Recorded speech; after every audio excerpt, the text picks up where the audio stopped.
Once, there was...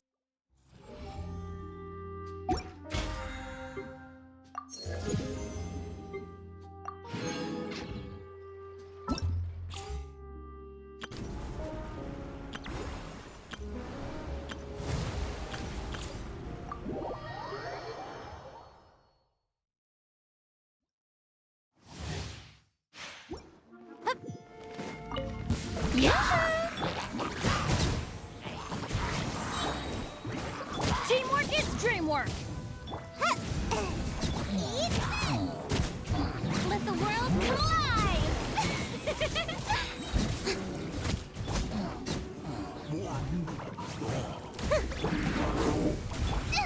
Not really. I'm going in!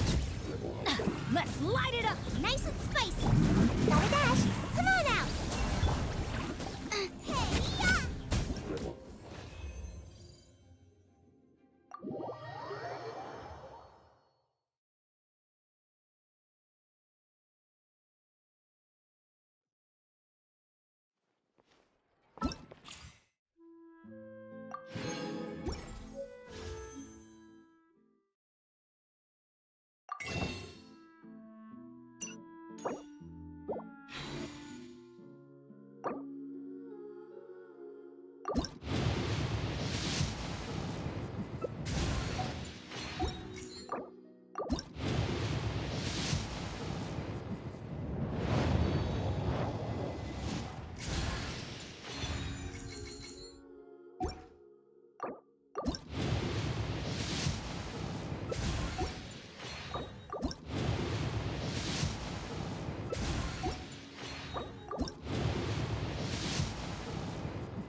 Let's get this interview started.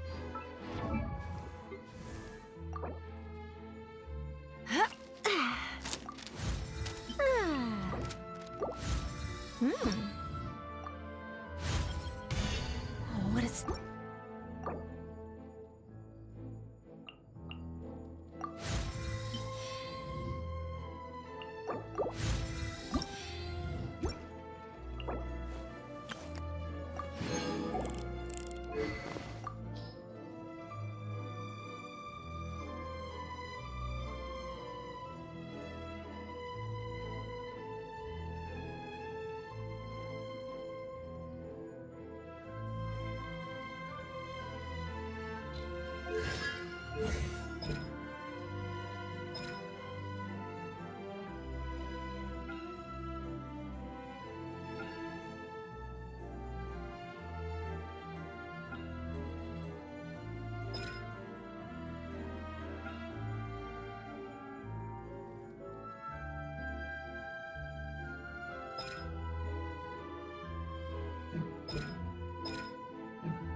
Add Astro.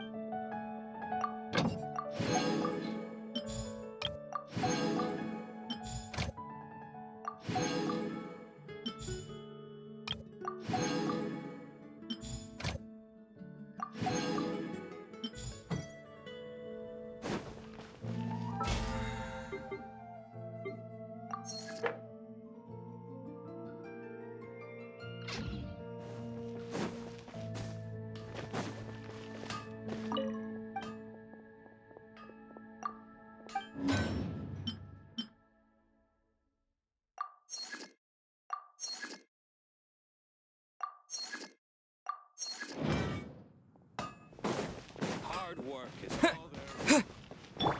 Haven't you heard? There's a strange wanderer near Wolverhampton.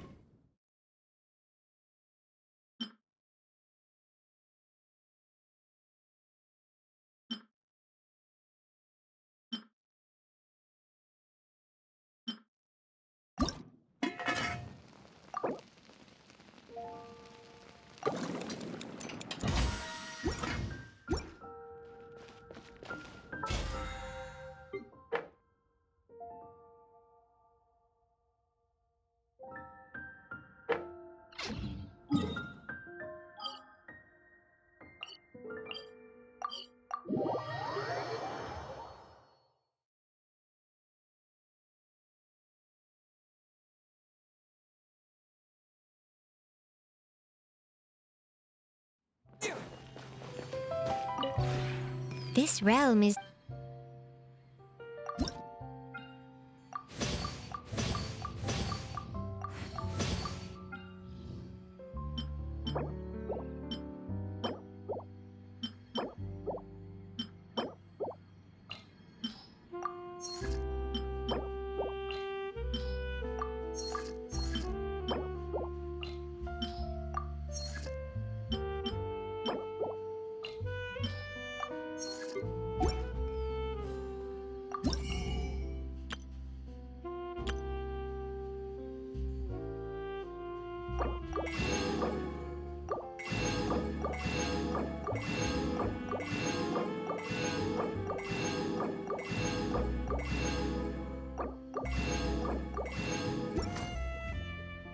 If you ever...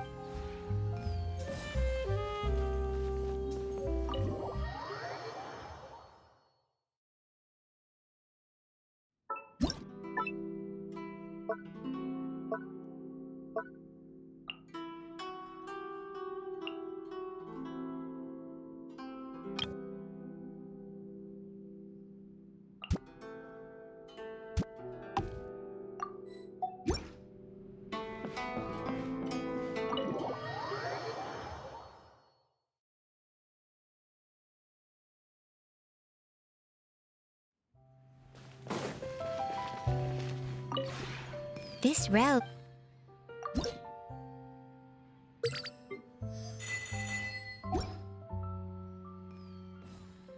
If you ever...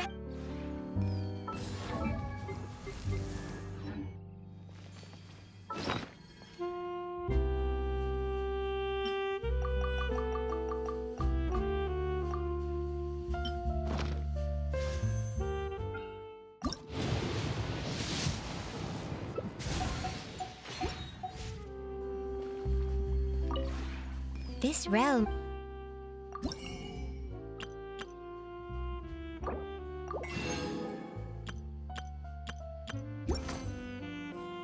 If you ever...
Now for a little rest after breakfast.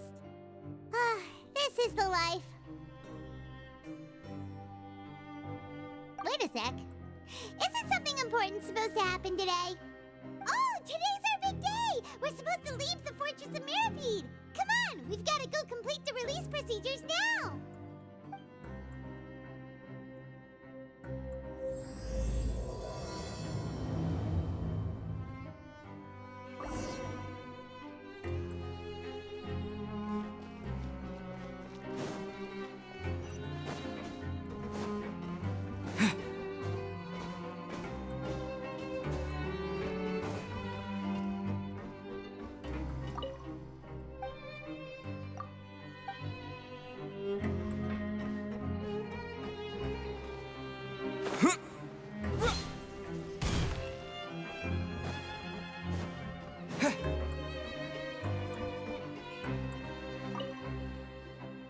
Please, sign here.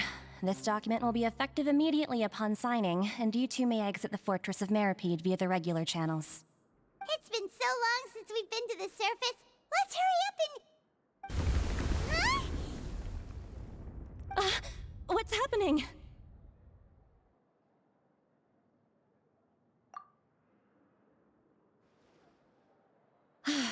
I'm fine, thanks. But I wonder what that tremor was just now. Let's go ask the Duke.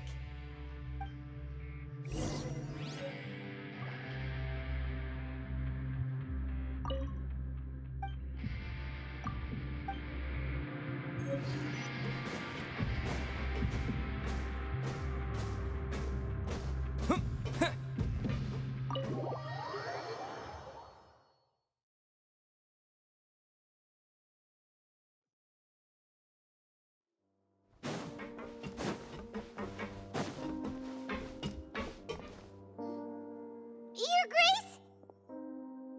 Ah, good to see you two. Is there something you wish to see me about? Yeah, what was with that earthquake just now? Ah, that.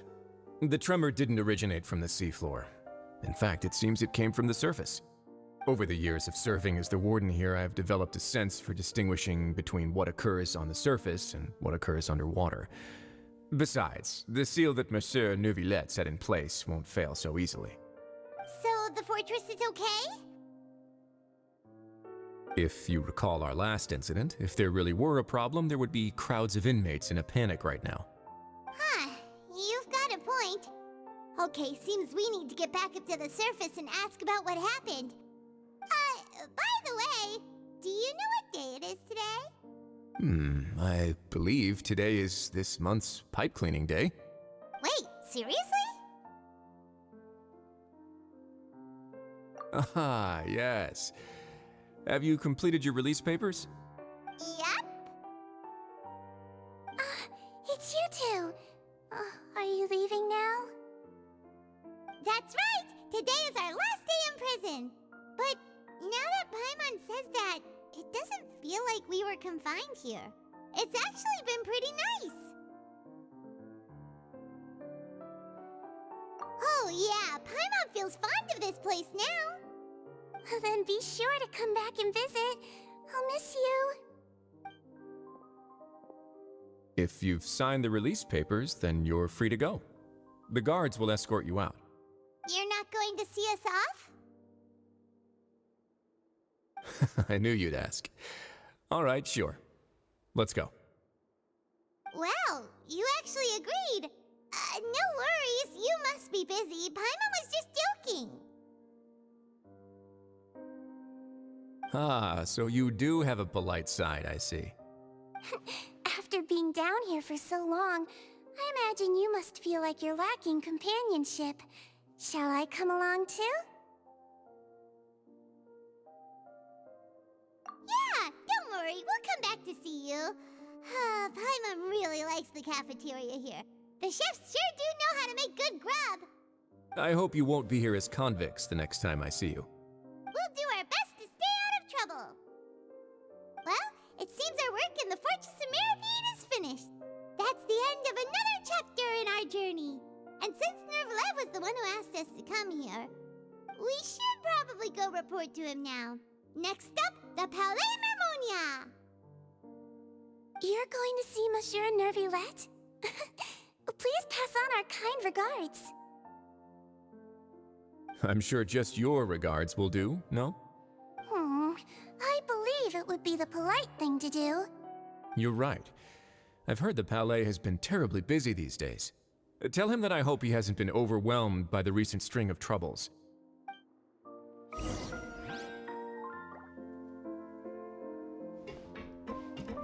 If you're concerned about things at the Palais, why don't you take some time to go up and check things out?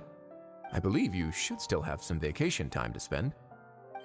Thank you for being so understanding. It means a lot. It's been some time since I've gone to the surface. I must say that I've started to miss it a little.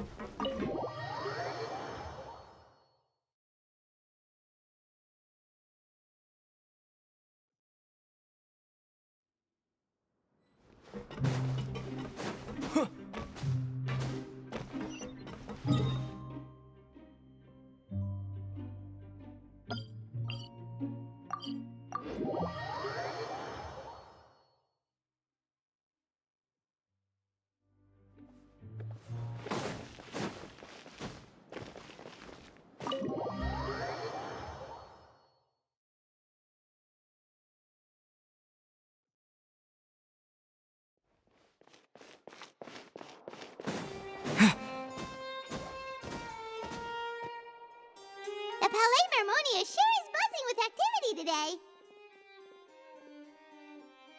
Halt! Huh? Oh, it's you two. Apologies. Monsieur Nervulette did say you'd be welcome at any time. Excuse me, would you mind helping me take a look at this report? I'll be right there. Sorry, I've got my hands full here. You can see yourselves in. Everyone's so busy. Seems a lot has been happening.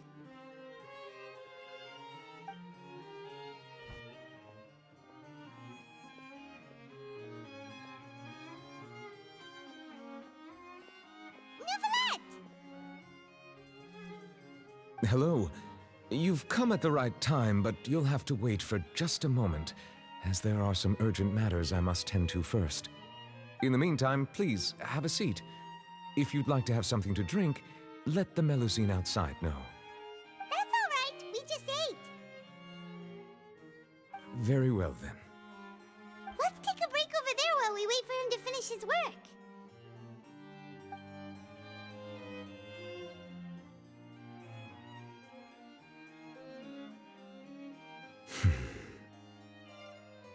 All right. That should wrap things up for now. Are you done with your work?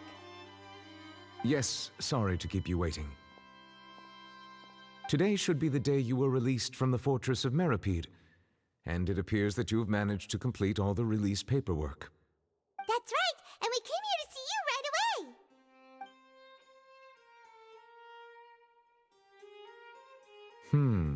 A massive whale. Do you have any idea what that might be? Judging from your description, that cannot have occurred in any ordinary waters. but rather something like the primordial sea. A whale of that size and shape cannot usually be found in the waters of Tivat. Therefore, we can only assume that Child is presently immersed in primordial seawater. Immersed in primordial seawater? But how? And is he okay? Most people wouldn't be capable of entering in the first place. I'm not completely sure how he could have gotten there myself. Yes? What is it? Ah, right! Paimon felt it too! We asked the Duke and he said it wasn't from underwater, so we figured you might know something about it. It turns out that I have just received a report about this particular matter. In fact, that's exactly what I was busy with a moment ago. The source of the tremor was here on the surface near Poisson. After the shaking stopped, the water levels in the Poisson area rose at an alarming rate. The water levels rose? Oh no! What about all the people there? Fortunately, the water levels only rose for a short period of time and have already returned to normal now. However, I still have a bad feeling about the whole phenomenon. If the change in water levels is connected with the leaking primordial seawater, then the situation in Poisson may be much worse than it appears. Navia should be in Poisson, right? We need to go check on her! I would also like to go there as soon as possible, but I'm afraid I can't leave just yet. We must immediately formulate disaster prevention plans for the surrounding coastal areas to avoid potential catastrophes. I'll have to ask you two to go to Poisson first. I'll meet you there to check on the situation once I finish things here. There's no time to lose! Let's get going! Please be careful.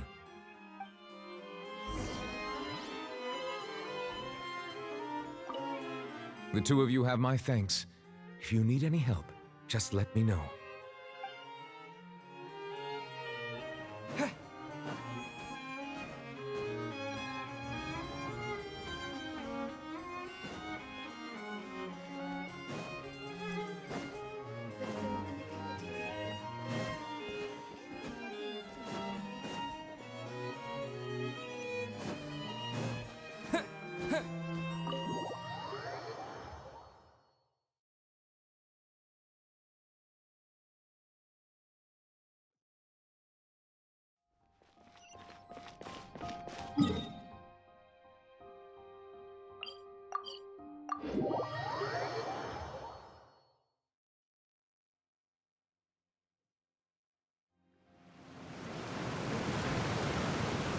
Oh no!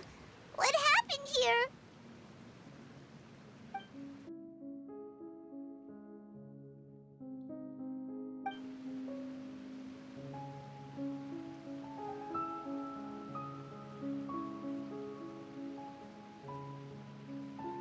Navia should be around here, right? We need to make sure she's still...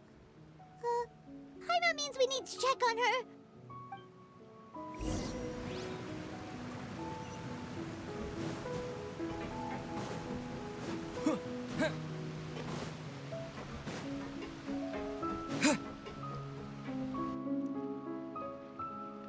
We haven't seen a single soul all the way here. Oh, this is getting scary. What will I ever do now? Look, there's someone on the roof over there.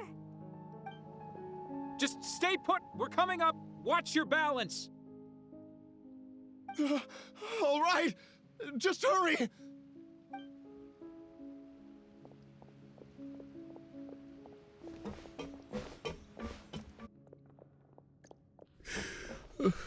I'm not young anymore.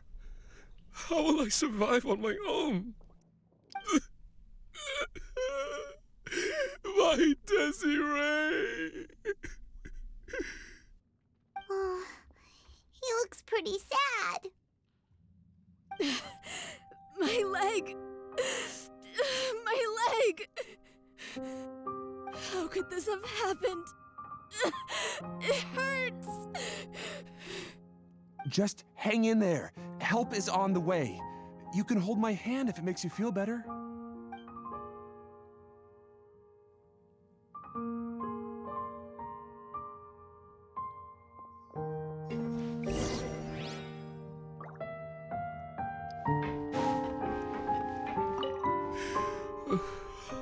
young anymore. How will I survive on my own? My Desiree!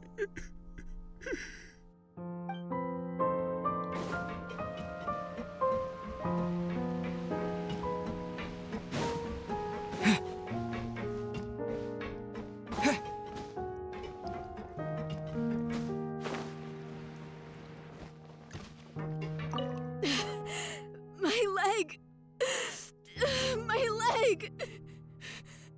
How could this have happened? It hurts! Just hang in there. Help is on the way. You can hold my hand if it makes you feel better.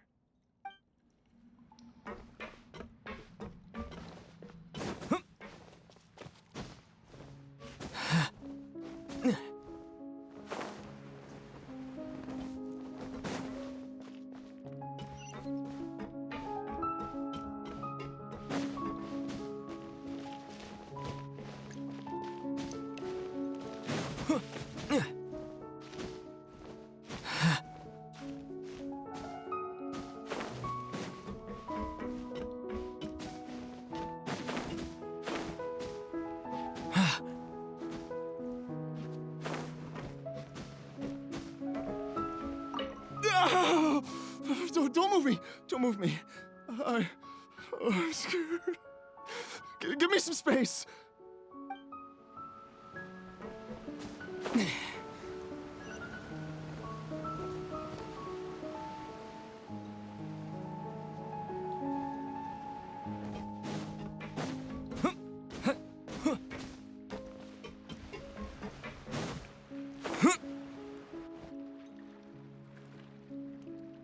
Oh, it's Navia. She's over there.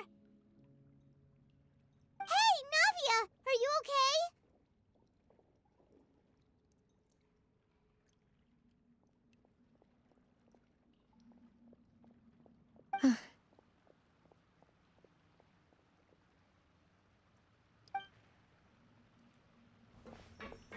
You're here.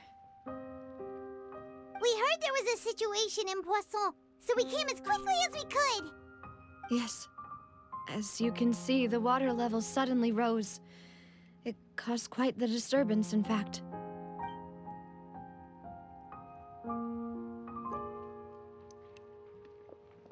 Demoiselle! There was a wounded resident next to a building southeast of here. We've already transported him to safety, but we've run out of medical supplies. He's wounded? How badly? He fell, so it's probably a broken leg. He's pretty shaken up. When the water level rose, he desperately climbed up to the roof. Once the water receded and he saw the ground, he became terrified and eventually... He jumped down then. Find the leader of Squad 1 and tell him to take the wounded resident to see a doctor. He should know where to go. Understood. I'll take over his search and rescue mission in the meantime. All right, you'll be in charge.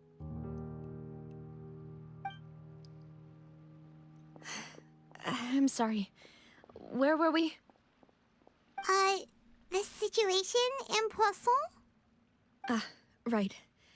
Allow me to explain. A little earlier, we suddenly heard a loud noise.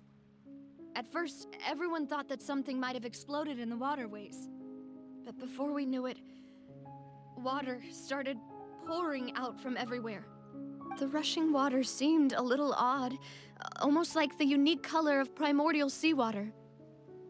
Some people didn't realize the danger and thought it was just ordinary water, leaking from somewhere. Everyone on the street who happened to be close to the water didn't have a chance to escape. As the water levels rose, they suddenly disappeared. They were all dissolved. Those who realized what was happening started to flee in a panic, desperately trying to get to higher ground. Many were injured in the stampede, and some people fell from significant heights.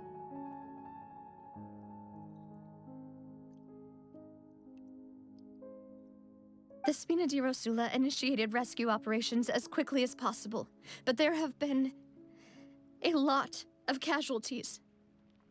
Fortunately, the water began to recede after some time, and the chaos came to an end. The water that flooded the area contained primordial seawater, so the lower levels of Poisson are still hazardous. To ensure everyone's safety, I've asked the people there to leave as soon as possible. No one knows if this could happen again. All we can do for now is try our best to help evacuate the residents.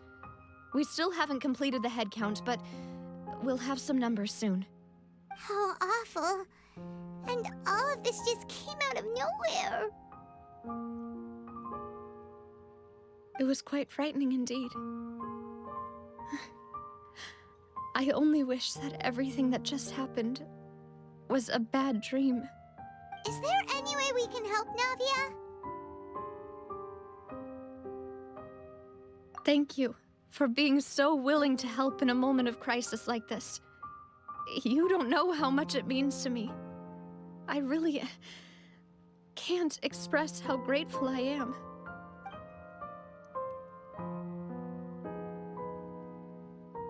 Don't say that, Navia. That's what friends are for.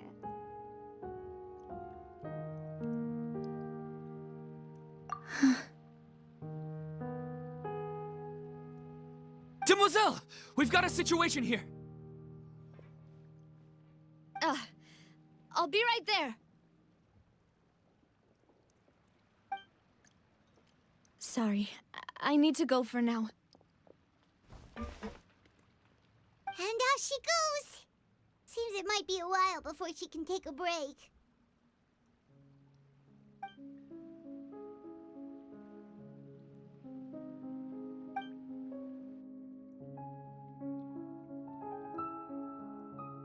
Okay, the wounded are being tended to, and we finished a preliminary head count.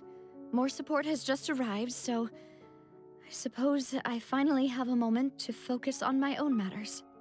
Of course, we should remain ready for anything, and continue doing our best to rescue others. I'll be sure to have everyone at the Spina di Rosula ready to render assistance. Traveler, Paimon, would you two accompany me to my father's grave for a moment? Huh? Right now? Thank you.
Not a lot of people here, huh? Well, given the time of day and the whole situation in Poisson, Paimon doesn't think there'd be a ton of people here visiting graves. Right. That's how things are now. The living are so exhausted that they've no strength to spare any words for the dead. Navia?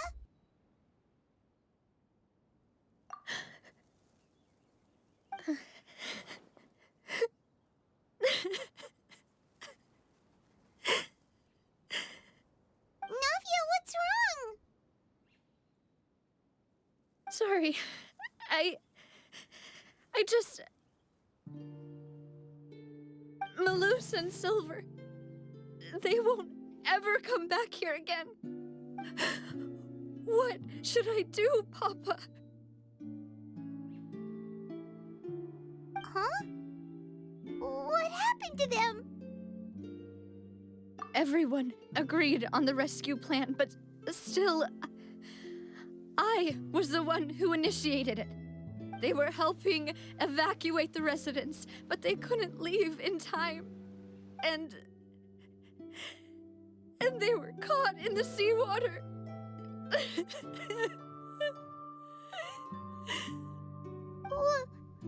What should we do? I've known them for so long. And I know they weren't afraid. But I could at least hold a funeral for my father. And I know where he rests. But as for Malus and Silver, they're just gone. I just can't.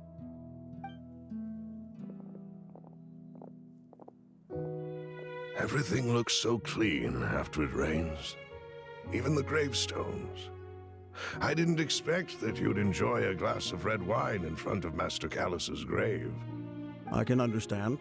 Besides, the scenery here isn't half bad.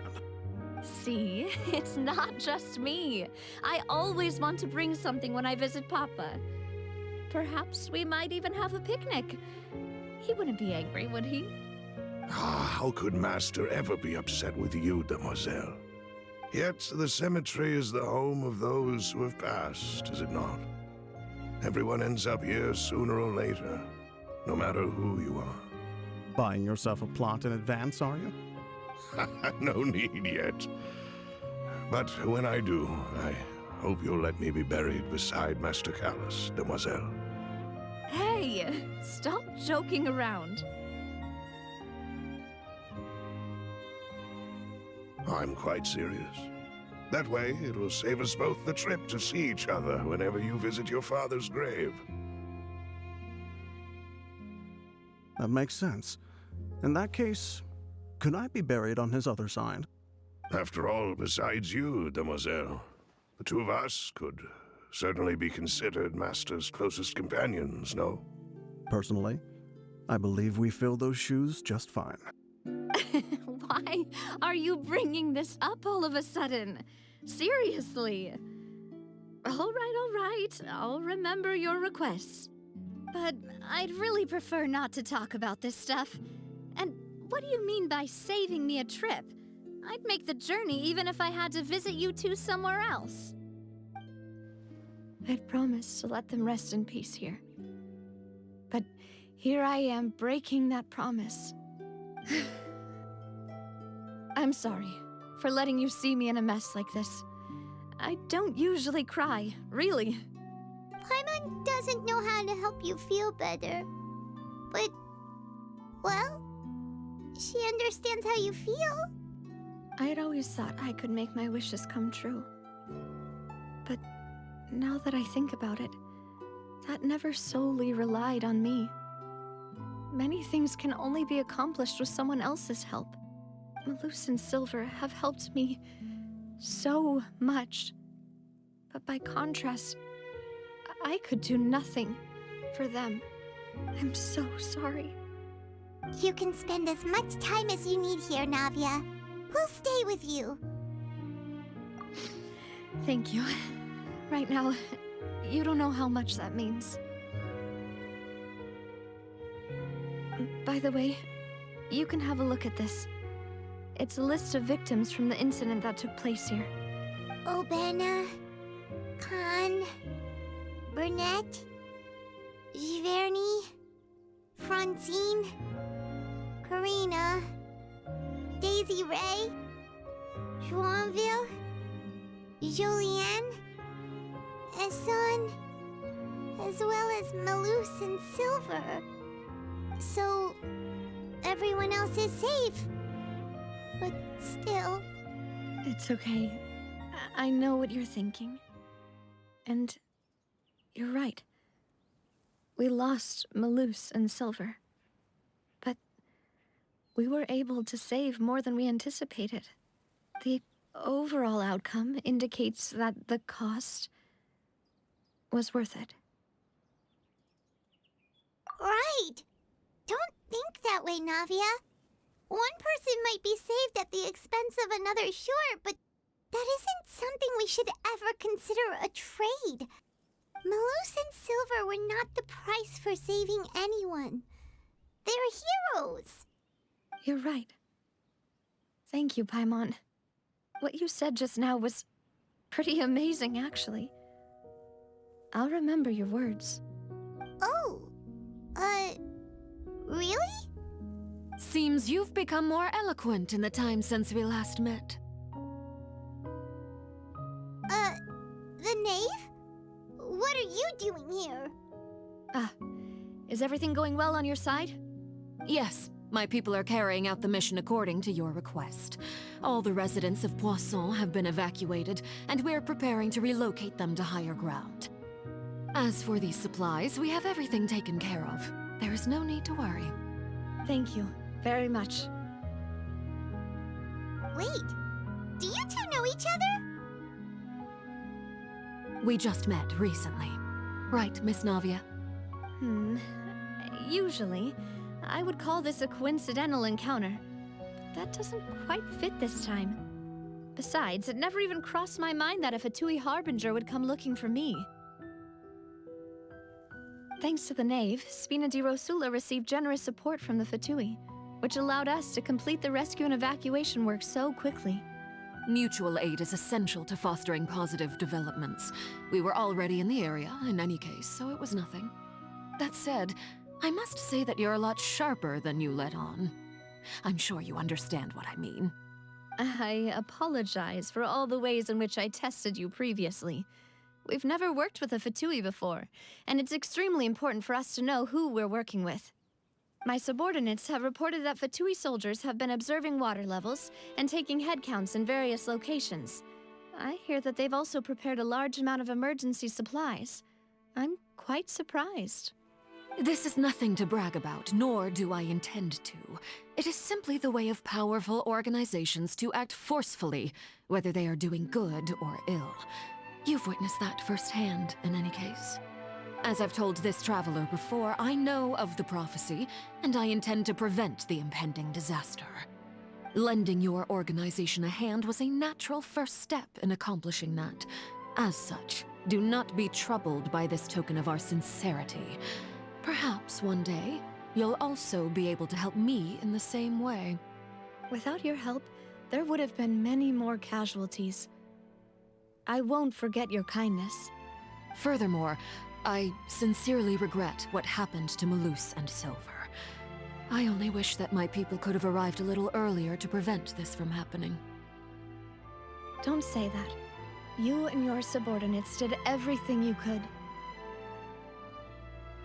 As Paimon said, Malus and Silver didn't choose to sacrifice themselves for any specific person. And they weren't the price paid for other salvation. They chose to become heroes themselves.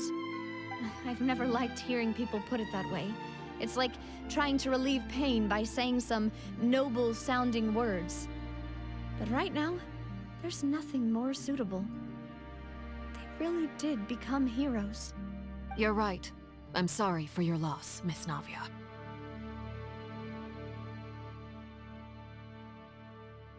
Water is life to Fontaine's people, and it also spells disaster. It's no wonder that people always say that prophecies represent fate. Fortunately, I've never been one for such opinions. So, you're one who will try to change fate, then? Of course. That is why I'm going to Hotel Bouffe de Thé. I still have some things to take care of, and the children need my attention.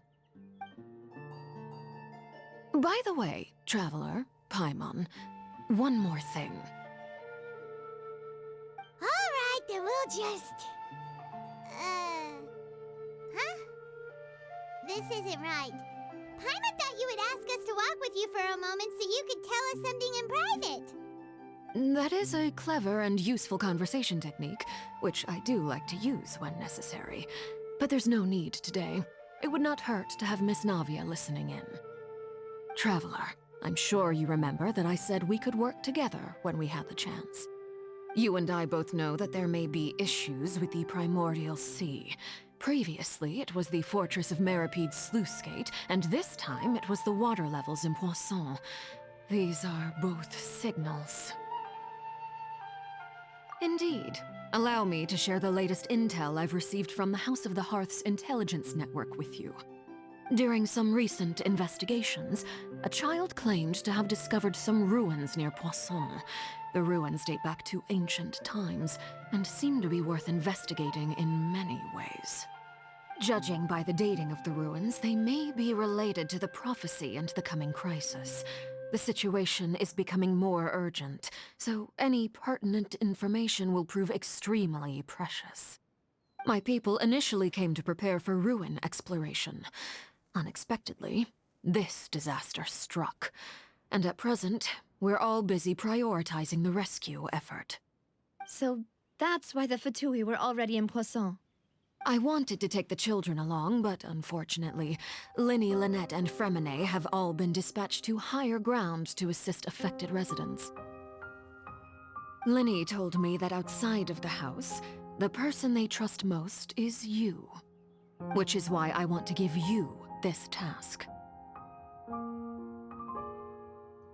The House of the Hearth's members see each other as family, but Linny, Lynette, and Fremine said that they also see you as such, even though you are not from the house. I'm sure you already understand how earnest they consider their friendship with you to be. Oh, that somehow makes Paimon feel kinda happy. The intel I just shared about the ruins could fetch a high price. But since the children consider you family, it's only natural that I freely share it with you. Got it! So all we gotta do is go to some ruins, right? We can handle that. Excuse me, but may I tag along? You wish to join, Miss Navia? But are you sure you're up to exploring some ruins? You need to rest. Well, I'm sad, yes. But I can't just go back and plop myself into a chair by the roadside and do nothing. There's no point in being depressed while we still have a disaster on our hands. As my father's successor, I must live up to the hopes he had in me. Besides, I'm also doing this for myself. I need something, a distraction, to keep my mind off Malus and Silver.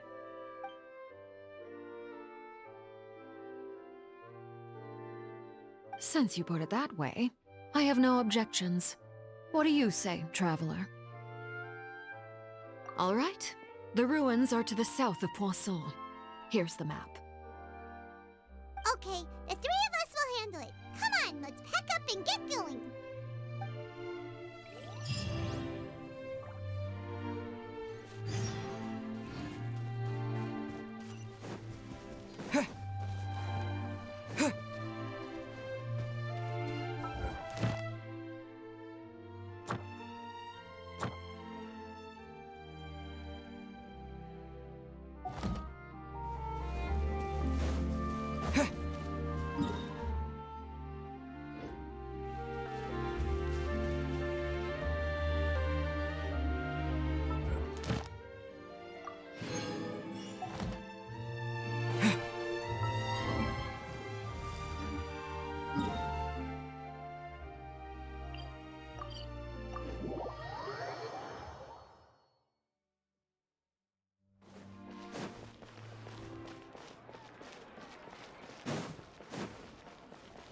Add Ash.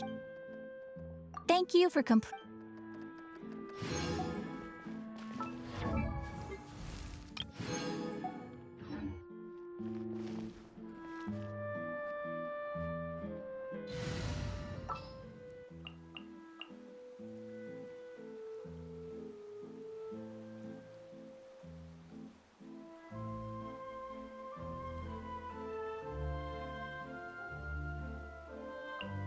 Sure.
Are these the ruins the knave was talking about? Whoa, talk about old. They seem to be pretty ancient, all right. Let's go in and have a look. Just be careful.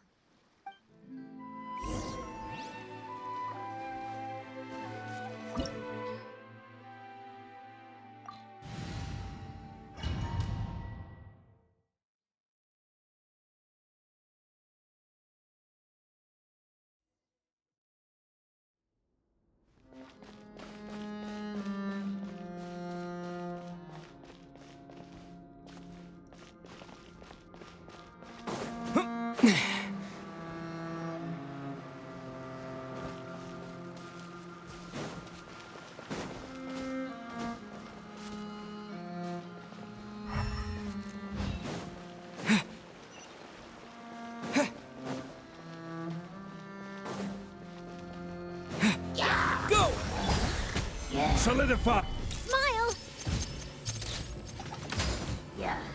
I will have order! Silence!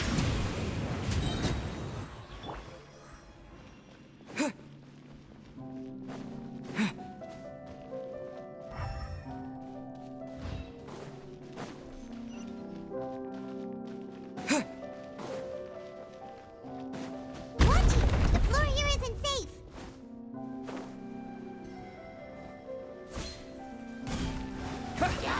Bow your head.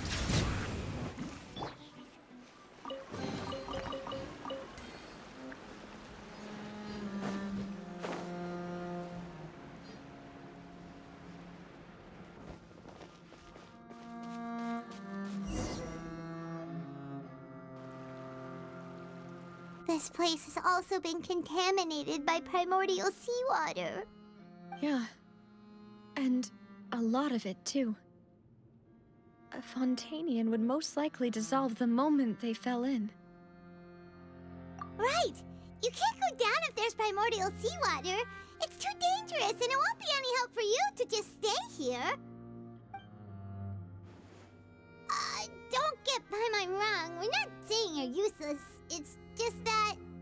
No, you're right. I can't do anything in this situation. I'll leave this to you.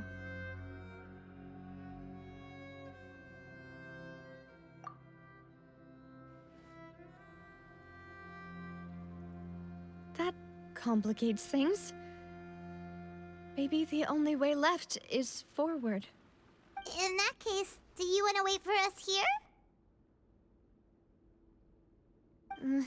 The water levels here are unstable, and there's a chance the water will rise. So staying here wouldn't be safe either. I'll go together with you. Perhaps we'll find the exit just up ahead. All right. Come with us for now then, but please be careful.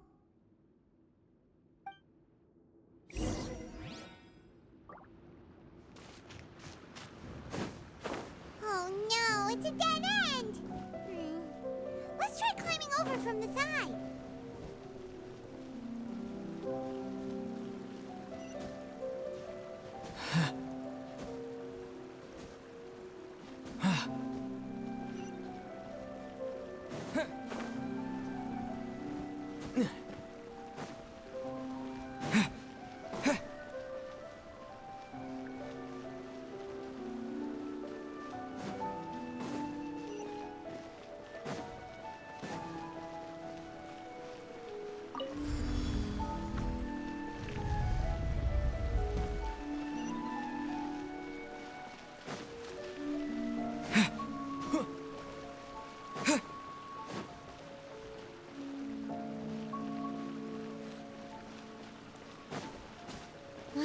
Wait, there's something wrong with this bridge!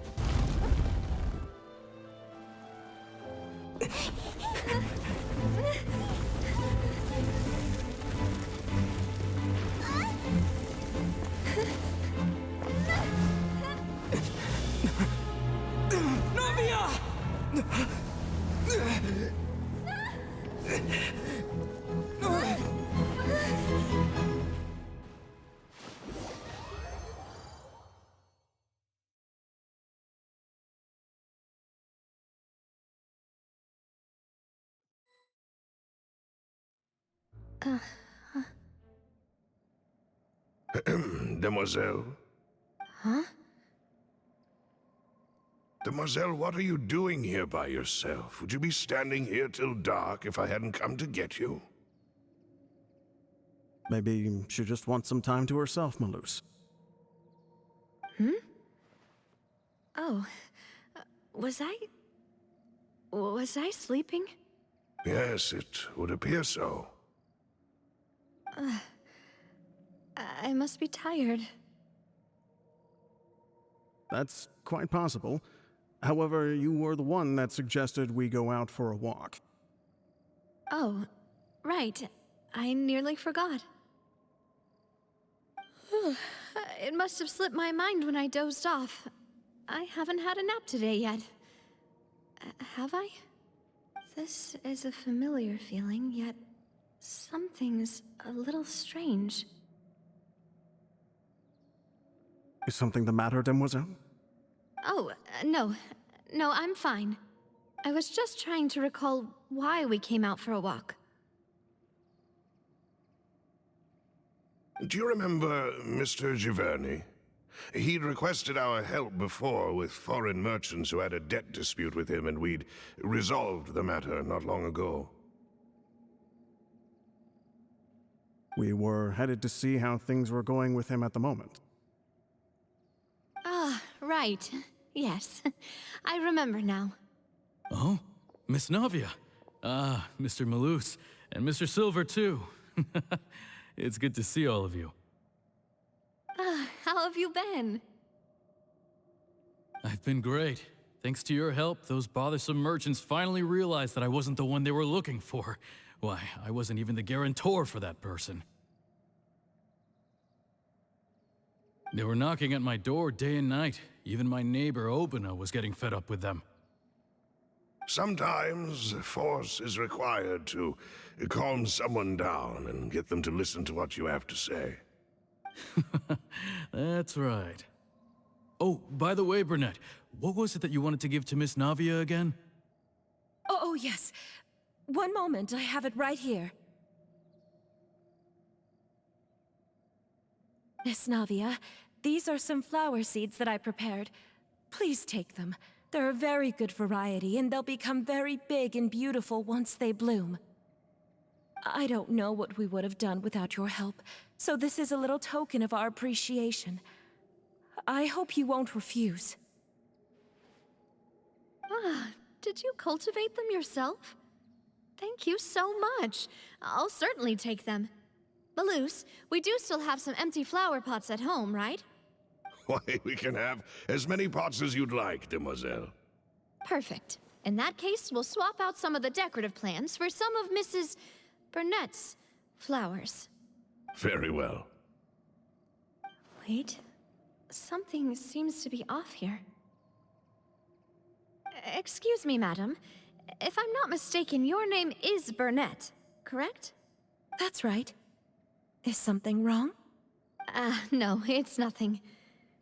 This is the first time we've ever met, but your name seemed familiar to me. I must have heard it when I was discussing things with your husband previously. I've heard this name before. Sometime recently, I'm sure of it. And why are there so few people around here? Where did everyone go? We must mind the time, Demoiselle. We still have important things to attend to today. Huh? We do? Like what? Well, now, did you forget? Miss Navia, here you are. I've been looking for you. Please, come to the Opera House. Your trial is about to begin. My trial? Wait, why would I need to go to the Opera House? Yes, she's right, Demoiselle. It's just about time now, so we should get going. Oh? All right then.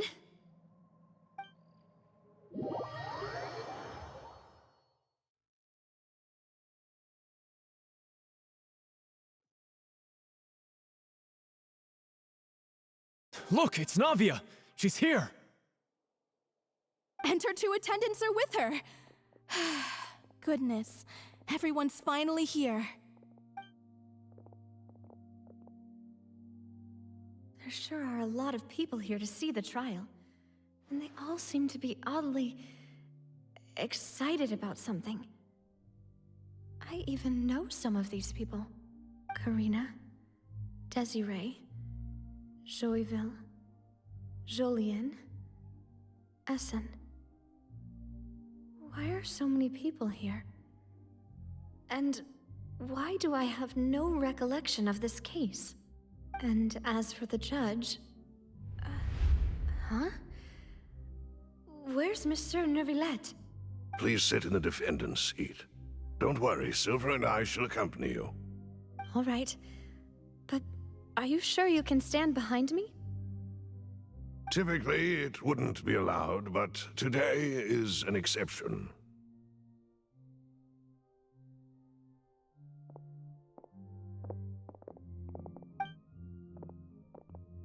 Hey, what kind of place do they think this is? Come on, do they have any idea what they're doing? Seriously.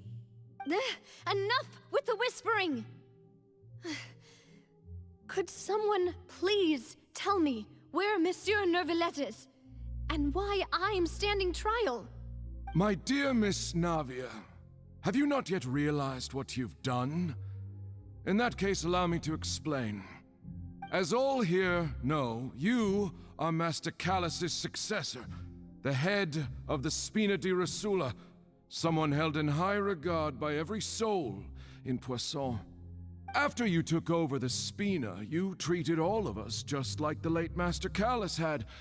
If anyone in need reached out to you for help, you responded. Not only you, but your butler, your subordinates, nearly everyone in the Spina di Rosula fought for the well-being of those in Poisson. Wait a moment. Aren't you just proving that I'm a good person? Yes, correct. Absolutely right. And that is why you stand accused. You have helped so many people get through so many difficulties. You are one with us. We are inseparable. We are one big family, all of us who are from Poisson, inextricably linked. And with you being so important, we couldn't possibly do without you. Therefore, this fair and honorable court shall declare you guilty, and you shall stay here. You will be together with us forever. Huh? What are you saying? Everything you have said is correct. I have indeed done a lot for my hometown, and I would be willing to be with you all, but what is the purpose of having me stand here like this? What is there to discuss? Ah, well, if that's what you think, then I have no further comments. How wonderful, Miss Navia!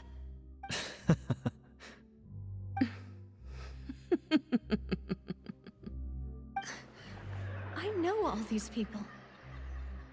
Why are they laughing? I seem to remember now. Yes, I get it. This trial is... Wait just a moment. This isn't right! Malus? What was that, Mr. Malus? Our conclusion is very clear and unanimous. Let the court judge her now. She's guilty! Stay here, Navia! You're one of us! Demoiselle, don't admit guilt. This trial means to keep you here forever. I wish to exercise my right to defend Our Lady. Mistress Ronville, you only know of Navia's goodness, but nothing of her utterly independent mind. She was born a free and independent spirit. She has never been tied down by anything. Indeed, even the death of Master Callus couldn't stop her. Her actions cannot serve as proof that she identifies herself as part of any group. She merely acted as an individual, extending her hand to help others. Please do not mistake her actions as being otherwise. Really? As an individual, you say? Don't forget, we are all Fontanians here. This is the nation of justice, the nation of Hydro. Even if Miss Navia only voluntarily rendered her assistance, that doesn't change the fact that her beautiful soul must return to everyone. Water accepts all, blends with all. It will surely accept her kindness. Everything is measured here in the nation of Hydro, and in the end, everyone shall meld together. Thus, when a unanimous opinion emerges, that opinion represents justice. Now I speak for everyone. Our opinion is consistent. Navia should stay. We and Navia are one. And you would call this justice? Preposterous. You are merely jealous that Demoiselle still has a chance to exist as an individual. Have you forgotten how much you all once longed to become individuals, to become independent? Do you mean to defy our justice? If your justice is flawed, then why should we acknowledge it? As you said, we can also have our own justice. Silver and I shall defend Demoiselle. And that is how we will enforce justice. Ugh, my head... It hurts. Demoiselle. Silver, it hurts. My head is spinning. All I can see is stars swirling in front of me. I remember now. Everything that seemed odd from the very beginning.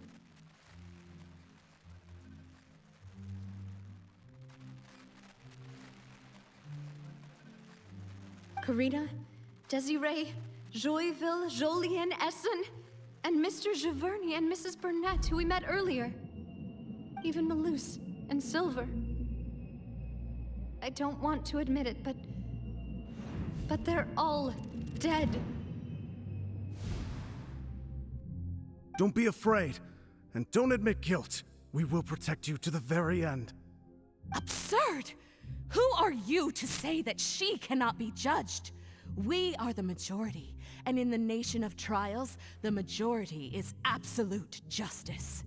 We are the will of all. Don't let them escape! We shall keep Navia here with us! Mr. Malus and Mr. Silver, must you be so stubborn? How could the two of you possibly hope to stand against the collective? Do not resist. This judgment is fair and just. Navia belongs to us. After all that happened, she should not be left alone in Poisson. What are you saying? No more excuses! He says we're jealous. Jealous? How could she possibly be an independent individual? What's with these people?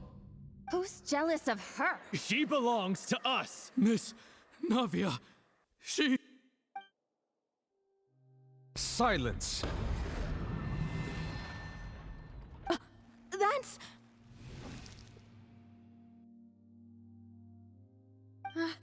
Monsieur Neuvillette! Such commotion is prohibited in the court.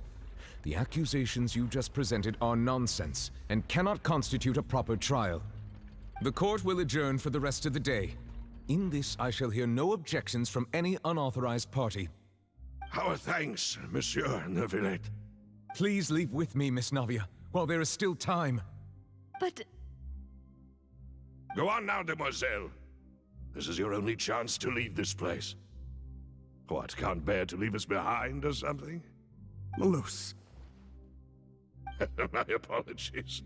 I couldn't resist making one little joke once I realized that this shall be our last goodbye.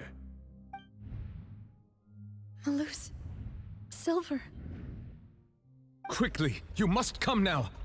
Goodbye, Demoiselle. Farewell.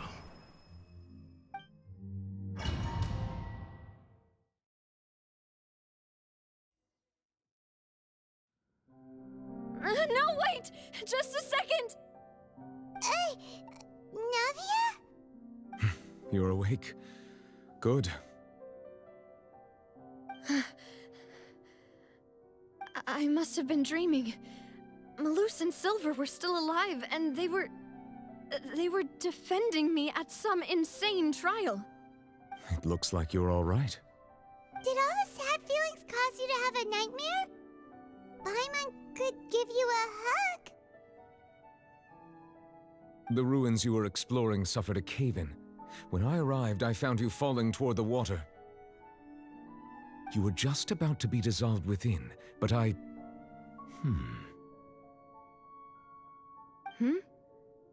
What is it? I think I saw 2 Oceanids protecting you. It was only for a moment, perhaps even a fraction of a second, but they gave me the chance to retrieve you. Were it not for their intervention, I would not have been able to rescue you before your consciousness dissipated. Wait, did you say Oceanids? You mean like what happened with Vache? Perhaps those 2 Oceanids were the people you saw in your dream. I always told them that they didn't have to protect me. To think that they'd keep doing so even after death.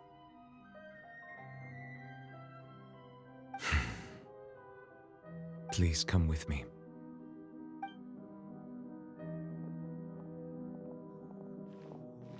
Neverlet, are you okay? Oh, I am quite all right. Perhaps there's something we could chat about? Why do you look so stiff all of a sudden? Oh, Paimon knows. You're the type who feels awkward when there's nothing to talk about, right? I merely thought that we should give Navia some time to herself. Huh? Why didn't you just say so then? Don't you think it's even more awkward to call us over like this and then have nothing to talk about? I suppose so. Ah, Sigewinne. I hope all is well with her these days. Her work in the Fortress of Meropide has not been too much for her, has it? No way, don't worry. She's doing fine down there. She's an amazing head nurse. I see. Well, that is good. I have always worried that Sigewinne would need a lot of time to understand the world of humanity, just as I have. Oh, and the Duke also says hi. Even though Sigewinne made him do that. He hopes that you haven't been overwhelmed by all that's happened lately. Thank you. I have indeed been busy lately, and I also hope that everything is going well in the Fortress of Meropide. He still doesn't know what to talk about. Let's chat about something else then. So, Neverlet, you're probably quite the swimmer, huh? Yes, of course. This isn't going anywhere. Let's try something else. How did you find these ruins? Did the knave tell you? Yes, in fact. I had arranged to meet you in Poisson, but when I arrived, I discovered that the Fatui were helping the residents evacuate. They had even transported a large quantity of supplies to the area. Amid my astonishment, I ran into the knave, and we had a chat. She informed me that she had asked you to investigate the ancient ruins here. Yeah, we originally planned to meet up with you, but we thought you might still be busy with all those official documents. We didn't think exploring the ruins would take very long, and who would have thought you'd wrap things up so quickly?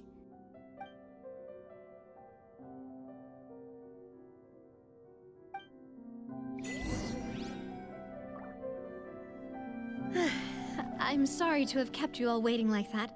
I'm feeling much better now. I guess we should get going again. Will you come with us, Monsieur Neuvillette? Yes, if you wouldn't mind my company.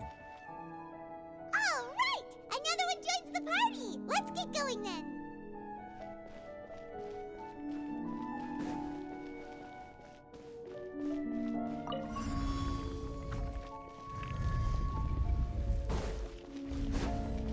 Silence! Yeah. Stabilize! Say cheese! Breaking news! Bombs away! The tides beckon.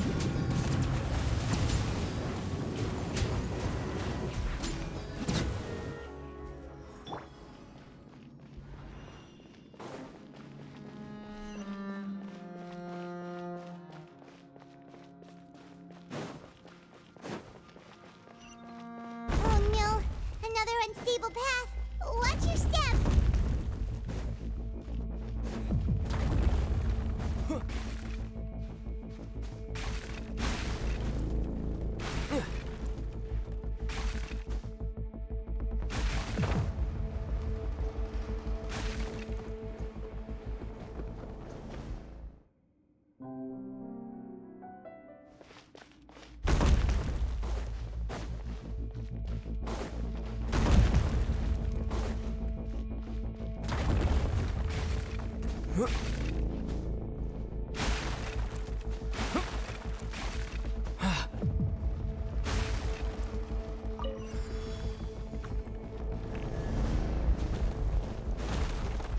Watch out! There are rocks falling over here!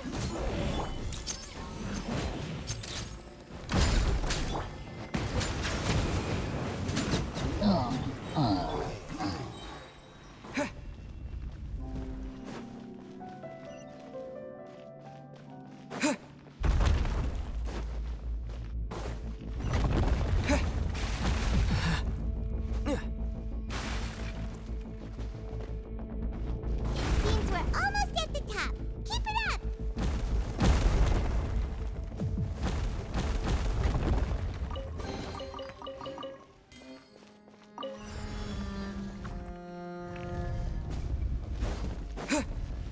Yeah. Gather! Say cheese! Hard-hitting exclusive! Let the mighty be humbled! Bow your head. Go! Yeah!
Looks like we've reached the end. This is the place. There should not be any other hidden spaces in the vicinity. The path sure had some twists and turns, but it turns out that this place isn't actually that big.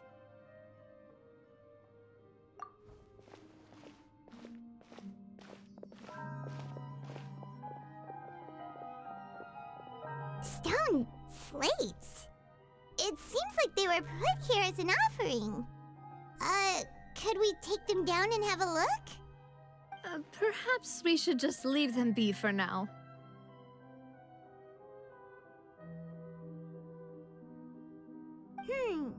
There are 4 locations in total, but only 3 stone slates. The slate that should be in the first empty spot is missing. The surrounding walls also show signs of damage. There's something written below. Let Paimon see. Reason dictates that this nation be destroyed. I shall record the history of its future here in its past. Say what? It feels like someone left these slates and these words here for a purpose. But does he mean that Fontaine should be destroyed? That would fit the circumstances dictated by the prophecy, yes. Indeed, the slate's contents correspond to it. Take the second slate, for example. There's a person kneeling here. She seems so dedicated. And there's a whole bunch of other people behind her doing the same. She's facing this... what is this? Some kind of island in the sky? And is that Lady Farina in the third image? Did the Hydro Archon fall into the water? And is that a ring of people around her? Paimon doesn't quite get it. Are they all in the water? The fourth image. I know this one. This exactly matches the content of the prophecy. The people will all be dissolved into the waters, and only the Hydro Archon will remain, weeping on her throne.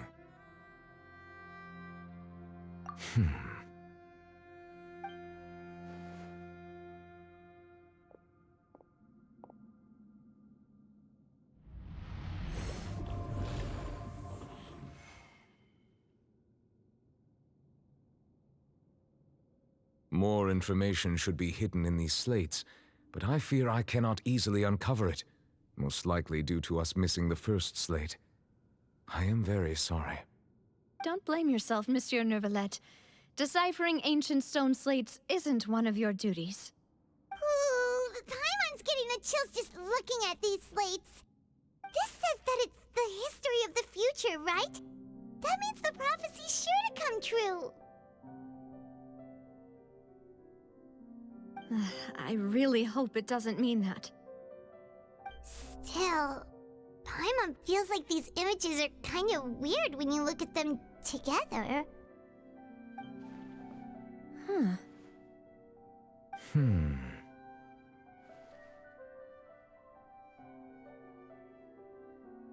That's right!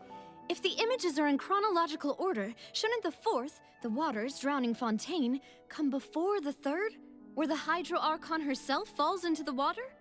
And yet the order is reversed here.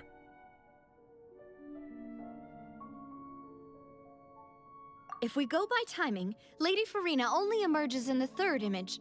That means that the person in the second image might be the previous Hydro Archon.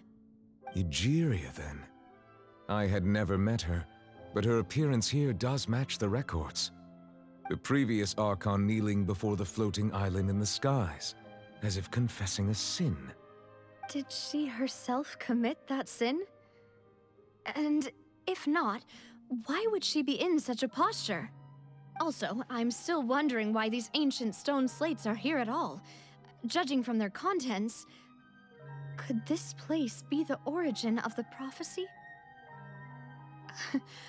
Does that mean that someone, or some people, once saw these slates? But who would have created these slates and left these words here?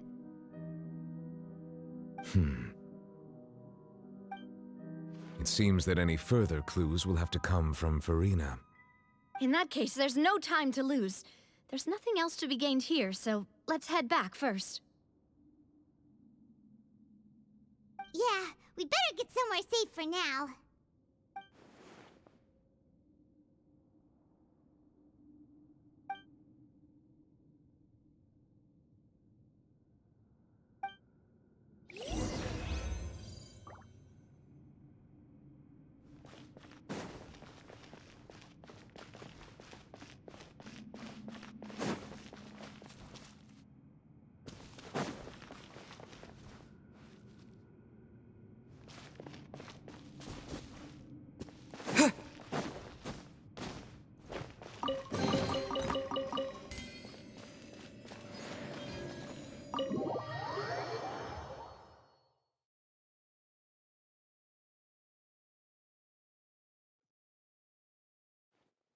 Let's split up here. I'm going to check on what's happening with the Spina. You know how it is. There's some things you just need to be there for yourself. You still have energy for that, Navia? Paimon's already beat! Just head back to the Fleuve Cendre and have a rest then. Thanks for keeping me company all this time. I'll depart as well. Thanks for your hard work today. Rest well, everyone.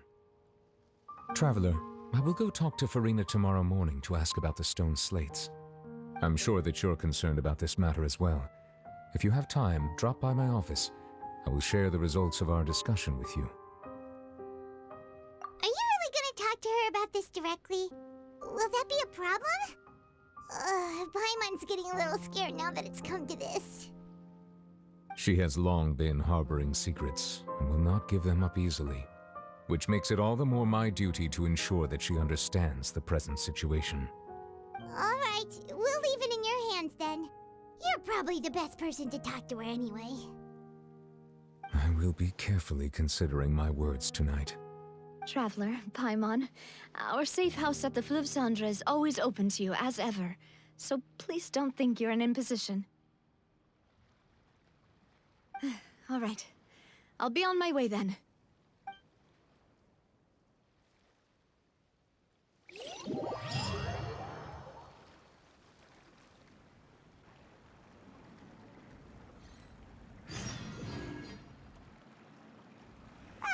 We're finally back!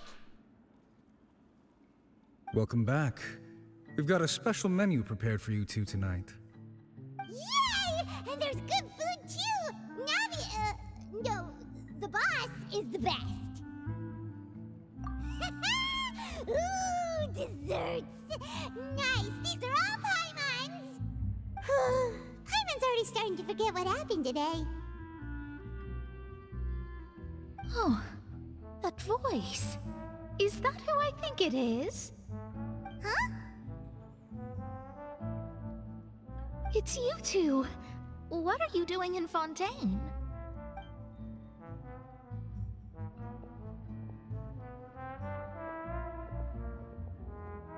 Mona?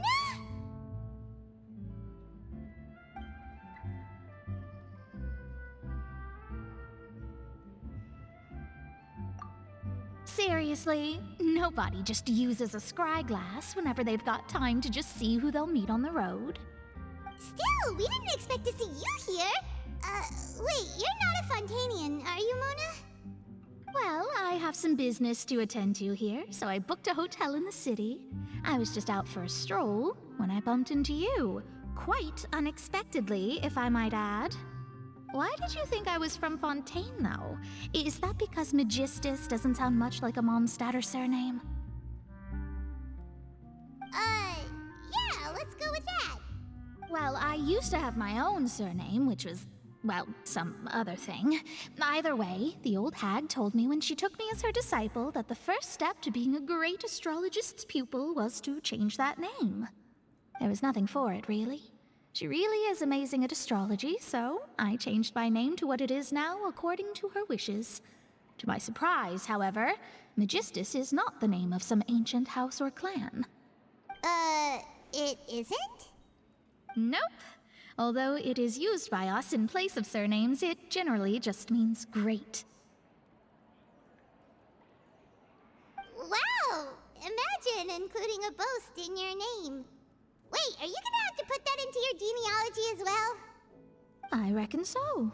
In any case, I'd give my disciple a name like this as well, if I were to take one. Astromancer Barbeloth Trismegistus. Whoa, that's a long one. Does it also mean great or something? My name means Mona the Great Astrologist. As for the old hag, hers is, in plain speech, the thrice-as-great Scholar of the Stars. Just take it as a title specific to astrologists. Thrice as great? That's so petty. I know, right? That's just how she is. She used to call herself Magistus, actually, but when she took me in, she changed her name to Trismegistus. Talk about excessive. Magistus is thus the calling card of our school, so to speak, which makes it about the same as a surname. It's all right if you don't get it. You can look into it further should you need to study astrology more deeply. That sounds terrible! But anyway, you're not Fontanian, are you, Mona? You're from Mondstadt, right? Well, I was born in Mondstadt, yes. My parents migrated to Dornman Port, and I traveled with the old hag for a while, after which I settled down in Mondstadt City. Oh, that's a good thing then. At least we know you won't be dissolved by Fontaine's waters. Speaking of that, I'm sure you're aware that a bunch of things have happened here in Fontaine, right? I know you're not a local, but I'd avoid getting too close to any water that looks strange all the same. There's something ominous about it. Well, the water, I mean. that was the main reason, yes. Just a while back, the Steambird invited me to take part in a panel and speak about the circulation of the prophecy as an astrologist. The invitation was sent quite early on. I don't think anyone expected Fontaine to be in this much trouble. What do you make of that prophecy, Mona? Just tell us what you think as an astrologist. Your word would go a long way to make things more certain and less scary. What I can tell you is that I'm an astrologist, and that this prophecy concerns the fate of Fontaine, even that of Altivat. Ascertaining this is akin to reading the fortune of the whole world. I'm afraid that this is not something that just anyone can do. If I could do it, you would no longer call me an astrologist, but a visionary. But on the flip side, the prophecy is so huge and powerful that it must surely come from a powerful visionary. Its contents involve the fate of the world. Disregarding it would be a mistake. A visionary? Sounds really powerful and all, but does such a person really exist? Of course. The old hag could do it, and I'd bet there are others amongst those Hexenzirkel colleagues of hers who could do something similar. Huh? Are you sure? All right, I'll help you. It isn't often that I see you with such a serious look on your face. I'll tell you once I hear back from her. Thanks, Mona! You're amazing as always! Oh, well, this is something only I can do after all. So yes, your praises are quite welcome. That's the greatest of astrologists for you! Of all the people we know, you know the star's the best! Indeed. That's the spirit. Oh, sorry. I came to see what all the commotion was about. If there's anything you need, do not hesitate to inform the Spina di Rosula. Oh, whoops.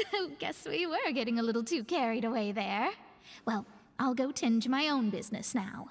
If I receive any news, I'll be sure to come find you two again. And there she goes, quick as rushing water. And here we are with the Spina guy giving us suspicious looks. If Paimon hadn't spoken for you, it'd be you getting all the weird looks! The things Paimon does for you! That's more like it.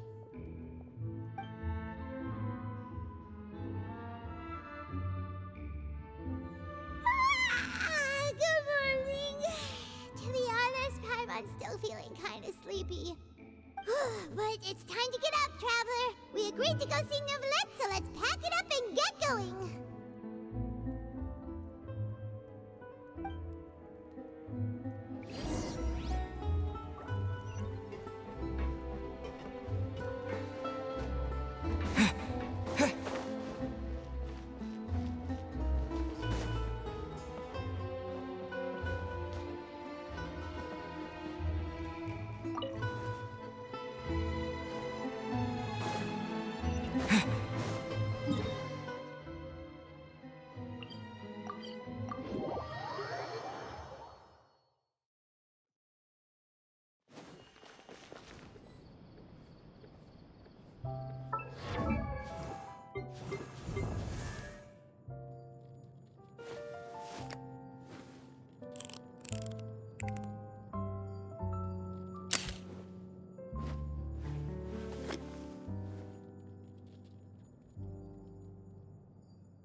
Mm-hmm.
You're here!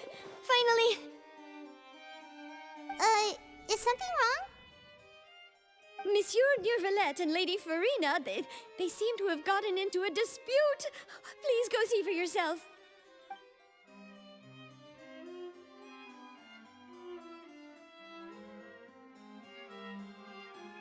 Like I said, I've already explained everything.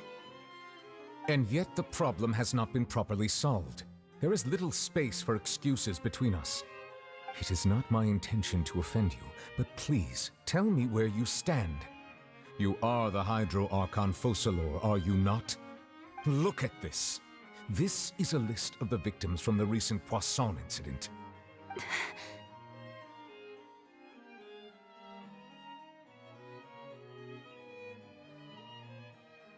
You mean... they're all...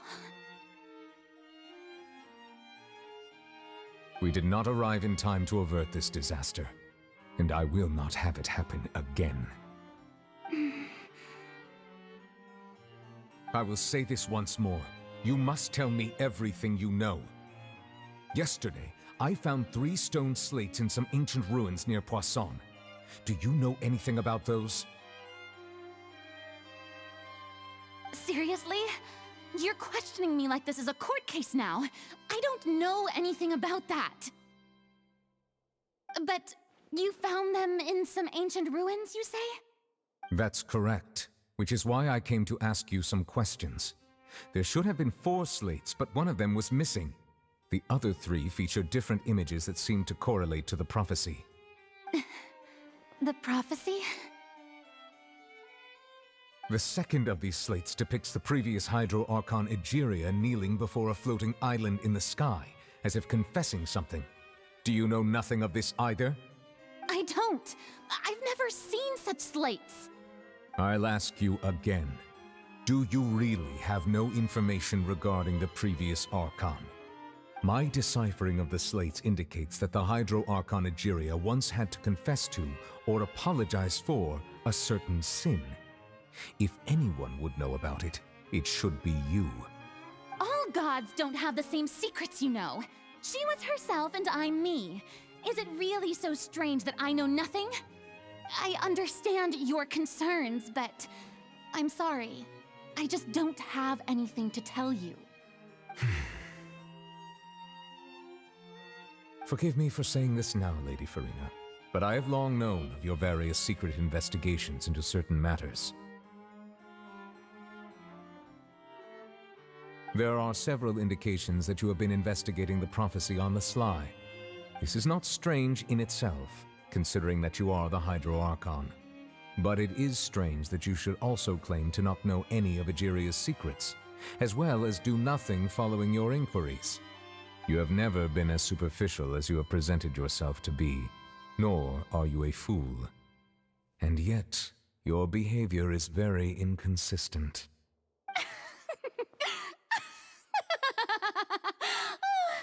So you've been watching me all this time, have you? I didn't think you were that type. You... Well, since you know about my secret investigations, then you should know I'm actually working to take care of it. There's no point questioning or suspecting me. You're the Eudix, but you're still my subordinate. You should be following my lead. Just trust in me, your Archon, and do as I say. Never mind whether you can truly convince yourself to or not. It'll all turn out fine. That's all I have to say. We do not discuss this matter again. Oh, the opera's about to start. Toodles!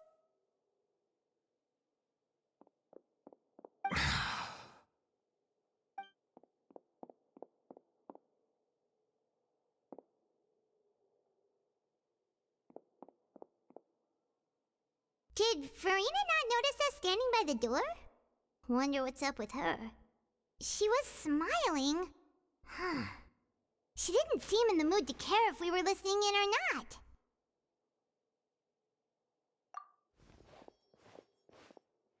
I assume you've been outside for a while now? Oh, you noticed. Seems Farina didn't even realize we were here. She was in a great panic, though I cannot discern the reason. Our discussion reached impasses time and again, a state of affairs that we cannot allow to continue. Still, I do not understand. Dialogue is the basis for understanding, so why did she keep refusing to engage?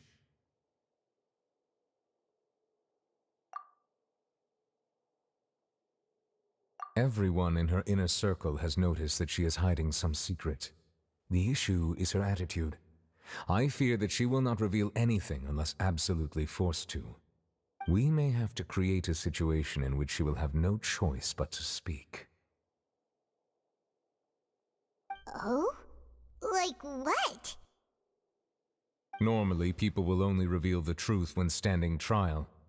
Perhaps we must have the Hydro Archon experience just such a scenario. But Farina's seen so many trials, and she's really good at dodging questions. How do we make sure that she won't just slip away at the first chance she gets?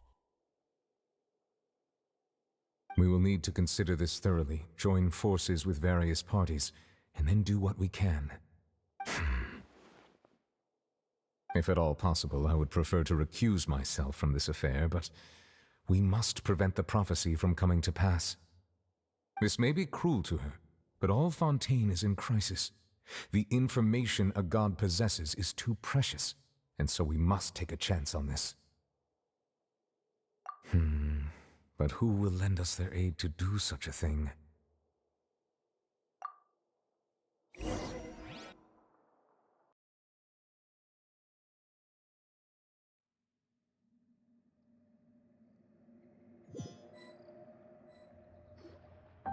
Well, that's everyone, huh?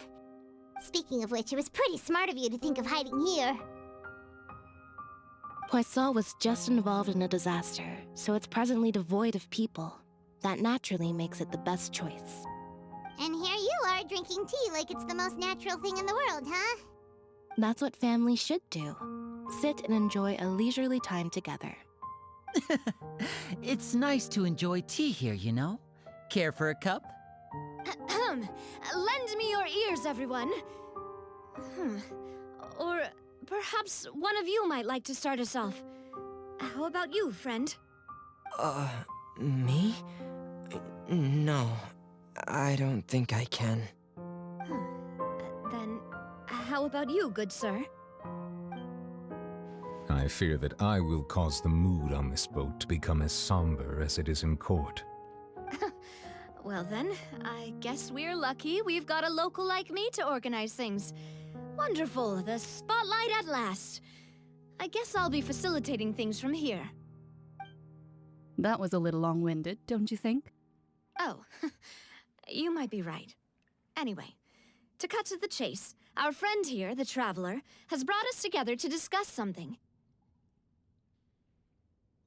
As for what that is, well, let's start by saying that we'll be pooling our efforts together to create a series of traps. Oh, how intriguing. Well, it's just an expression, really. One that I just learned from Chlorand, and used on the spot. So, let's invite her to explain in detail. A round of applause, please.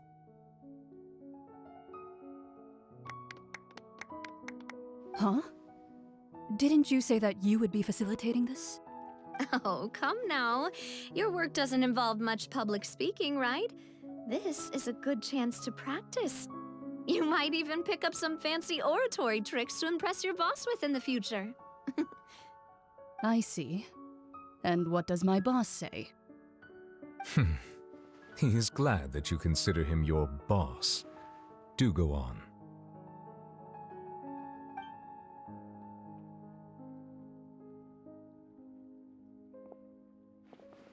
In that case, do any of you have experience hunting? Not that I recall. Fremine and I once used a wooden stick in a basket to catch wild rabbits when we were younger.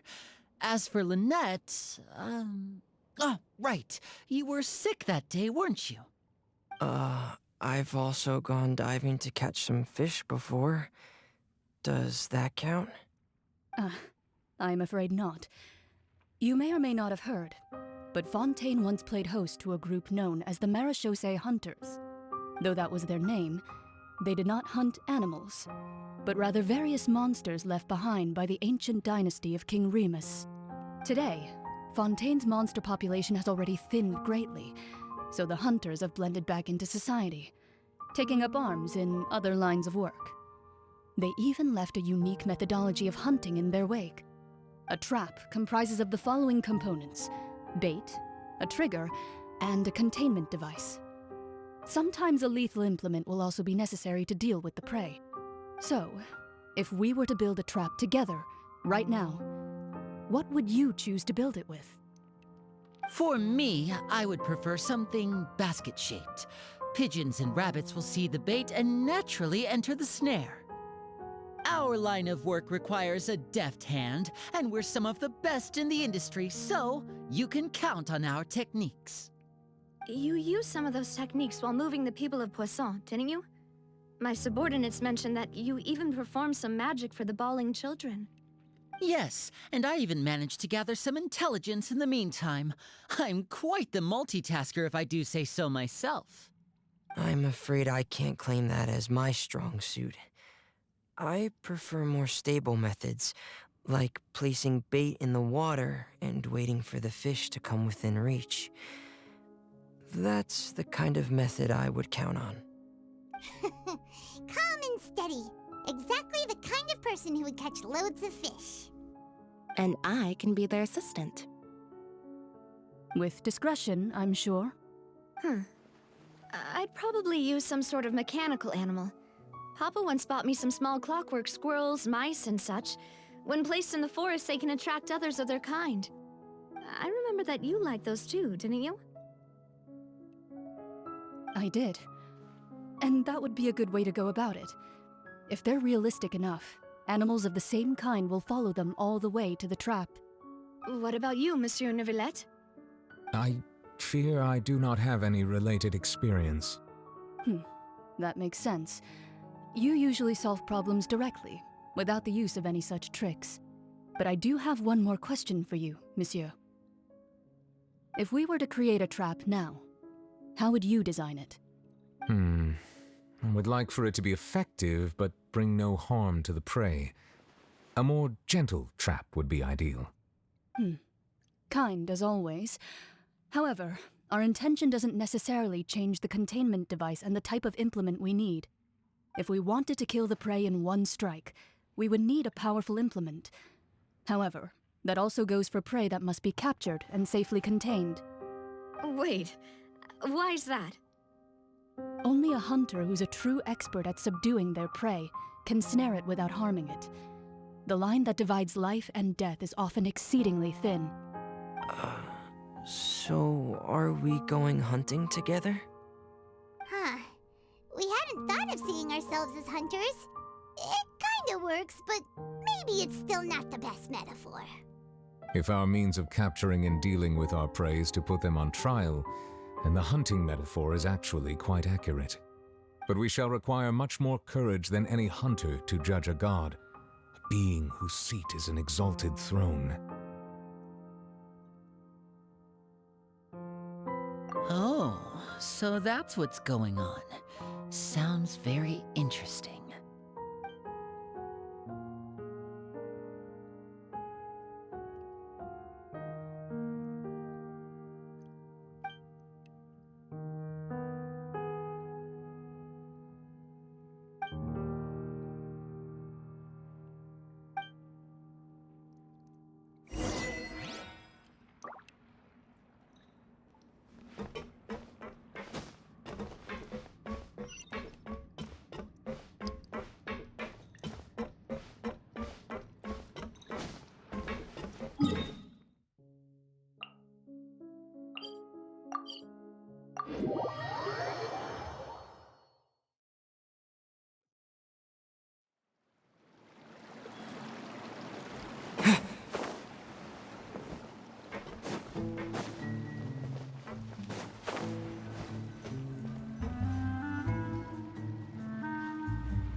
a tough few days, hasn't it? So much has been happening. Paimon didn't think the meetings would go on for so long, but everyone seemed pretty fired up, huh? Paimon thought they'd be at least a little frightened. Well, Fremine was, now that Paimon thinks about it, but everyone else just looked a little surprised. Well... It's hard to say. Paimon doesn't have any experience with this sort of thing. But with you around, Paimon sure will do great. After all, you're the most reliable person in the world, aren't you? Huh?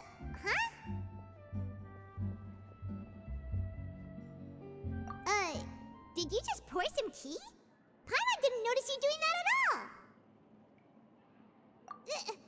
Then what's that?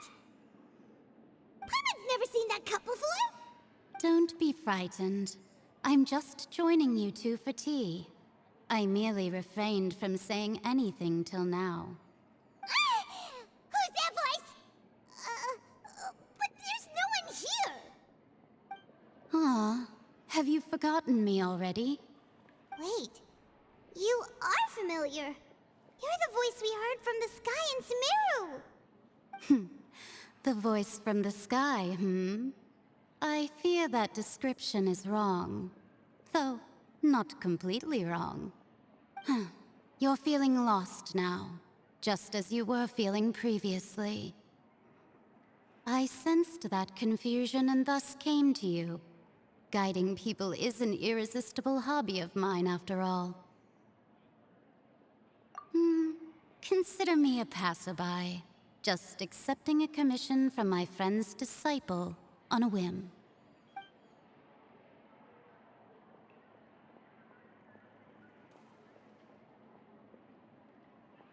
The prophecy. Yes, what has been prophesied will be fulfilled. You may view such things as the history of the future. What? Then is there any way we can stop it? I believe you have witnessed a failed attempt with your own eyes. Can everything in Teyvat so easily be changed?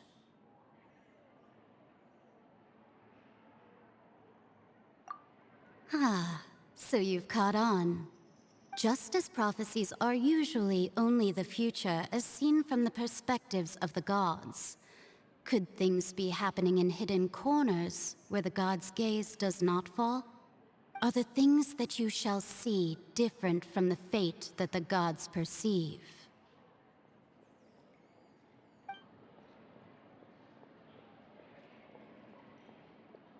What is she talking about?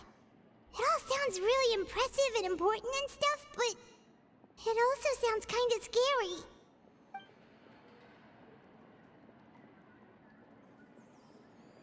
I believe that you understand, right? Some things are insignificant, but others you must reach out to change. Ultimately, fate shall serve as your only guide, no matter what will happen in Teyvat's future. All you need to do is to play your part. This was good tea, by the way. Thank you for your hospitality. Well, that'll be all for today. The voice. It's gone.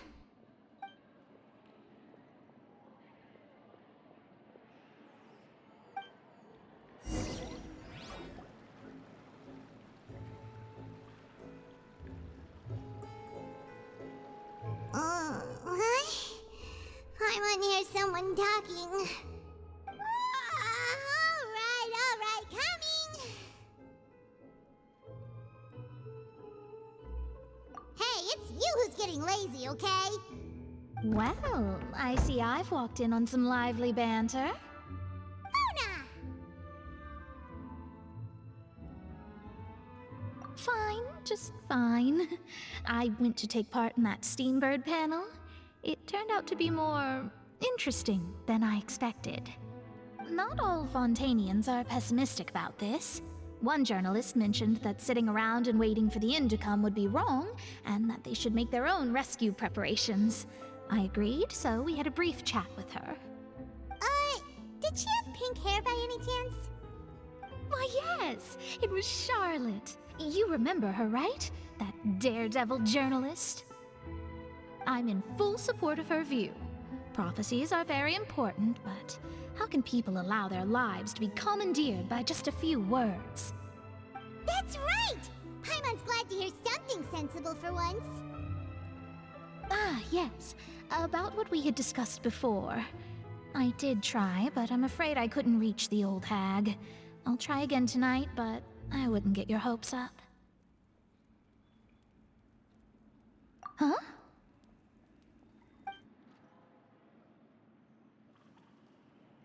Goodness gracious. Are you serious? She said that even the god's gaze has blind spots. Pretty bold if you ask Paimon. Most people would believe the gods to be all-knowing, right? The Hexen Circle members are certainly anything but ordinary. As for the mage named N, the old hag has mentioned her a few times. She said that N's sense of direction is incredible, and that she loves guiding those who are lost. But I've never met her, and if she were still alive, she'd be... well, suffice it to say that the hag's at least a few hundred now, and N's been around for longer than that. Whoa, the Hexen Circle sounds like a scary group. But they must really stay in shape to live so long. Their abilities alone are pretty terrifying. If she came to see you personally, then the problem you're facing must truly be of great importance. Well, it's not like Paimon could understand anything she said. Yes, she was quite cryptic, but I suspect she means that there is still a way to turn things around. She didn't say when or what that would be, though, so... perhaps it is something that you cannot know right now.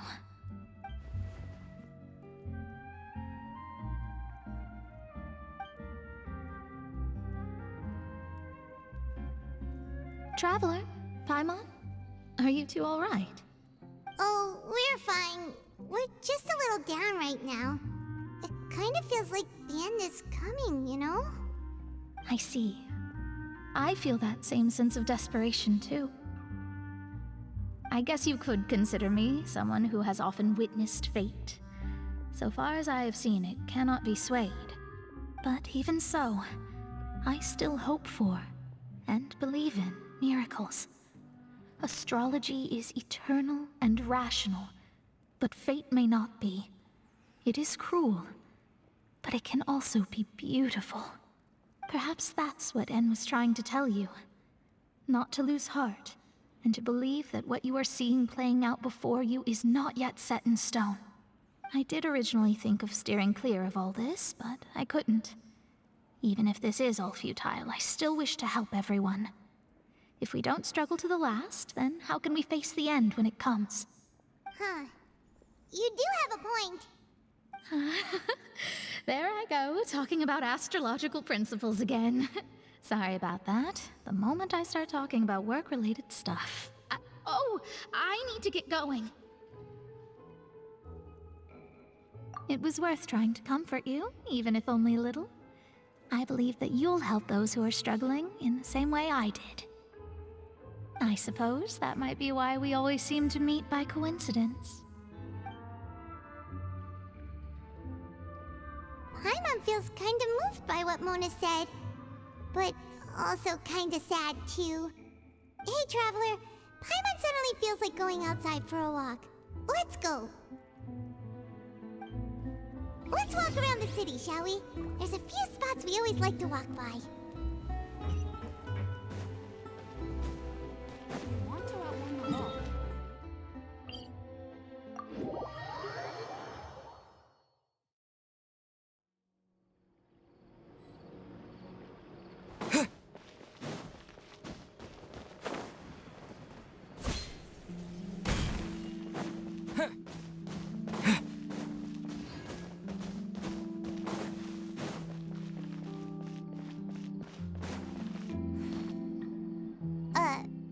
Huh? Our names are written in this newspaper. What's going on? Let Paimon see!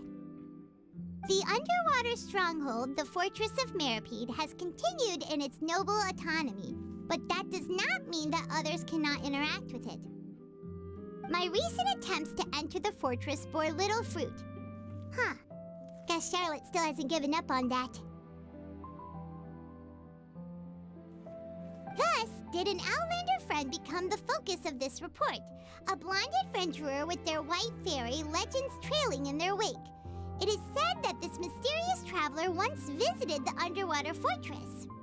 So while the fortress's interior remains a mystery behind closed doors, do not fear, for the tales of the traveler contain surprises in spades. Journalist Charlotte's biggest scoop yet, the Traveler's Trail, World Walker. Huh. Charlotte took so many awesome photos of us and we never even noticed her. She hasn't been able to get a hold of anything at the fortress, so since we're easier to find, she's using us as the subject matter instead?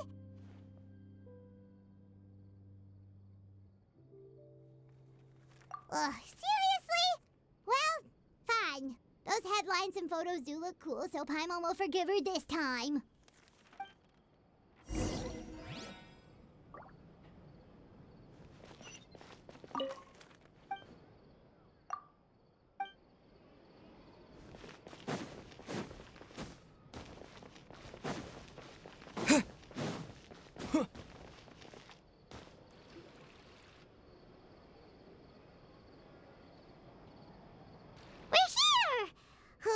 Paimon's hungry.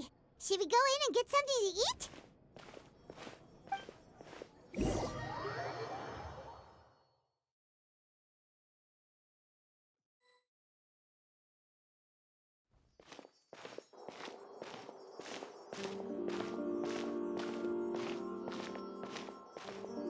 Hey, quick! Look! That's the limited edition, only 16 slices a day cake! It was so delicious the last time we tried it! Despite the tense situation we were in, let's give it another go! Paimon's sure it'll be great! One slice of cake, please. Someone showed up after all! Oh, wait, you're the one from the Palais Mermonia. Oh, are you here to buy cake too? It seems Monsieur Nervalette was right. You really can eat. Wait, did he really say something like that? That's right. Even he has his own preferences when it comes to food. As for me, I love the cake and coffee here. Do you come here often? Usually every day.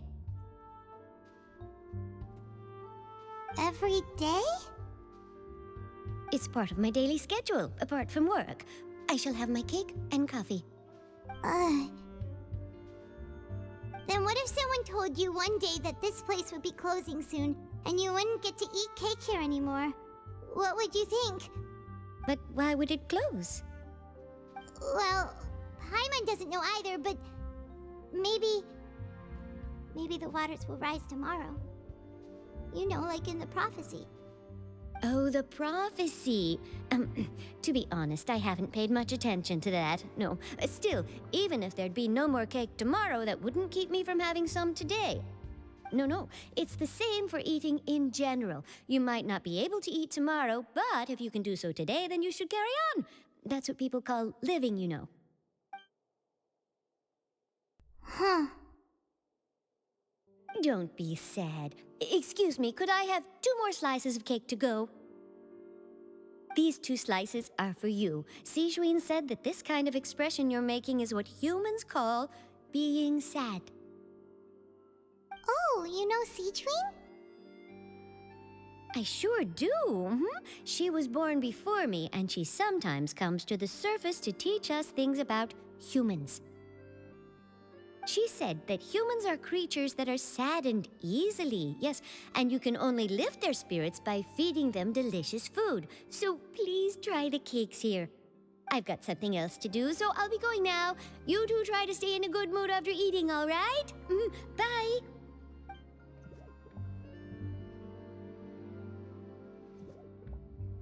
And there she goes. All right, let's dig in. Paimon's sure this cake will be delicious.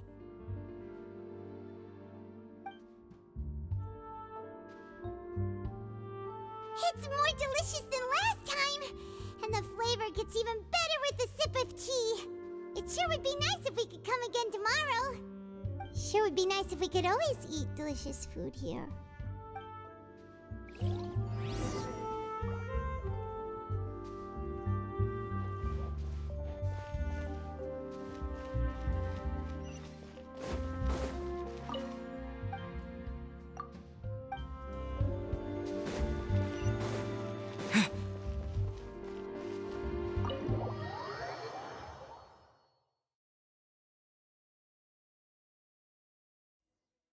Oh, we're near the Steambird office.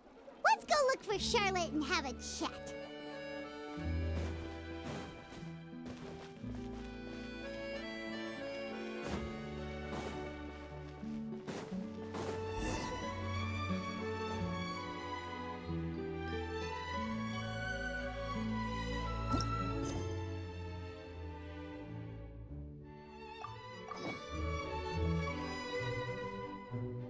Wow!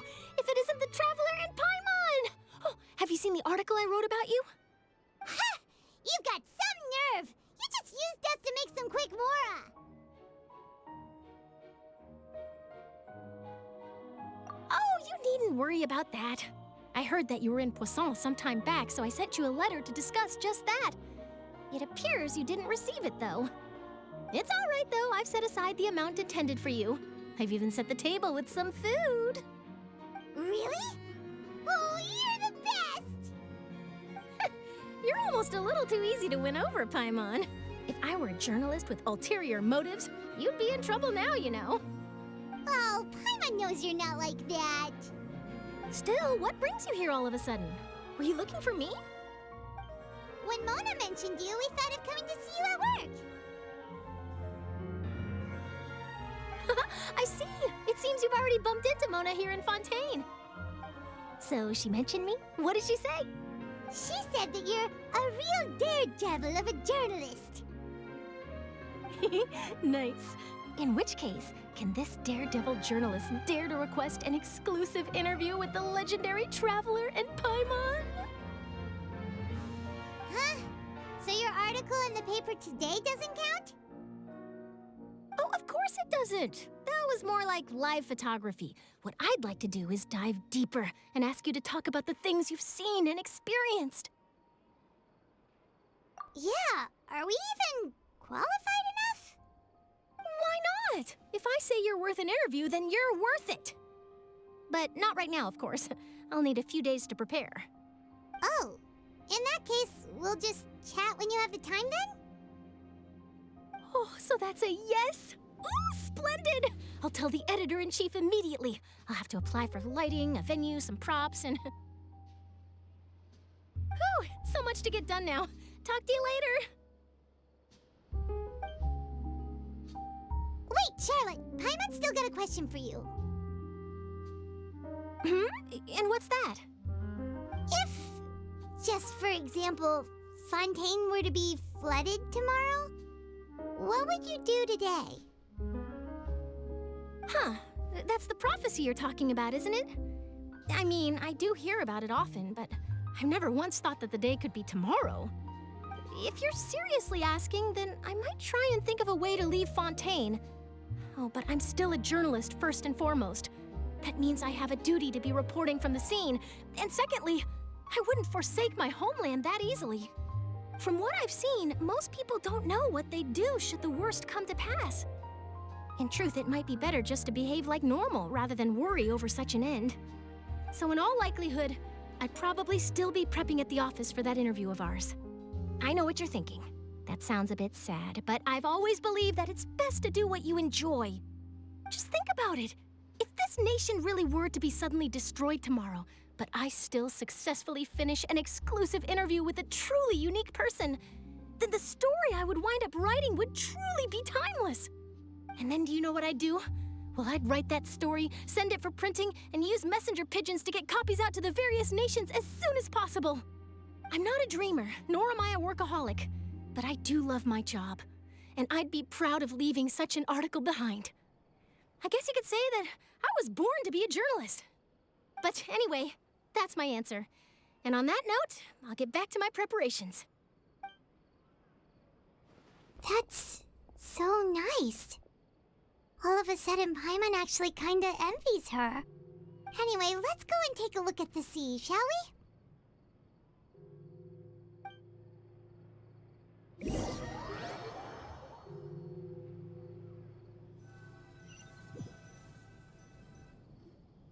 The sea breeze and scenery can be a pretty soothing combo, huh? Paimon's been thinking. If it wasn't Fontaine, but all of Tevat that would be destroyed tomorrow, where would we go and what would we do? No, Paimon should ask, if you could choose, what would you like to do?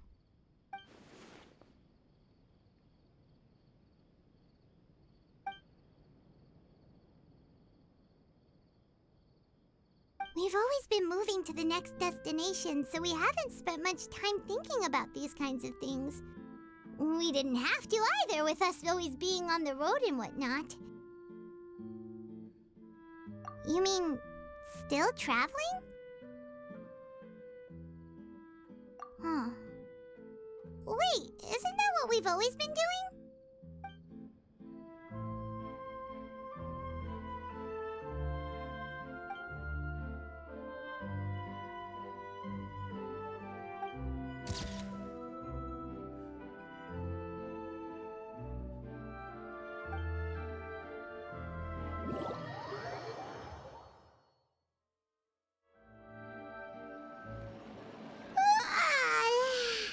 Feels like you'll grow mold if you stay here long enough.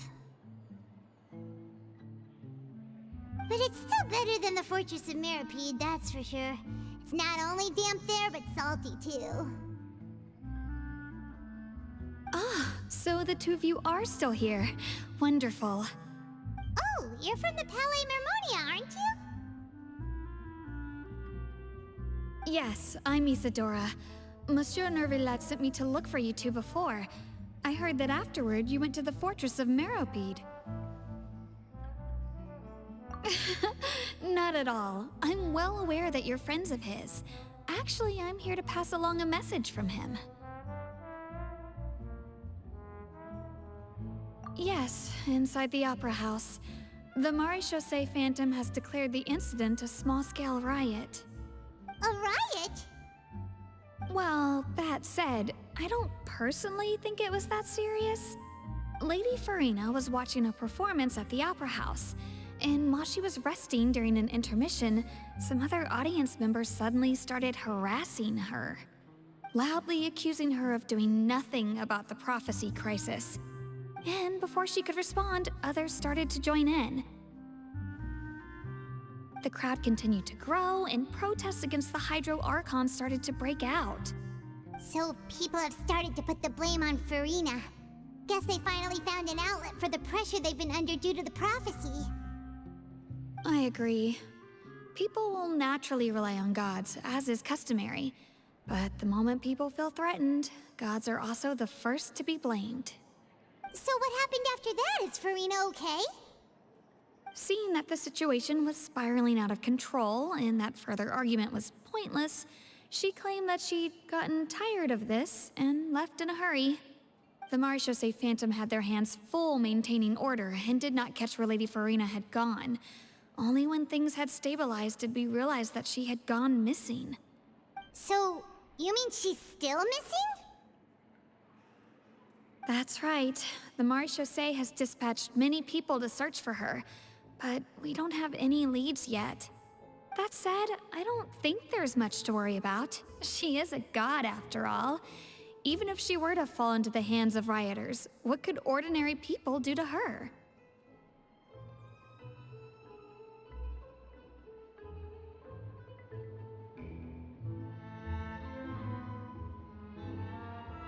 Good. Monsieur Nervillat sent me to tell you about the situation, but he didn't say anything else. Don't worry, this is more than enough to go on. Thanks for keeping us informed. Ah, is that so? Well, all right then. In that case, you two take care. I'll be heading back to the Palais now.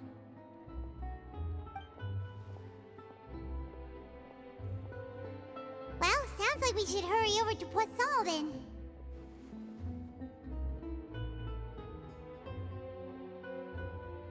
If we know Farina, she won't try to fix things in this situation. Instead, she'll look for a place to wait out the heat.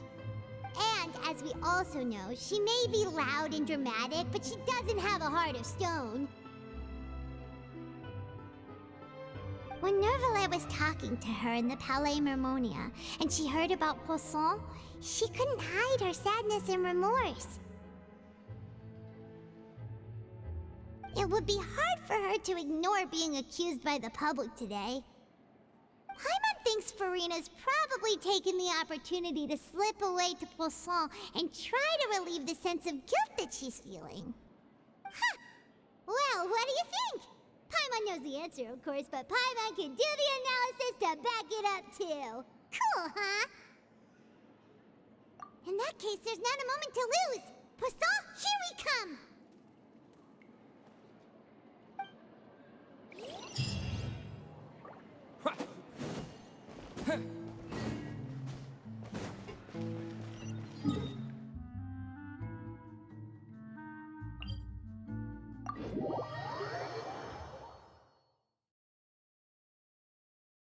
This place looks deserted. Guess all the survivors must have evacuated already. All that's left here are signs of devastation. Could Farina really be here? Let's try to find her as soon as possible.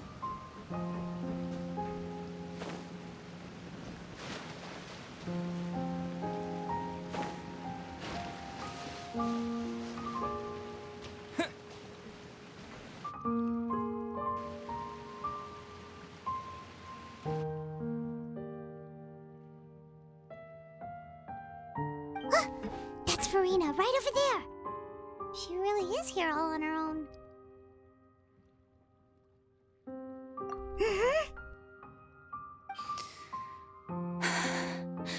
Should I just give up? This is all meaningless. What was meant to happen did happen after all. Everyone's dead. I'm sorry. I'm so sorry. Give up, Farina. There's no point in holding out. I'm sorry. But what can I even do other than to repeat meaningless apologies over and over? Who's that? Don't worry, Farina. It's just us.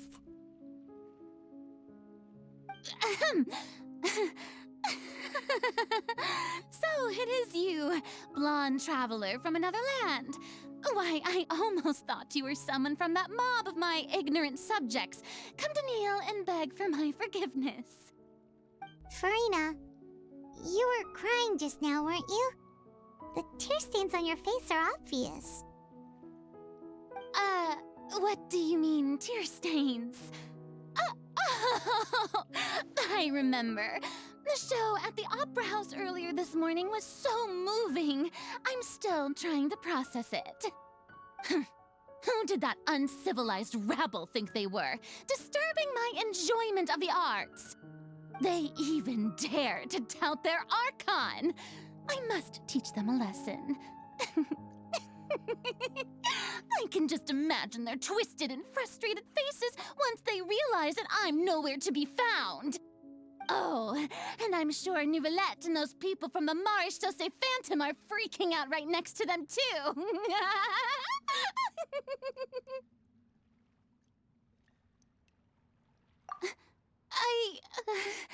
Of course not. Hey, there she is! The Hydro Archon's over there! Quick, after her!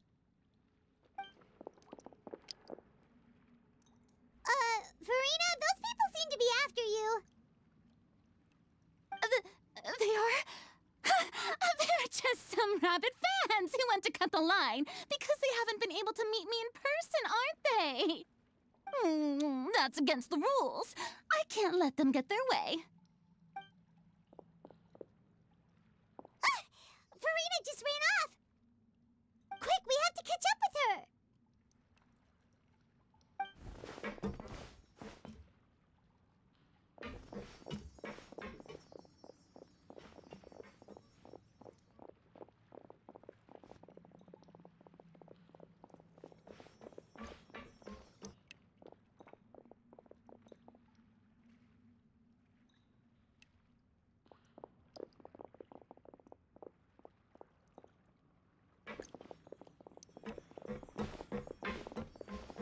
This should be the place, right? Hey, Farina! There's a good hiding spot over here. Quick, come to Paimon before the rest of them catch up to you. What is this place? Hurry, they're almost here! Fine. I suppose haste is warranted. Lead the way.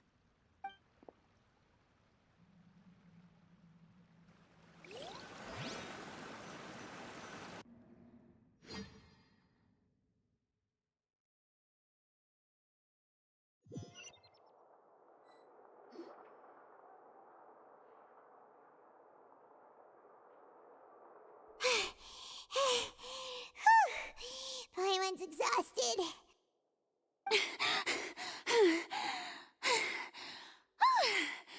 I'm so tired. I totally thought they had caught me. No, I mean, I merely gave in to the sheer enthusiasm they displayed.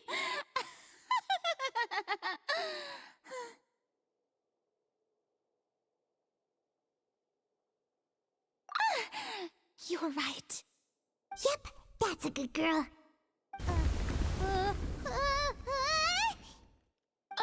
What's happening? The ground's shaking. Is it an earthquake? Yeah, a quake of this kind preceded the flooding in Poisson, didn't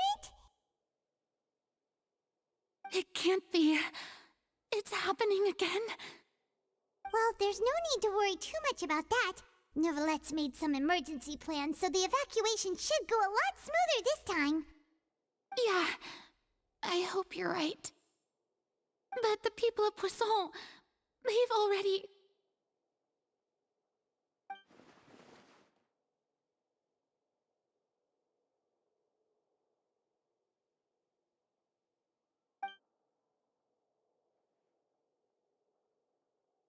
It's true. I've been investigating the prophecy for hundreds of years. I once had informants all over Tevat, searching for clues and feeding information back to me. I've tried all kinds of ways, too, to hold back the sea. Anything to keep the coastline from advancing. But all my efforts proved to be futile in the end. Really, the truth has been clear to me for a very long time. We cannot make an enemy of the divine. No matter what we do, the will of the heavenly principles will have its way, and the prophecy shall be fulfilled.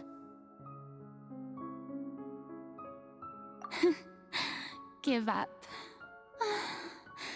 I do love the sound of that phrase.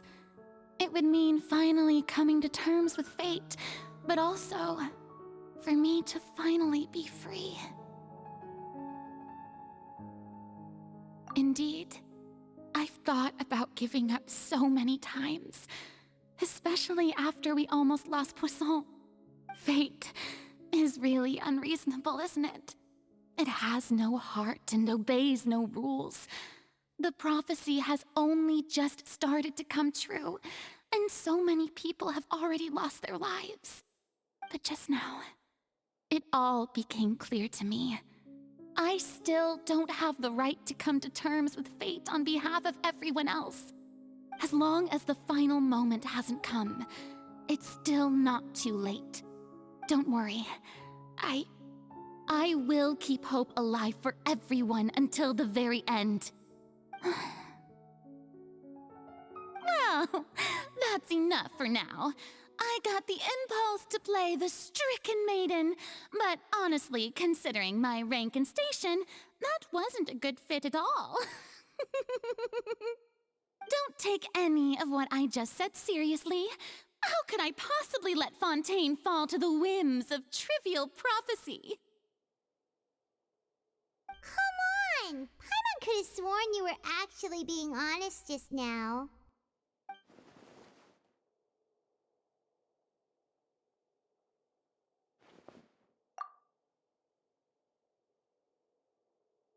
Share my burden. That's impossible. It was fated right from the start that this would be my duty alone.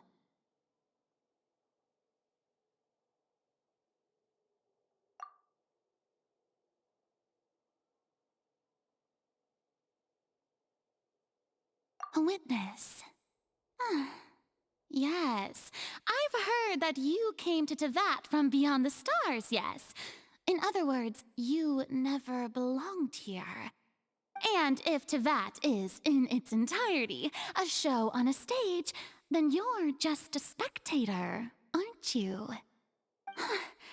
If that's the case...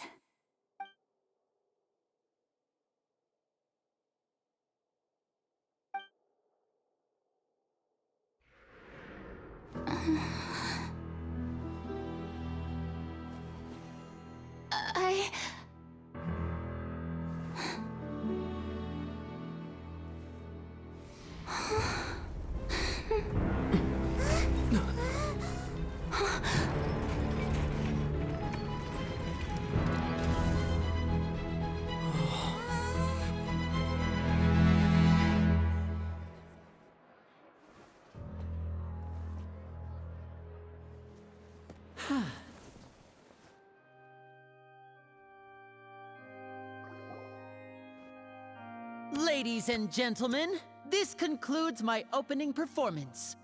Now, without further ado, we may proceed to the trial of our god.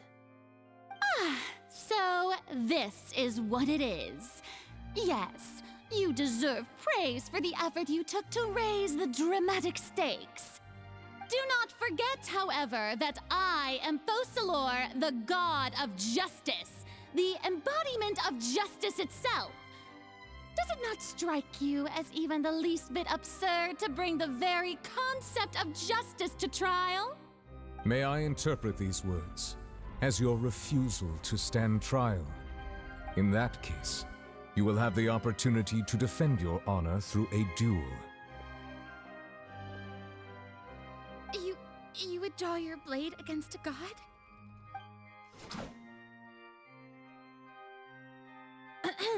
I see. It seems like you have made up your mind.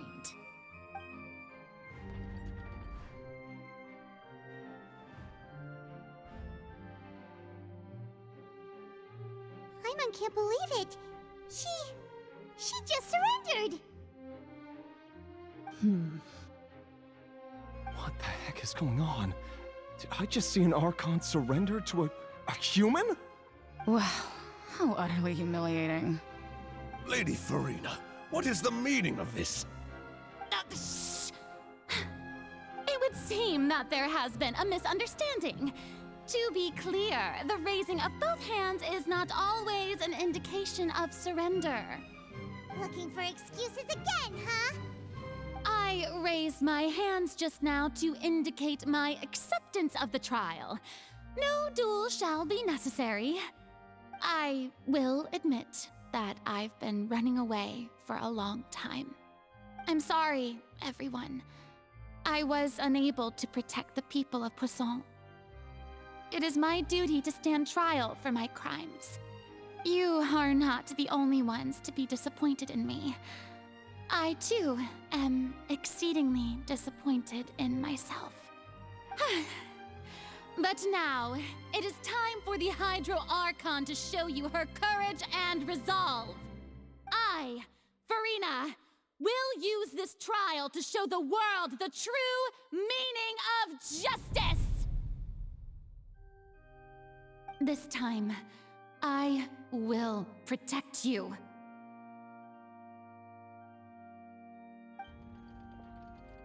Applaud and rejoice! One of the most outrageous and fantastical arcs known to the opera epiclese is now unfolding before your eyes.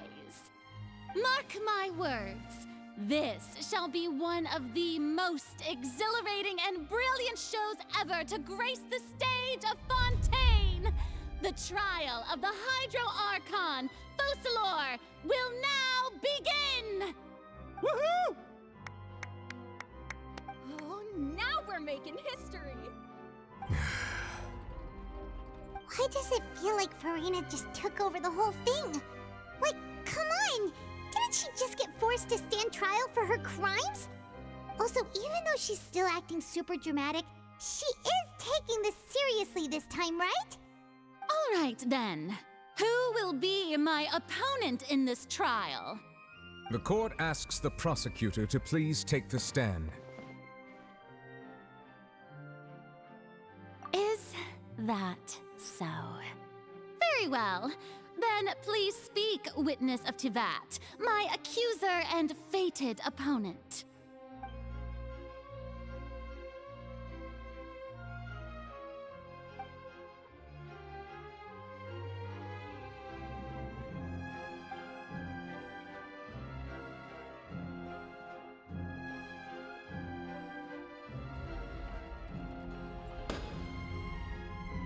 Also, please allow me to ask, as a final question before the trial begins.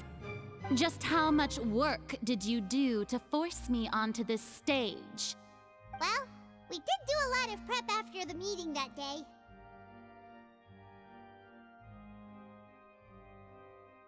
I can go over the tasks assigned to the Spina di Rosula, since they were rather straightforward and easy. Navia, the president of the Spina di Rosula. Most of the people who participated in the disturbance this morning were my subordinates. They changed into plain clothes and came to the Opera House as regular audience members, waiting for the perfect opportunity to incite insurrection against you. The people's resentment against their Archon has been building as more and more of the prophecy is fulfilled. A spark was all we needed to turn smoldering anger into a flame. Moreover, according to our understanding and analysis of you, when something like that occurred, you would likely flee the scene and head to Poisson by yourself. So, we arranged for a second group to lie in wait there. So, you mean, the ones who scoured the settlement for me were also from the Spina? And their goal was to force you to step into the giant magic box so you may personally participate in the greatest magic performance in all of Fontanian history. That's right. That house was a magic box, rather than someone's residence. As the super ultimate version of the setup that I used when I first performed at the Opera Epiclese, the volume of the box was increased by a whole order of magnitude, and the distance it traversed was the entire gap between Poisson and Aranias. Its cargo, of course, was an Archon instead of a human. My thanks, Farina. Without your help, we could never have pulled off such an extraordinary performance. You're welcome? Of course, this performance was only made possible with Father's support. The House of the Hearth spent a massive amount of labor in Mora to pull this off. We had to select a location, construct the giant magic box, dig a tunnel, and open up a path through the water. It was a lot of work for all of us. So, in other words, the earthquake that we felt within the giant magic box was just a normal tremor from the transportation of the whole house? That's right. It wasn't a sign of another disaster to come. Then, I can guess Nervilette and Cloran's parts. You gathered a crowd, prepared a stage, and made sure that the champion duelist would be immediately ready for a fight. Also that as soon as I appeared on the stage, the trial may commence without a hitch. Am I right? Yes, that is correct. Well, Clorand, I must commend you for your courage. Only the most outstanding champion duelist in all of Fontaine would accept a duel with an Archon without flinching. Thank you. As for you, Traveler, I suppose your role was to keep me distracted with conversation once you found me in Poisson. You'd make sure that I didn't notice anything amiss before revealing yourself as my prosecutor once we'd arrived onto the stage.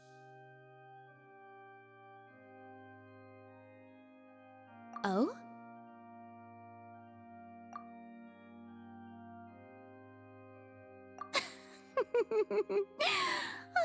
Is that so? Then I suppose I must have missed my final chance. It's fine. It matters not. What's done is done. The stage is already set, so there's no reason to disappoint the audience. Let's see this trial through to the very end.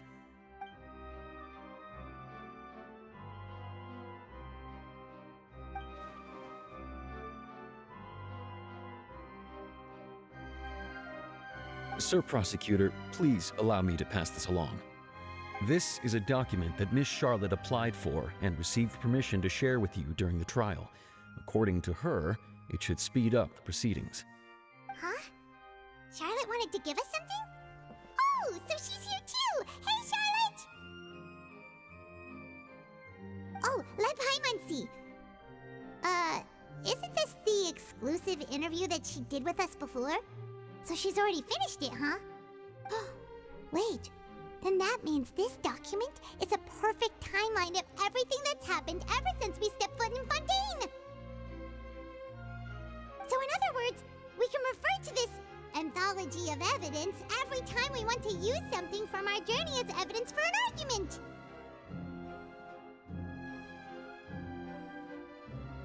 Let's quickly confirm the information in it. Just think of it as a refresher, alright? You defeated the Hydro Archon in the very first duel you took part in at the Opera House. That's one for the history books, all right. I didn't think that you'd wind up getting to the bottom of the case I'd been following all this time. I guess you could also see this as a happy coincidence.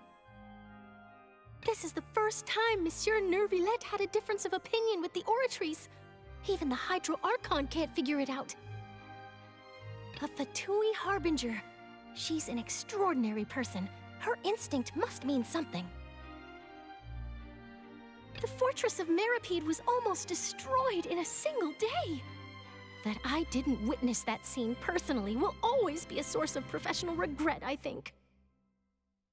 According to Monsieur Nervillette, both Child and that whale should have been in the primordial sea at that time.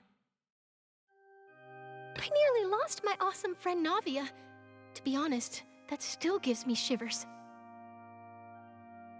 The words of someone as extraordinary as a witch can probably only be truly understood when something surreal happens to you.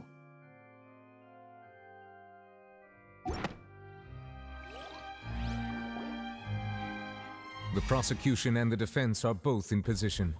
The trial shall now begin. Oh, come on, Nervillette. There's no need to repeat all the unimportant legalese. Just fast forward to the part where the prosecution lays out my offenses. As the defendant and the lead actress of this performance, I still haven't even been informed of my supposed guilt in all of this. Of course, it is only natural for humans to struggle to understand the actions of a god. However, you will need more than that to convict me of a crime. That's true, but my charge here is unrelated to your conduct as an Archon. Instead, I would like to charge you as a fraud who's never been the Archon in the first place. Wait, what was that? Lady Farina's a fraud? Hey, I came here thinking that we were going to try the Hydro Archon for forsaking her duty, but did I hear that right? She's not our Archon at all? Charge accepted. Lady Farina, do you plead guilty to the charge?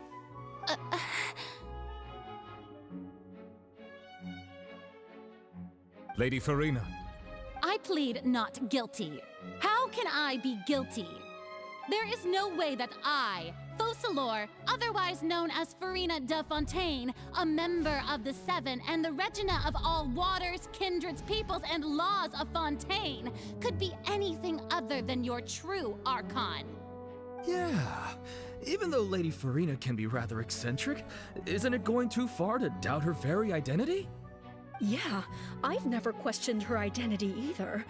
Sure, Lady Farina can be super irresponsible, but what grounds does that prosecutor have to make such a huge claim? I have cause to believe that common sense will prevail in this case. Many of the members of the audience have known me as the Hydro Archon ever since they were born. There would be no fooling their memory. See?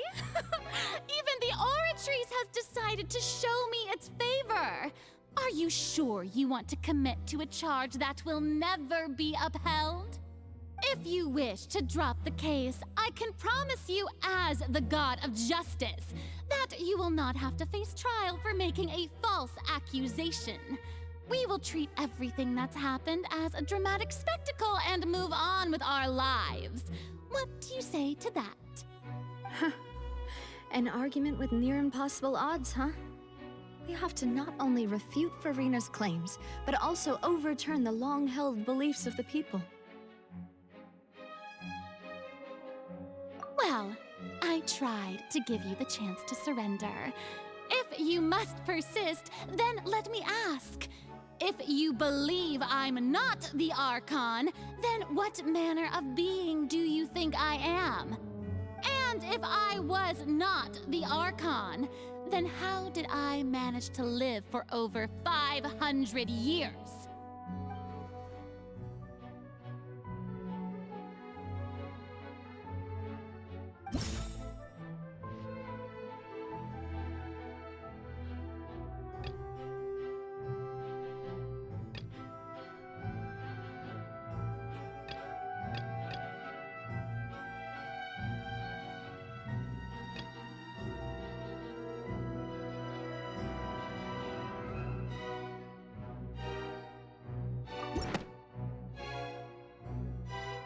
First of all, you may be a member of another long-lived race, which would allow you to naturally possess an extended lifespan. And second of all, even if that wasn't the case, there could be other ways to extend your life. Who gave you that idea? Was it the knave? You'd sink so low as to use a harbinger's words against me. A curse? I once thought it possible that the aura of an Archon might naturally resemble a type of curse. But in light of this claim, perhaps what I sensed was not your divinity, but a curse after all. You sensed it too, huh, Neverlet? Lady Farina is actually a human? Well, it is true that it's extremely difficult to tell humans and gods apart just by looking at them. It's not impossible.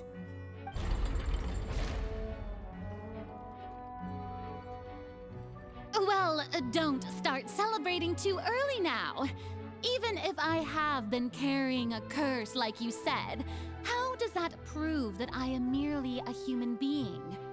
Besides, everyone knows that the main difference between a human and a god is the possession of authority. Gods can do what humans cannot. That's why they're worshipped as gods.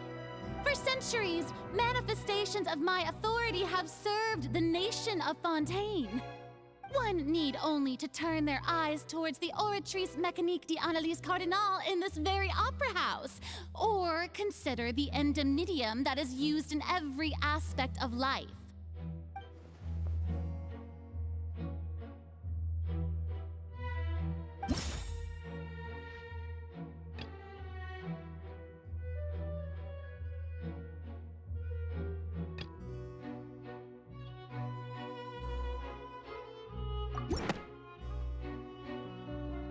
You tried to reference the Oratrice, but weren't you as confused as all the rest of us when the Oratrice declared Child to be guilty without any proof? Otherwise, you should have come up with a good explanation for that by now. Didn't I make myself clear at the time? The decisions of the gods are naturally difficult for humans to comprehend. There is no need to provide an explanation. Lady Farina, I believe a reminder of your current circumstances is in order. While the court is in session, the principles of justice and the law must come before all else. While you are an Archon, you are also first and foremost the defendant in this trial. You will prove yourself unable to defend against the prosecution's charges if you continue to withhold vital information against the rules of the court. I never thought you'd use that kind of rhetoric against me. That was no trick of rhetoric, Lady Farina.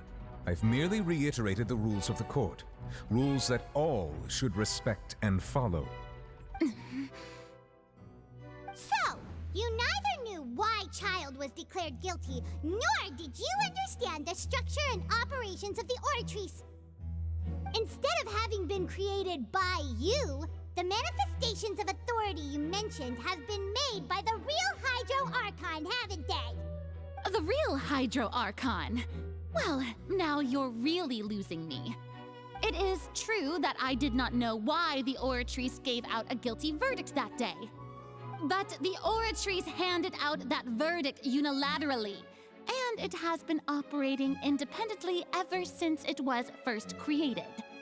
You can't argue that just because a divine creation is flawed, that the god behind it must also be no god at all. She's still throwing out all kinds of excuses. Seems like she's confident that we won't be able to produce proof that she has no power over the Oratrice. My power as an Archon. There are many ordinary citizens in the audience. How can I just carelessly demonstrate the formidable power of an Archon? If that poses a concern, I'm prepared to extend my protection to the audience. You don't need to go that far.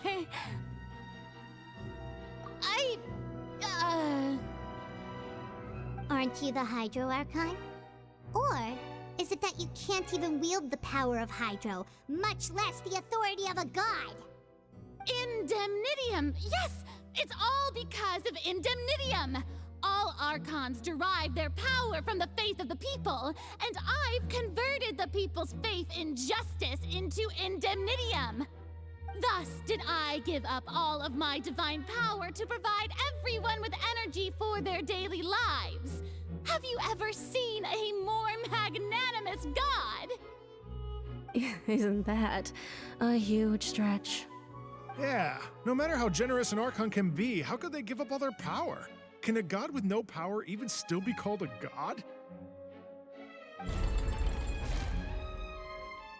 It seems like nobody's buying Furina's excuse. Hey, come now, everyone! Please don't stare at me as if I was a liar. I'm still the same Furina you knew, right? The one that you loved. Shouldn't you want to believe in me? Please? You've got to believe me. If what the prosecutor said is true, she really has committed a grave offense. Did she deceive all of us? And all of our parents and grandparents too? And all of our ancestors? Ever since they were born? Enough! That's enough. Tell me then, if I'm not the real Hydro Archon, then who is? If you have no evidence of another Hydro Archon's existence, nor can you find anyone who can back up their claim to be such, then what grounds have you to say that I'm not actually the real deal? Wow, she came up with yet another argument. How can we refute her now? Seems like she really doesn't want to give up.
That doesn't sound right. Paimon doesn't think this clue can be used as compelling evidence to build our case.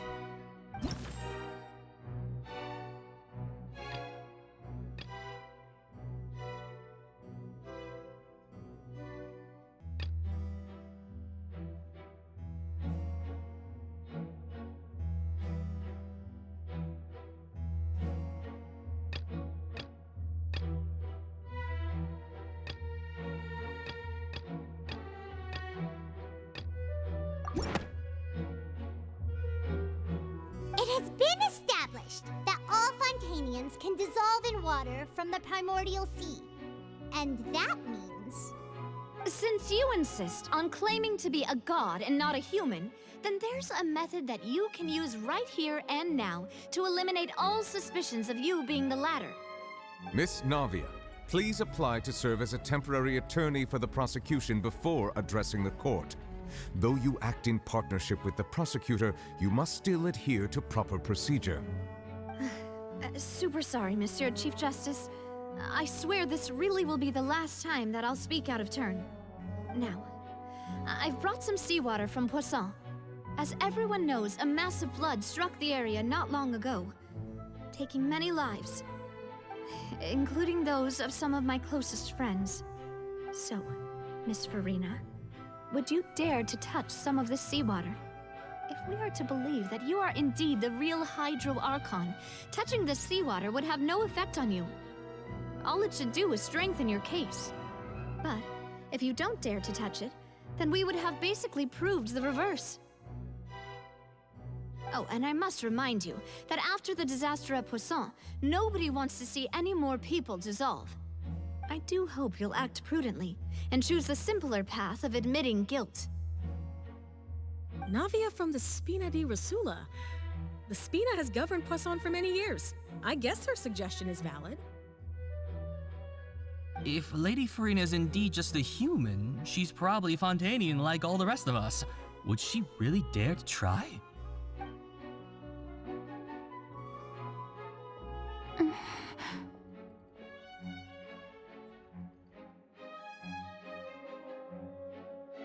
Lady Farina, this test has been unilaterally proposed by the prosecution. As it falls outside the realm of standard court proceedings, you possess the right to decline participation. Well, of course he had to tell her that. But refusing to participate is basically the same as a confession of guilt. She's just staring at the water without saying a single word. It really does seem like she's quite terrified of it. That could only mean... What's going on? Is she really planning to... That's not what we thought she would... Due to the inherent risk of the test, Lady Farina, you may...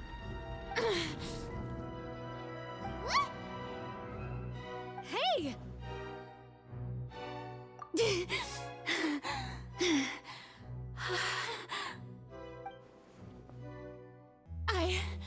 I'm fine! Look at me, everyone!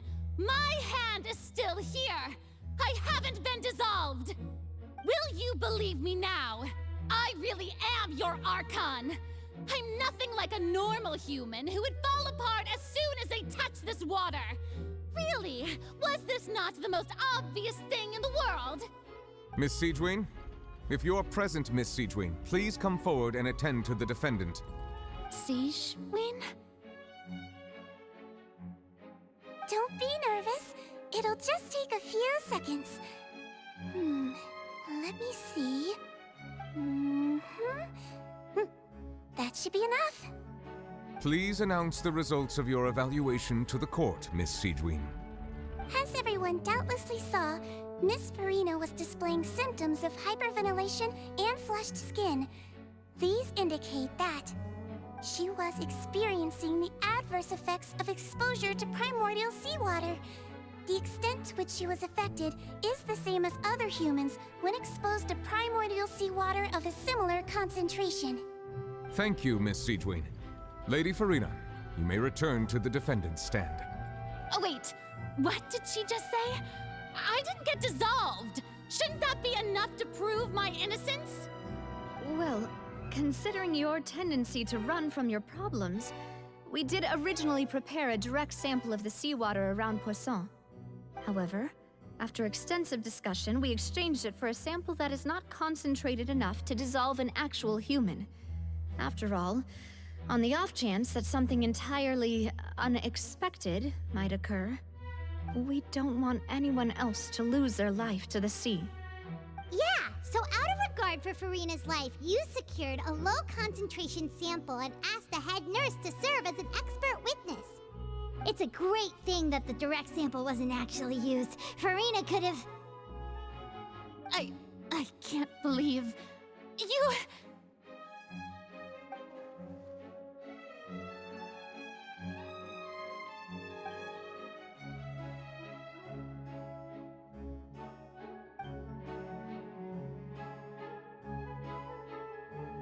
Listen to me, everyone. Please don't give me such cold and disdainful looks.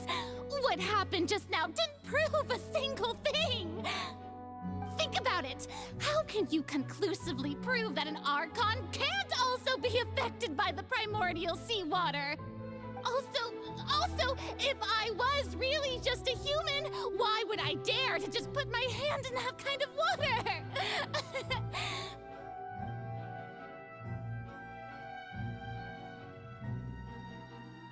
Please, everyone, anyone, just listen to me. I swear, I really am your Archon.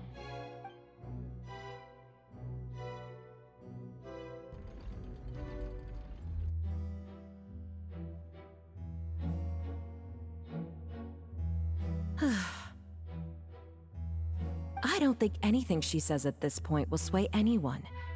The odds are just too stacked against her now. With all the things that have been said, Paimon doesn't think there's any way left for Furina to win. I believe the time for arguments and presentation of evidence has come to an end. If there are no objections, we will move on to the final judgment.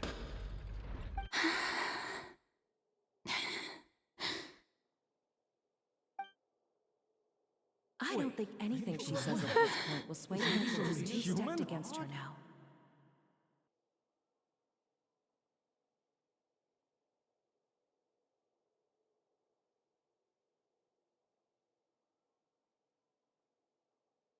In my capacity as Chief Justice, I shall now render judgment on Furina's misrepresentation of herself as the Archon of Fontaine.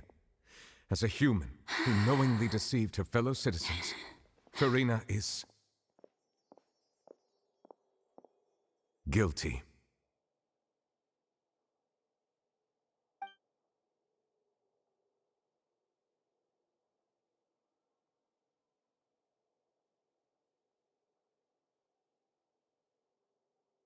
We shall now turn to the Oratrice Mécanique d'Analyse Cardinale to render the final verdict on the charges.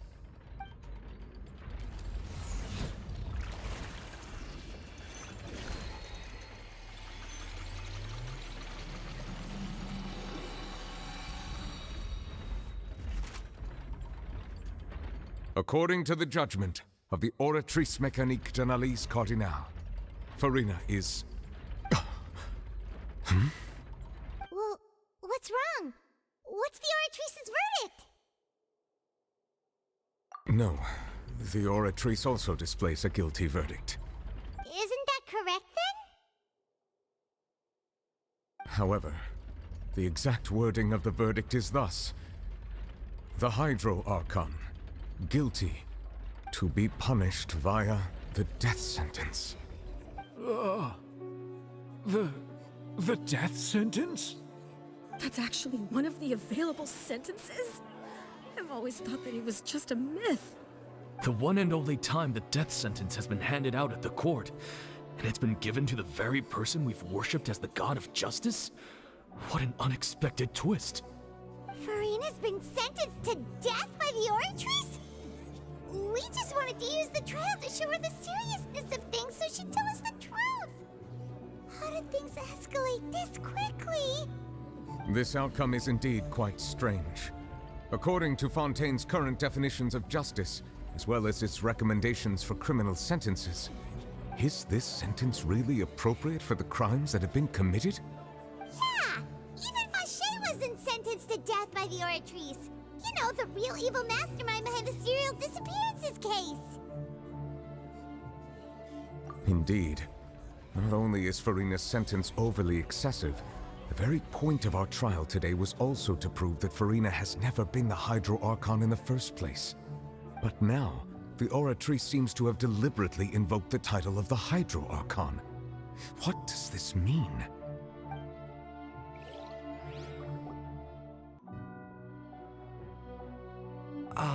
Excuse me, if I may interrupt. Is the trial still going? Fremine! You finally made it. I assume this means you've completed your mission? Mm-hmm. Any mission Father assigns to me will always be top priority.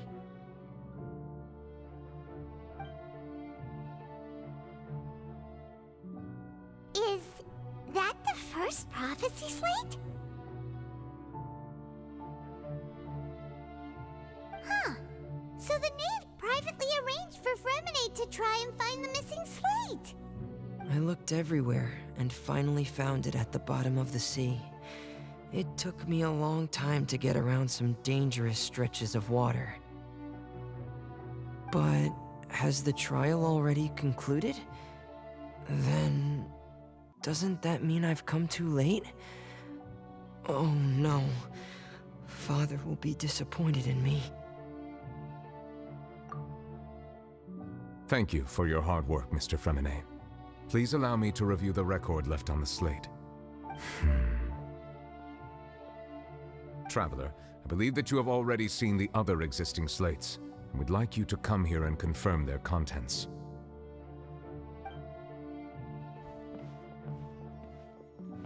Huh? So what do you see? What is it?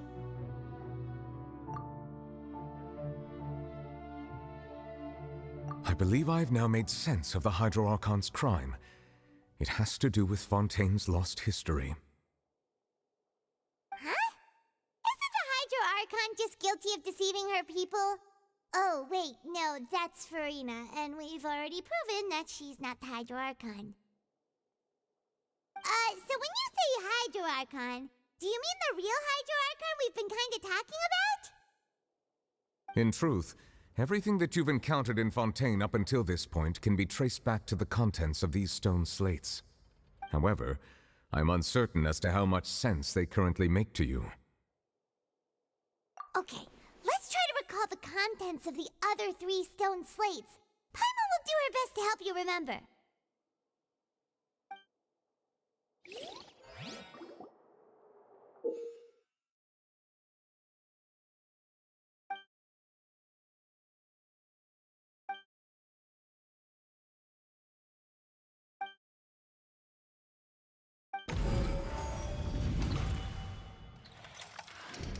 The first stone slate describes what you just said. It seems to show the previous Hydro Archon using her divine power, and then the Oceanids turn into humans. Does that mean that Fontanians are transformed Oceanids? Oh, Paimon wasn't expecting that. But if Oceanids can turn into humans, then perhaps this process can be reversed as well. The second stone slate shows Celestia floating in the sky, and the Hydro Archon and her people worshipping it together. But the heavens still brought judgment down upon them.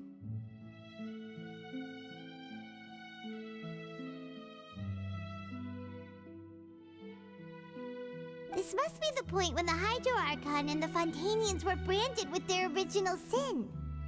Does this mean that the original sin and the Hydro Archon sin are the same thing? The third slate shows the Hydro Archon sinking into the sea surrounded by many people.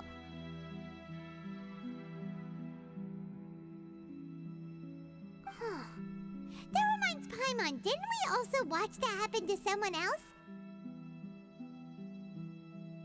Well, the fourth slate is the prophecy the Fontanians have been talking about. People dissolving into the sea, the Hydro Archon crying on her throne, and so on. We didn't believe that such a crazy disaster could happen at first, did we? But after that incident, it was just a question of when and not if.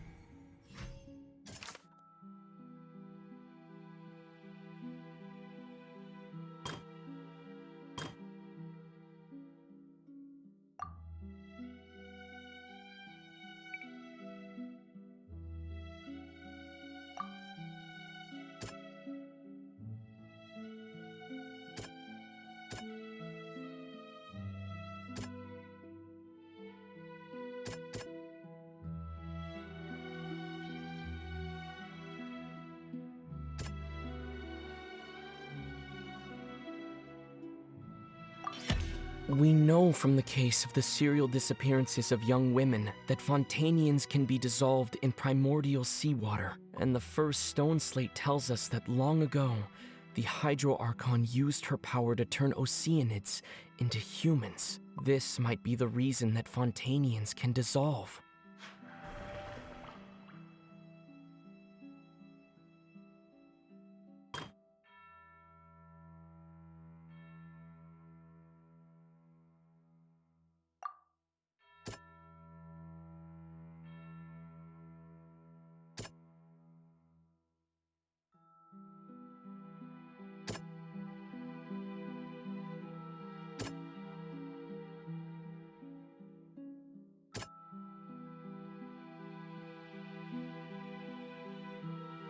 That doesn't sound quite right. Let's think about this some more.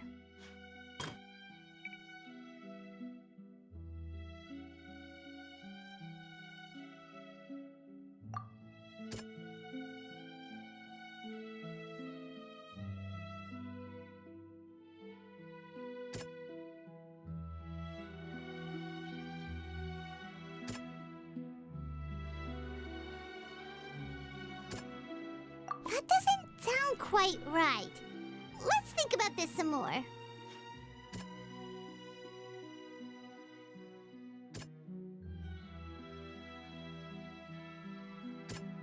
That doesn't sound quite... Perhaps what is about to take place has all happened before. The true sin of the Hydro Archon that Nervalette mentioned, and the original sin cast down on the people of Fontaine by Celestia, as recorded on the stone slates.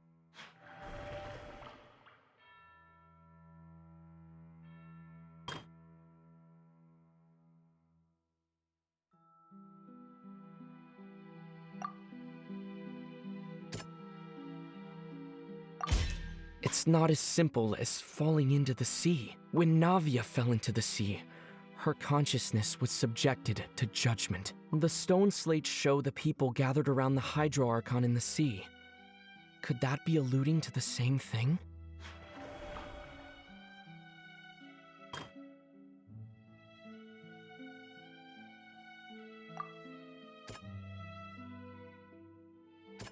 That doesn't sound quite right.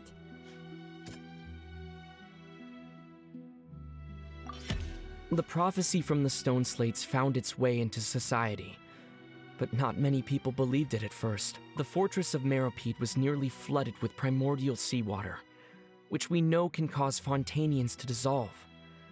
It seems increasingly likely that the prophecy may come true. If we hadn't dealt with it in time, things could have gone very badly. They'll dissolve into the primordial sea but won't cease to exist. Their essence will flow in the seawater, converge, and take the form of an Oceanid. The Hydro Archon was sentenced to death in court, shocking everyone present. Perhaps this means that her sin was actually Fontaine's original sin. Navia fell into the water inside those ruins, and she nearly dissolved. She was surrounded by the people of Poisson in a court within her consciousness, and was forced to take part in a trial meant to make her stay. The eruption of the primordial sea at the fortress of Meropide was the surest sign that the prophecy was about to come to pass no matter what. The prophecy's contents can all be verified by recent events. If we combine what we know together, loads of truths should come to light.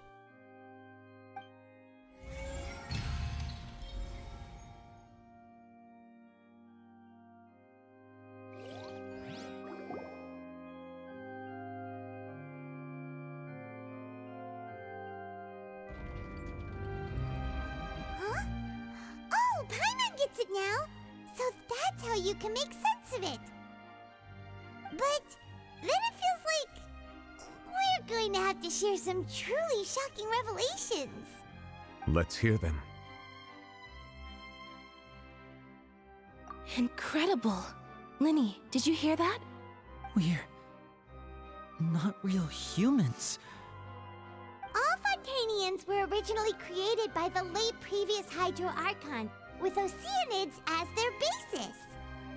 The evidence for that can be found in how only Fontanians could dissolve in primordial seawater, and how all the girls Vacher dissolved were also turned into Oceanids. Oh, and according to Navia, when she was about to get dissolved, she also saw everyone gathered around for a trial, all of them in the shape of Oceanids. Indeed. Yeah, and it follows from the content of the first slate that she probably angered Celestia by creating humans without prior permission. That could also explain why the Oratrice judged the Hydro Archon to be guilty. It's to account for that ancient sin. The Hydro Archon's true sin was creating us? And yet, after many hundreds of years, the Hydro Archon's creations have turned around to try to judge the Archon within the Opera Epiclese. The twists of history are often the most unexpected of all. Yeah, isn't the image here just like when Navia fell into the sea? So wouldn't it be trying to show the image of the Hydro Archon also falling into the sea once the prophecy has been fulfilled in the fourth slate? In the end, the people will all be dissolved into the waters, and only the Hydro Archon will remain weeping on her throne. Only then will the sins of the people of Fontaine be washed away. Did Paimon get all that right? You've made some keen deductions.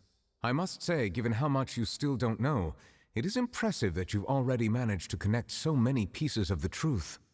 However, while you were able to decode all the information on the slates, they've also been etched with an additional layer of hidden information using a different power source.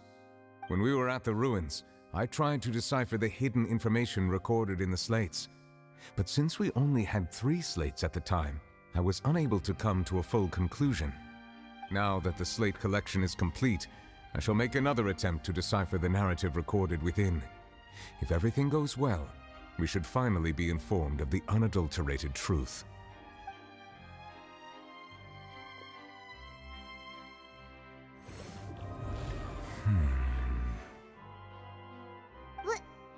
Well? Did you get it? I believe I should share this truth not only with you, but with all the people of Fontaine as well. I will try to briefly summarize it for you.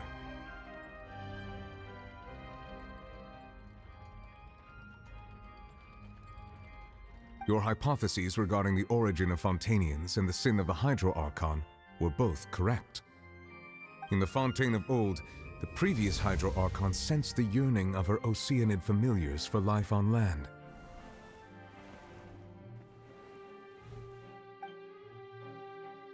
The Oceanids were enamored with the beauty and romanticism of human beings, and wishing to have those experiences for themselves, expressed to the Hydro Archon their desire to become of a similar kind.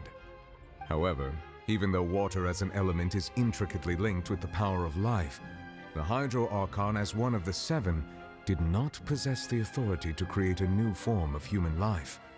Not one to give in, she eventually found a way to create permanent humanoid bodies for her familiars by appropriating the power of this planet's primordial sea.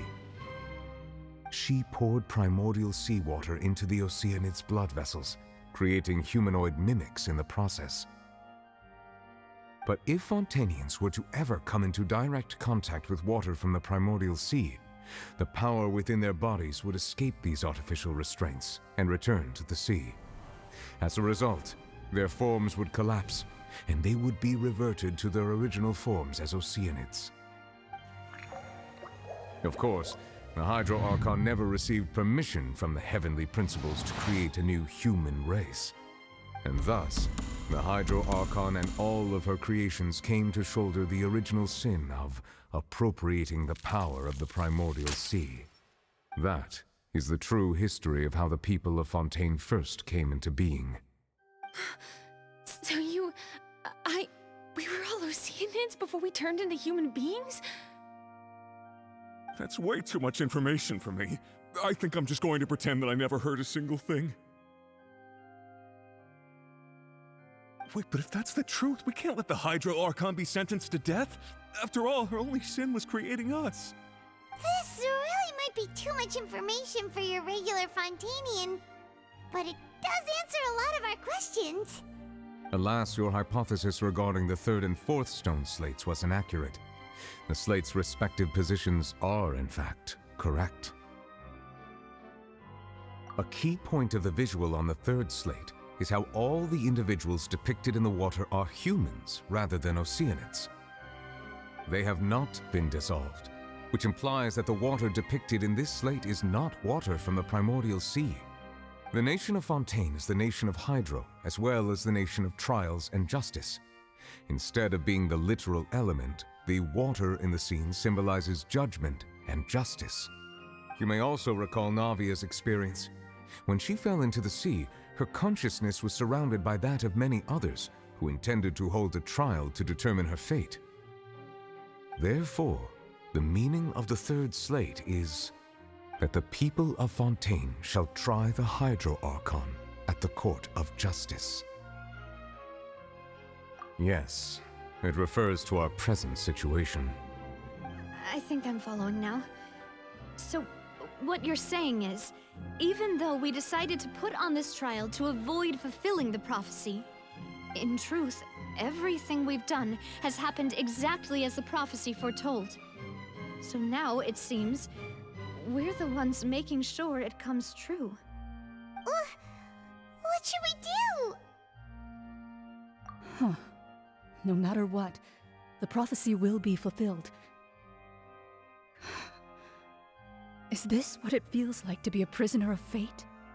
If that's the case, does that mean the scene in the fourth slate will also be fulfilled soon? Traveler, I would like to point out another small fallacy in your deductions. About the fourth slate, you probably thought that the eruption of primordial seawater beneath the fortress of Meripede served as the surest sign that the prophecy was about to come to pass, yes? However, I believe that rather than being a sure sign, that eruption could in fact only be a small warning of something far worse to come. As for the root cause of the catastrophe, I believe you've already encountered it once before.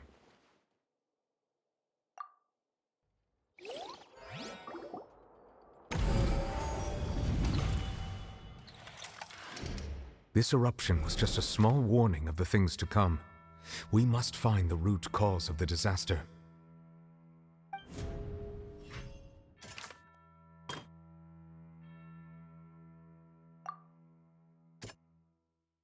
That doesn't sound quite...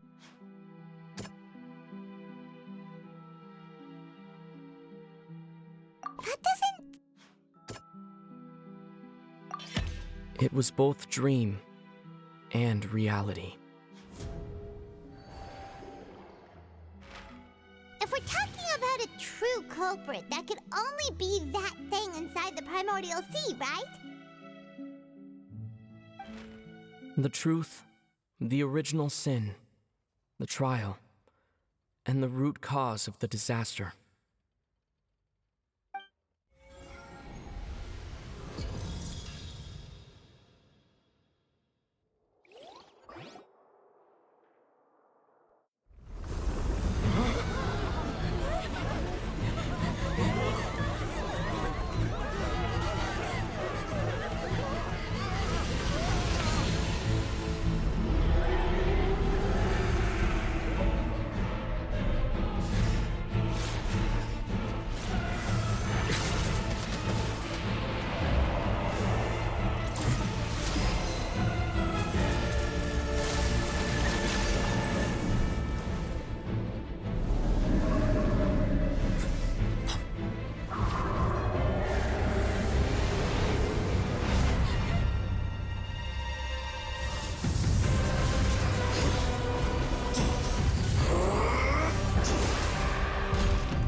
That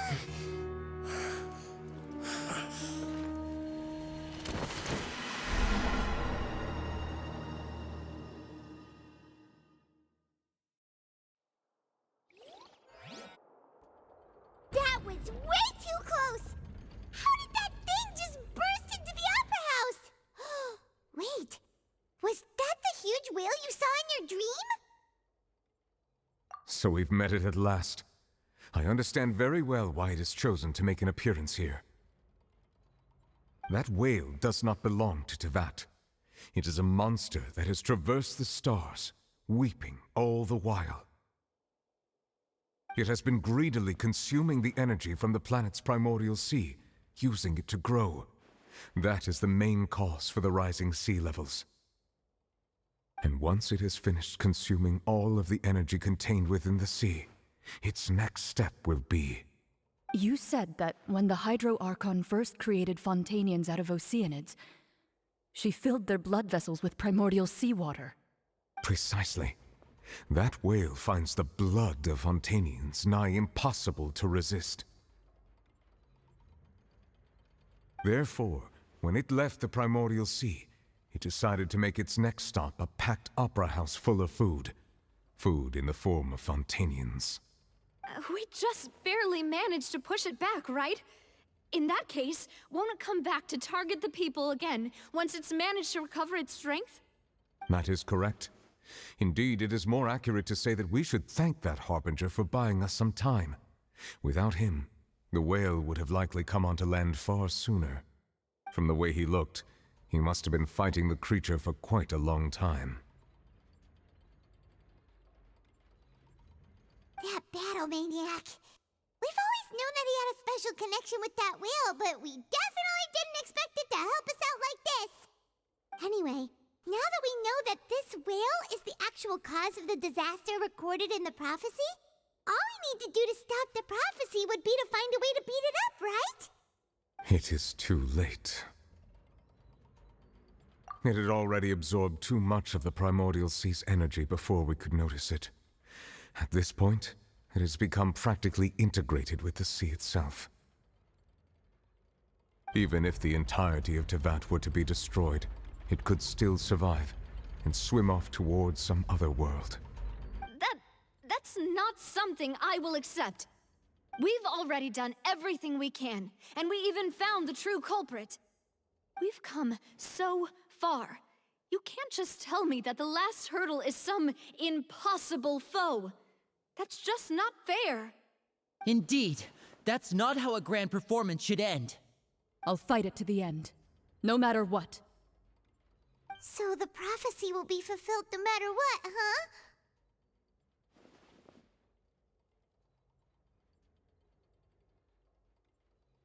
The prophecy. Yes, what has been prophesied will be fulfilled. You may view such things as the history of the future.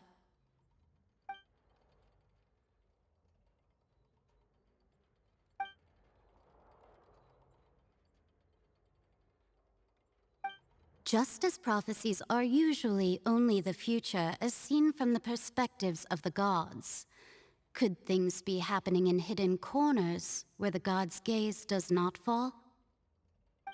Ultimately, fate shall serve as your only guide, no matter what will happen in Tevat's future.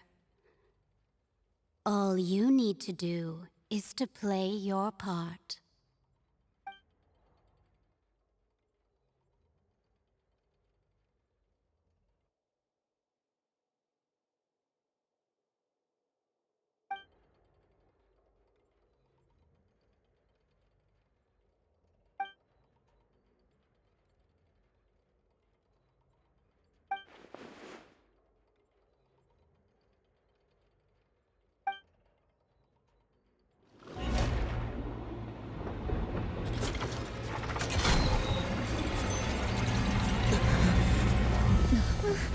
What's happening with the Oratrice? I believe it is preparing to carry out the death sentence.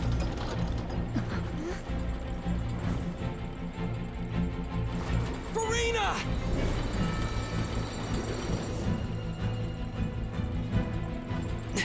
No, I still need answers.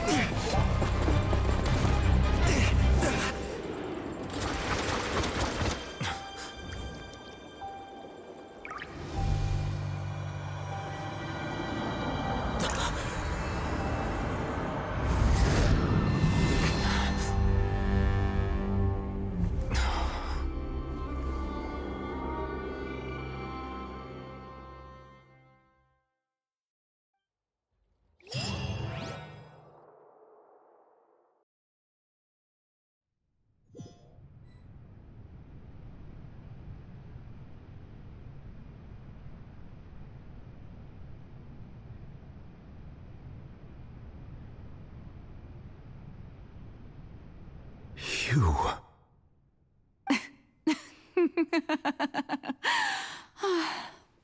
Sorry. That shocked expression on your face is just too amusing. I couldn't help myself. You are not Farina. Who are you? Ah, the sweet sound of bewilderment. Marvelous.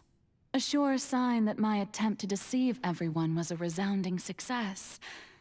But to answer your question, I am Focalor. You know, the god. Focalor? Why did you deceive us? Oh, that wasn't my goal, of course. Goodness, no. But I had to fool everyone else too, if I was to stand any chance of deceiving the heavenly principles. Deceiving the heavenly principles? It's all because of that pernicious prophecy. Dreadful, wasn't it? Everyone doomed to dissolve. Fontaine condemned to be flooded. One was not amused. In fact, one was positively bemused when that problem was thrust upon me by my dearest predecessor. That's the former Hydro Archon Egeria, for the uninitiated. It hardly gets more disastrous than a preordained national catastrophe, now does it? She knew full well that the prophecy would surely come to pass. And as one of the seven, she also knew full well that one defies the heavenly principles at one's peril. So yes, as you have no doubt surmised, it was a rather impossible situation that I found myself in. I spent a terribly long time mulling it over, alone on the ocean floor. And I was almost growing barnacles by the time I finally realized there was only one possible solution to this confounding conundrum. I had to outwit the heavenly principles, allow the prophecy to be fulfilled, ostensibly at least, while saving everyone at the same time. I'm a genius, I know. I can only assume that's why Egeria chose me as her successor. Although, looking back now, it was hardly the inheritance one dreams of. Between the task of saving the nation, the quotidian duties of the Hydro Archon, and not to mention the original sin of creating a new race of humans, I dare say she left me quite a colossal mess to clean up. But one can only play the hand one is dealt. I did not choose this, any more than I chose to be one of her Oceanid familiars. So you were also once one of the Oceanids, transformed into a human by Egeria's hand? Yes, I was. I always dreamed of becoming human. And I still do, even now. In my eyes, to be human is to be part of the greatest opera ever known. After becoming a god, I separated my divinity from my body and spirit, leaving behind only a self that was as naive and bewildered as my past self on her first day as a human being. The me you see before you now is that divinity. And the human counterpart I left behind, I named Farina. She could feel joy, sorrow, and everything in between. She could be as vain and conceited, or as meek and vulnerable as she wished. Her strengths were of a kind only a human could possess, as were her shortcomings. But in my eyes, Furina's humanity was what made her perfect. She was perfectly human in every way. The person I always wanted to be. Anyway, so then I cursed her. All part of the plan, of course. The plan to deceive the heavenly principles. Do you still remember the final scene of the prophecy? The Hydra Archon alone, weeping on her throne. In order that the prophecy might appear fulfilled, I invited Furina to be an actress, to play the part of the Hydro Archon in the prophecy. Under the curse I placed on her, so long as I, Focalor's divinity, continued to exist, she could not die. But nor was she free to live her life in the pursuit of happiness. Instead, she was forced to take the stage in the opera house, to embrace the role of leading lady, to forever play the part of the god from the prophecy, all to create a deceitful appearance of that prophecy coming to pass. I suppose now you probably understand why your court is called the Opera Epiclese. But Furina is only human, isn't she? Even though she has had a long life, her mind is no stronger than that of any other ordinary human being. I cannot begin to fathom what she has had to endure. It must have been torture for her. It has indeed. And although she is, in a sense, me in human form, I most definitely owe her an apology for it. It's been 500 years, and all along, she's been playing her part in the most unimaginably long, unbearably lonely, and agonizingly painful opera of all time.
Oh, who permitted you to come onto this stage? Now, I understand your admiration for my august self, but I must ask you to keep to the rules. All right. It is not my intent to reprimand you. There is no need to state your name. Just be off with you. Do not distract me from my performance. Oh, do not jest. Can you not feel it? I am Focalor. The eyes of countless Fontanians are upon me. I must, at all times, display the utmost elegance and nobility.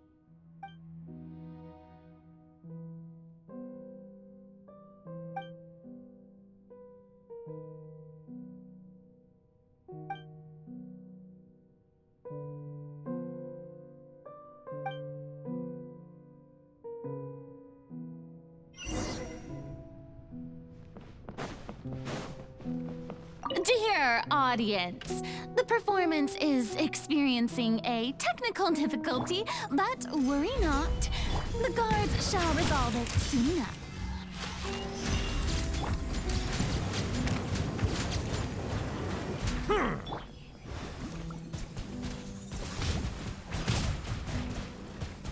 Go!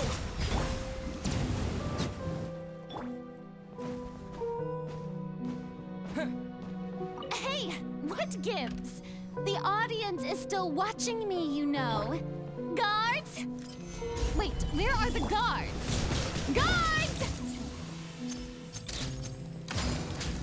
Settle down. Huh. Wipe out! Ha! Yeah.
Farina.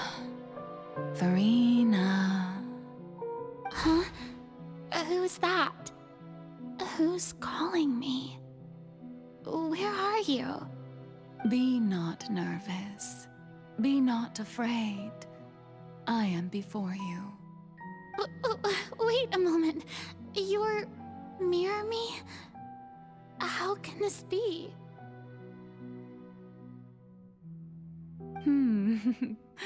Mirror you, huh? You know what? That's not bad. Let's go with that. Mirror me. What do you wish to say? The prophecy. Have you heard of it? What prophecy? Wait. I know. I think. I don't know why, but it's in my head somehow. The people will all be dissolved into the waters, and only the Hydro Archon will remain, weeping on her throne. Only then will the sins of the people of Fontaine be washed away. Oh, very good. You know it well. What's going on?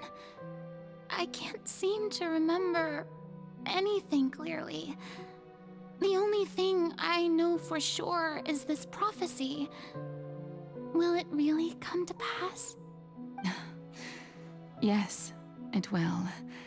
And that is why I've come to you. Disaster will come to Fontaine sooner or later. Things will develop just as the prophecy declared. There is no escaping it. But doesn't that mean everyone will die? I'm a Fontainian just like them. Will I dissolve too? Oh, don't worry. Magical meetings exist in this world precisely to give people a chance to turn things around. It is the reason why you met me today. I will tell you how to save everyone, but you may have to suffer somewhat. Oh, so there's still hope after all. Goodness, you frightened me. You spoke so much and with so much certainty. As for the suffering, well, I will admit that the first thing that came to mind was, why do I have to be the one to suffer? But if the prophecy will come true, I'll also die anyway, right? So if I've already met you as my magical meeting in this world, if there were scales, with all the people of Fontaine on one side and my pain on the other, is it not obvious where the scales should tilt? You truly are the perfect human. My ideal. I suppose this would also be the justice that belongs to you. Huh? Don't worry, it's nothing. Listen well. Fontaine has just lost its Hydro Archon. I need you to play a role. That of the new Archon. Play as a god? That's right. You must begin a never-ending masquerade. You must never let anyone suspect your identity. If you can keep it up, then I shall have my way of defying this prophecy. But should your identity be revealed, then all hope will be lost. But how will I do this? A human assuming the role of a god without being exposed. Don't worry. What you must do is not to turn yourself into a real god. You simply need to play the role of a god as humans imagine them to be. Being a human yourself, I'm sure you already know what such an entity would be like. Remember, your true challenge will not be pursuing divinity, but contending against humanity. I'm still not sure I understand, but I'll try. I'll try to do this. So, how long am I going to have to play this role? To accomplish this mission, you will have to stay on the stage for many, many years. You will endure and not grow old until your task ends. But I promise you, all will eventually end in a magnificent and dramatic trial, and everyone will be saved. A trial, huh? How exciting. I'll be looking forward to it.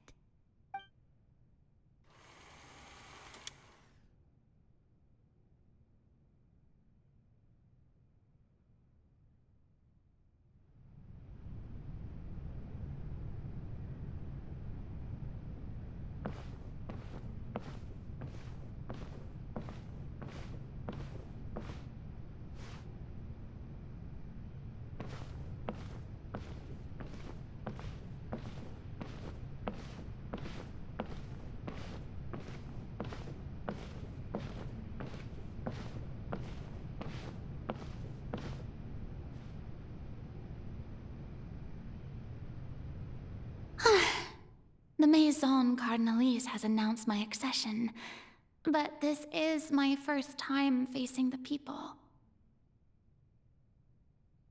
What should I say to most appear like a god? To be honest, I still don't know. Perhaps I should first try to act natural.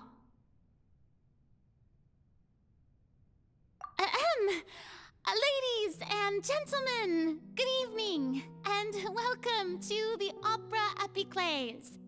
I'm sure you've all heard about how I have taken on the role of Hydro Archon. Indeed, I am Verena de Fontaine, your new Archon. In truth, I know little about becoming a nation's new god, but it will be my honor to guide you all. As the god Focalor, the god of justice, I shall do all within my power to lead you into an age of fairness and justice.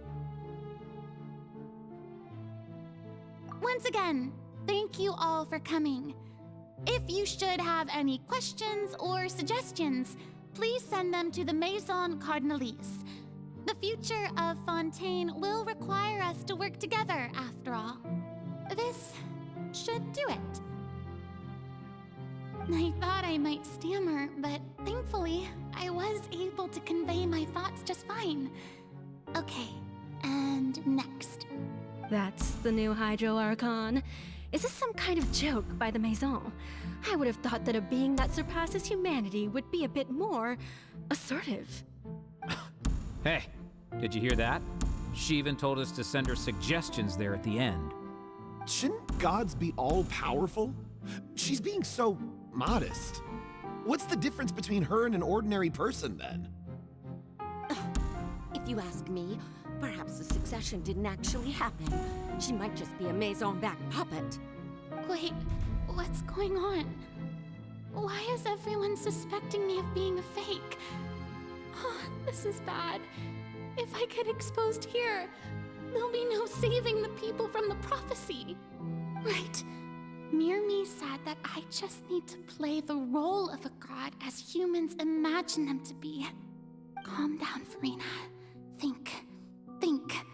What do the people want? How would they imagine a god to speak and act? Assertive, with a strong sense of presence. One who can dispel all doubt. That is the character I'm fated to play.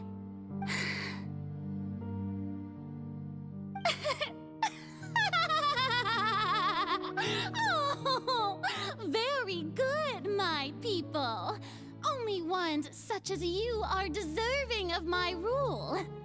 Now, I was wondering if some weak puppet were to one day come onto the stage and claim ownership of this opera house, would the children of Fontaine follow them? Well, it seems that you would all see right through them. Having passed my test, you are qualified to witness wondrous trials alongside my august self, here in this opera house. You may consider my previous act a door gift of sorts. I thought it was a debut that suited the atmosphere. Now then, let us be reintroduced. Ah, so that was just a performance. How could I have forgotten that we were inside an opera house? Her personality. It's quite shocking, to be honest, but I suppose it's a better look than before. Such a fascinating and bold deity. How wonderful! Our future may yet be bright after all. It seems I've turned them around. Best follow this flow and restart my accession speech. My dear people, whether you acknowledge me or not, whether you trust me or nay, I say to you, keep faith in your ardor for justice. We have heard it said that this nation's sins can no longer be washed away. Well, I say that justice is most fragrant when it blooms amid sin.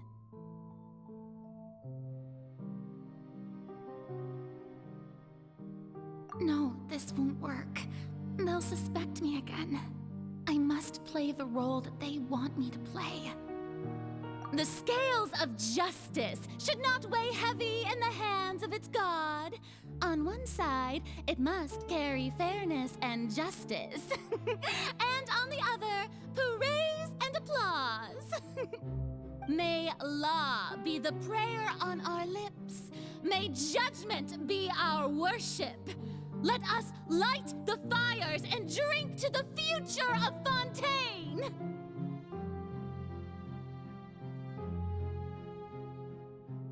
There is no trouble in this world that justice cannot solve. All that is needed is for you, my people, to believe in it, heart and soul. So long as I, the Archon Focalor, stand within the Opera Epiclese, so long as I stand before the Oratrice, I shall even judge the gods of this world!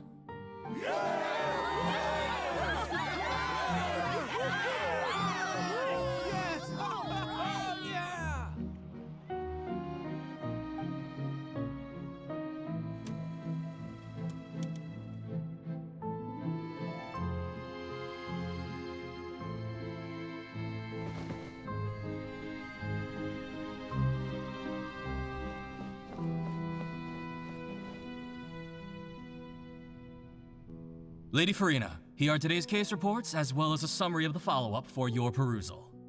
Come now, was I not just at the Opera House in person? Leave these kinds of things to Neuvillette. Besides, none of these trials were the one that I'm looking forward to the most. If I may be so impertinent, what kind of trial are you truly looking forward to? A magnificent, dramatic, and wondrous trial. A trial to end all things. How could you hope to understand?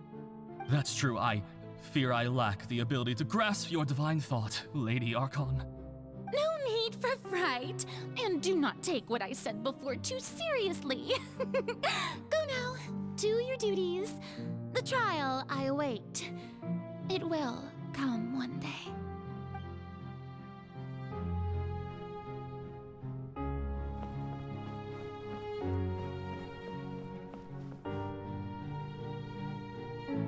Lady Farina, I don't know what to say. Thank you for agreeing to see me. No need to thank me. Or rather, thank your own sense of perseverance instead. Long have you stood in line to meet me, have you not? Oh, I'm afraid that's just an inevitable consequence of my divine charm. All right, Deoteria, is it? How is your son's illness? You remembered me, and you knew of my family, too. He is doing much better now. In fact, he is far more of an ardent believer than I. He was the one who forced me to seek an audience with you, and to bring your words back to him. Oh, good. Very good. If this should happen again in the future, please do not hesitate to come and tell me. Going down to citizens' homes every so often, while not usual practice, should serve as a fine change of pace. Ah, you're such a gentle and wise god. Thank you once again, on behalf of my son.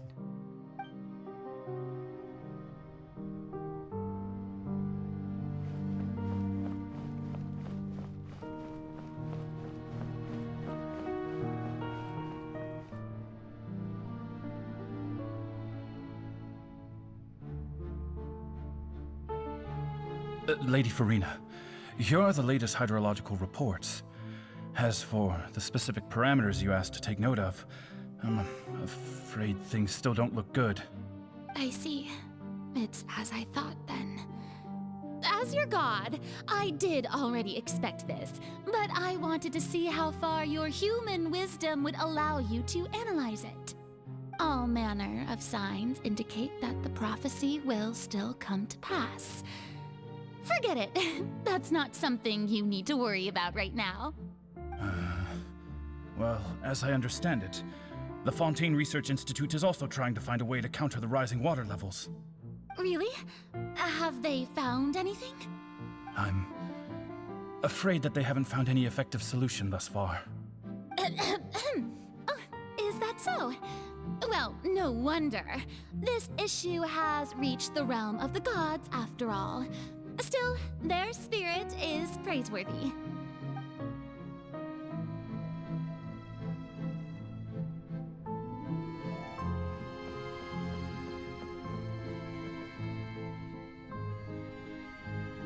The day is finally over. I haven't had a moment to breathe this whole time. But it's good to see that everything's getting on track. There are no longer any voices of suspicion. Maybe this is fine. I just need to keep going, and everyone will be saved. All right, Farina, don't think too hard about this. You need rest. Tomorrow's a new day.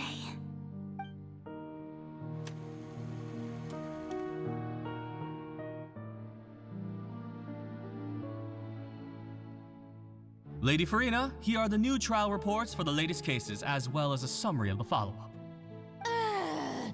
There'll be no need for that. I've seen them already. There's no need to go back over scenes I've witnessed in person before. Lady Farina, I've waited so long for this chance to see you in this manner. Indeed, my dear, loyal citizen.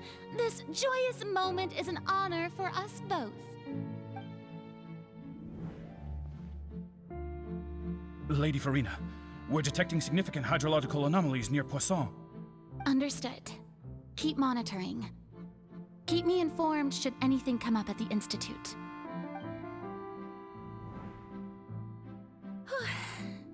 I don't think I let anything slip today. I must show the people that there is nothing to worry about.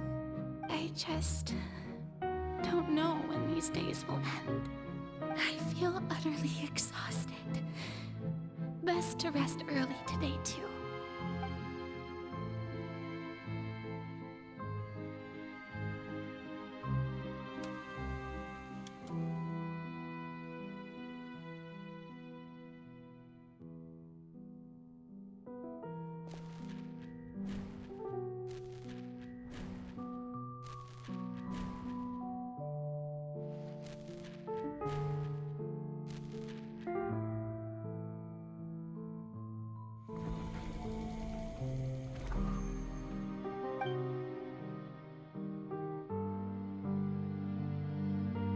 Lady Farina, it's like a dream being able to speak with you up close like this. I've heard that the first member of our family who was honored to receive an audience with you was Madame Dioteria, almost 20 generations ago.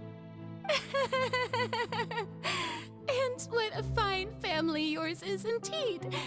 It brings me great joy to meet such a faithful believer. A descendant of a line most ardent. Surely you exaggerate, Lady Farina. My lady?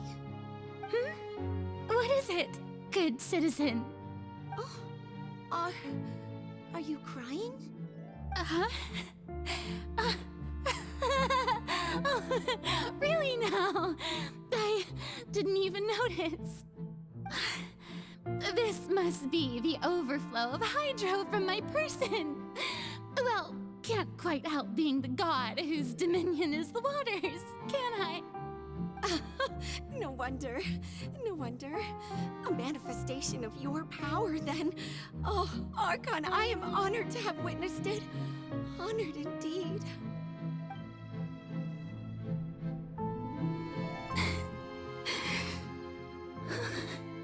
So interminable.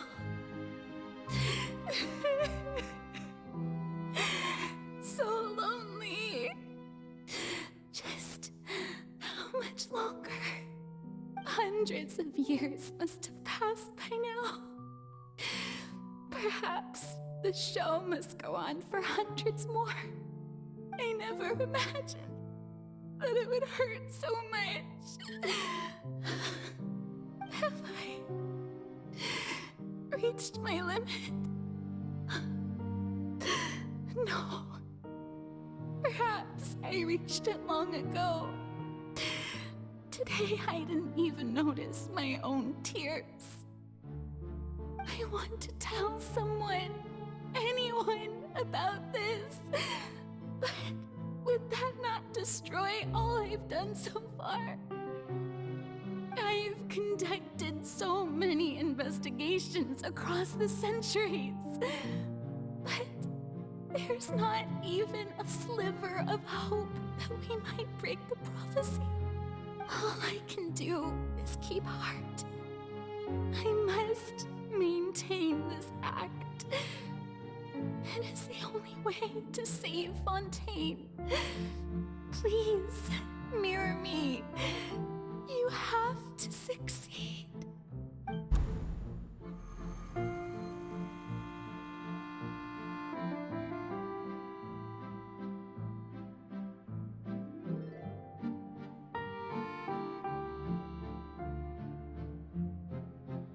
Farina, you don't have to shoulder this burden alone. Although I don't know what you might be keeping from everyone. Your people are more than willing to share your burden with you.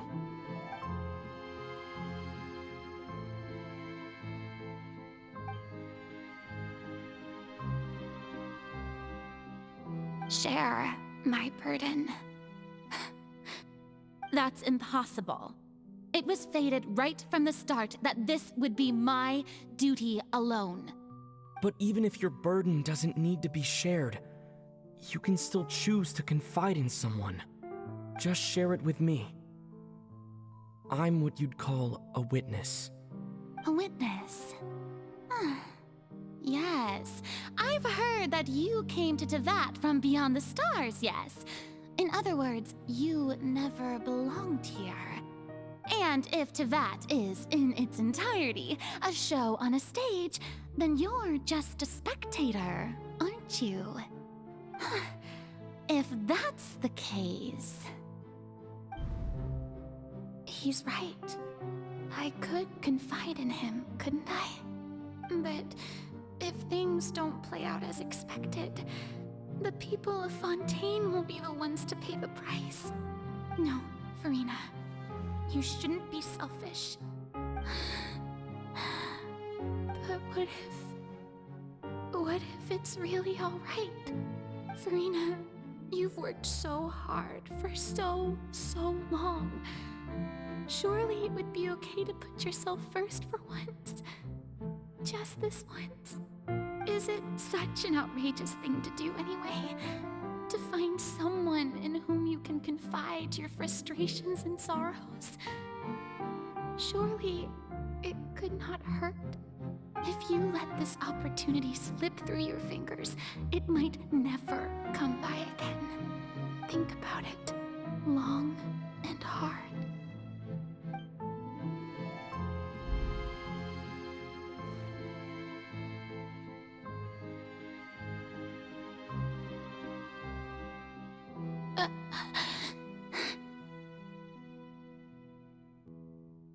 No, I have nothing to say. I am Farina, the Archon of Fontaine. Everything will surely get better. All you need to do, dear spectator, is to witness my performance until the curtains fall.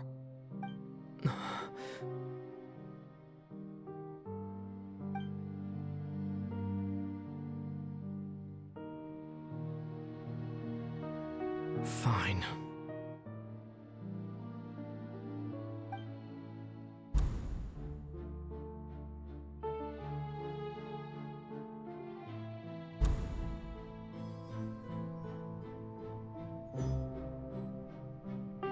So even Farina doesn't know the truth?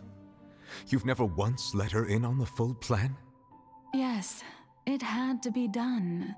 To deceive the heavenly principles, you must first deceive yourself. She did very well.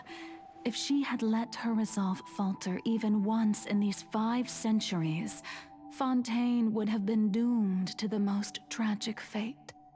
It seems that trusting humanity was the right decision after all. I believe that I understand how your deception works, but that is only half the truth, is it not? How would you build on this foundation to save the people of Fontaine? That is the most important thing. Ah, good. Of course, the Iudex of Fontaine has pinpointed the crux of the issue. I'm sure you've long sensed that the Oratrice is no simple machine, yes?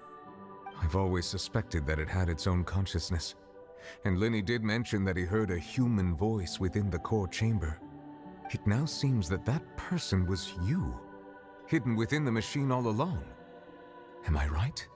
And then I became one with the Oratrice, taking Fontaine's gnosis with me. Yes, it would seem so, wouldn't it? Alas, your understanding of this device still lacks sufficient depth. In truth, it is no enactor of justice. It is, in fact, a device created to kill the god of justice. I beg your pardon? Oh, you have it. And to be more precise, not only will the Oratrice take down the god of justice, it will also take down the divine throne upon which she has been placed. I mean, did you think I would be the sort to enjoy peaceful repose while Farina suffered? My work over these last 500 years has been to constantly accumulate indemnitium within the Oratrice. But really, some have already discovered that only a small fraction of the energy generated by the device was ever used to provide power to Fontaine. The vast majority had to be, accumulated to enact this death sentence. It was all a part of your plan, then? Both the trial and the sentence? Indeed. This power, accrued over 5 centuries, could have sustained Fontainians for millennia had it only been used for that purpose. Almost all of it has now been stored within the oratories. But only power of this magnitude could hope to destroy the Hydro Archon's divine throne, shaking the rules established by Celestia and breaking through the institution that is the Seven. So the Oratrice's call for death was for neither Farina nor Focalor, but for the Hydro Archon. The destruction of that divine throne. If I do not misunderstand your intent, you must be... Returning what's rightfully yours to you, of course. In other words, this was all done to return the authority of the Hydro Archon to the Hydro Dragon of this planet. But...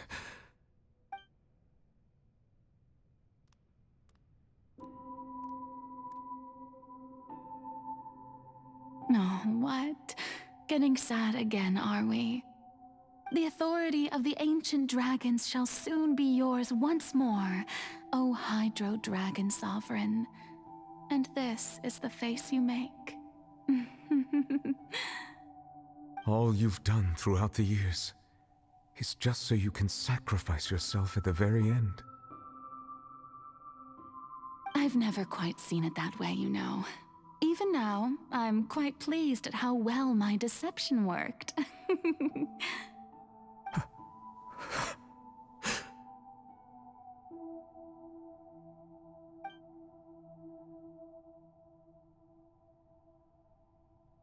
Hydro Dragon, don't cry. I must say, had it been within my rights, I would have loved to judge the heavenly principles themselves. Were they not guilty of essentially the same crime? Egeria stole the power of the primordial sea, and the heavenly principles stole the power you ancient dragons possessed. I, for my part, am the god of justice. And is it not just that your original powers should be returned to you? Speaking of justice, I have always believed that justice lies in the process of pursuing human existence itself. So, if the theft of the primordial sea's might was Fontaine's original sin, then, leaving matters of procedural right and wrong aside, the descent of the Fontainians as humans and their right to exist in this world would be Fontaine's original justice. In other words, existence was Egeria's justice, and to me, justice is the continuation of that existence. Defying the prophecy and ensuring that Fontaine's people shall live on, that should be the justice enthroned over all others. At this point, we, whether it be myself or all other Fontainians, have shouldered the burden of this sin for far too long. Iudex Nervilette, the highest judge in our land, when you regain your full power as an elemental sovereign, what verdict shall you pass upon us? So when I was invited to the court of Fontaine to serve as Iudex, I see now that that was your idea too. At last, I now understand the true purpose behind this position. In the beginning, I was uninterested in human existence. But these 5 centuries of living alongside them have gradually brought about mutual understanding between us. And I have even attempted to feel as they feel. You are a devious one, Focalor. Things being as they are, surely you know that I could never declare them to be guilty.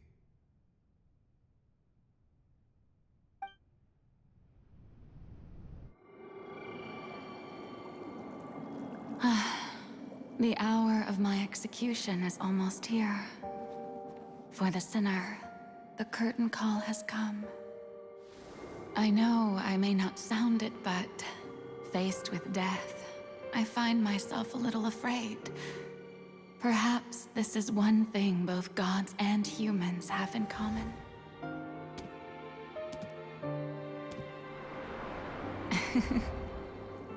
Farewell, Nervalette. I hope you've enjoyed the part you played these 500 years.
Judex Nervalette, hereby declare,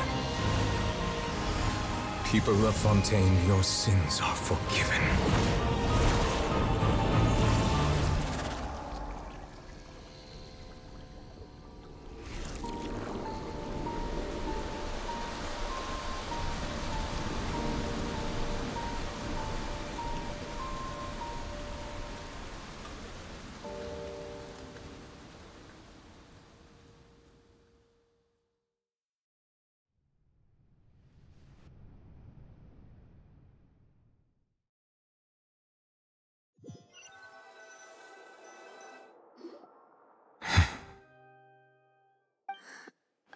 What just happened?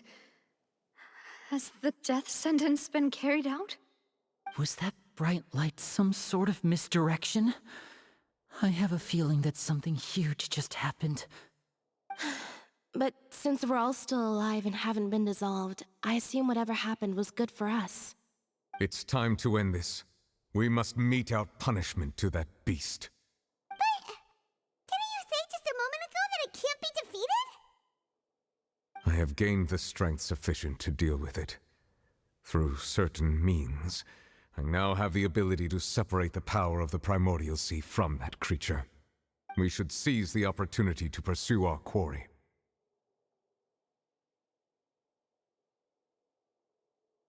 Traveler, now that the oratories can no longer function, I require an executor to help me mete out justice.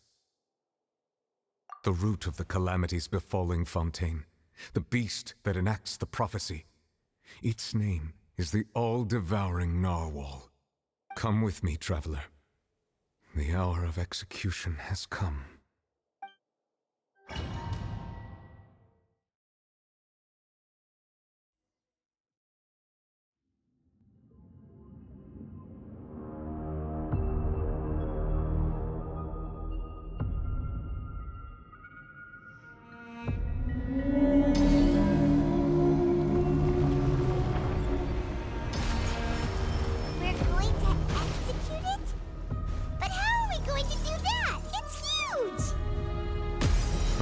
Done my best to separate the power of the Primordial Sea from the whale. Considering the size of the beast, I cannot reach the power source. Unless we can find a way to attack it from within. I shall share a part of the ancient dragon's power with you. We shall look for an opening together.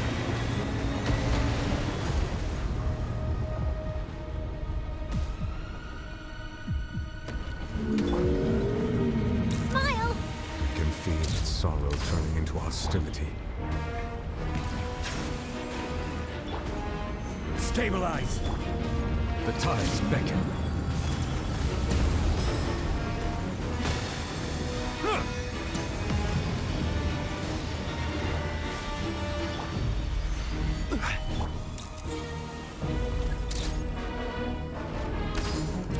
Silence! The all-devouring narwhal cannot resist its instinct to devour. Continue to trigger its hostility. Chance will present itself. Settle down!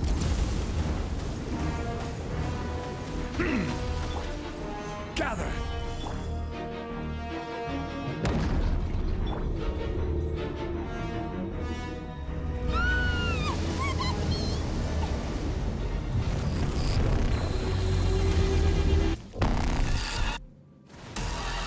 Why is there a hole thingy over there?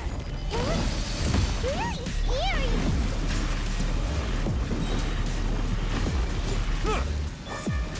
Water jet! Let the mighty be humbled! Manifest the authority of the ancient dragons. Witness the... I have granted you my protection. Do not fear. Seize the moment and use my power to suppress its root from within.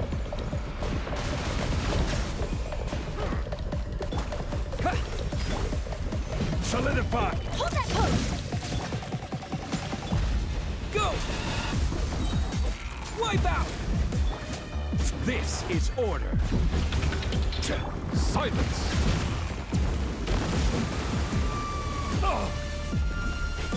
Say cheese!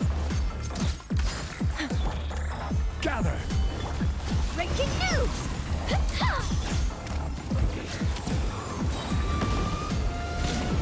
The tides beckon.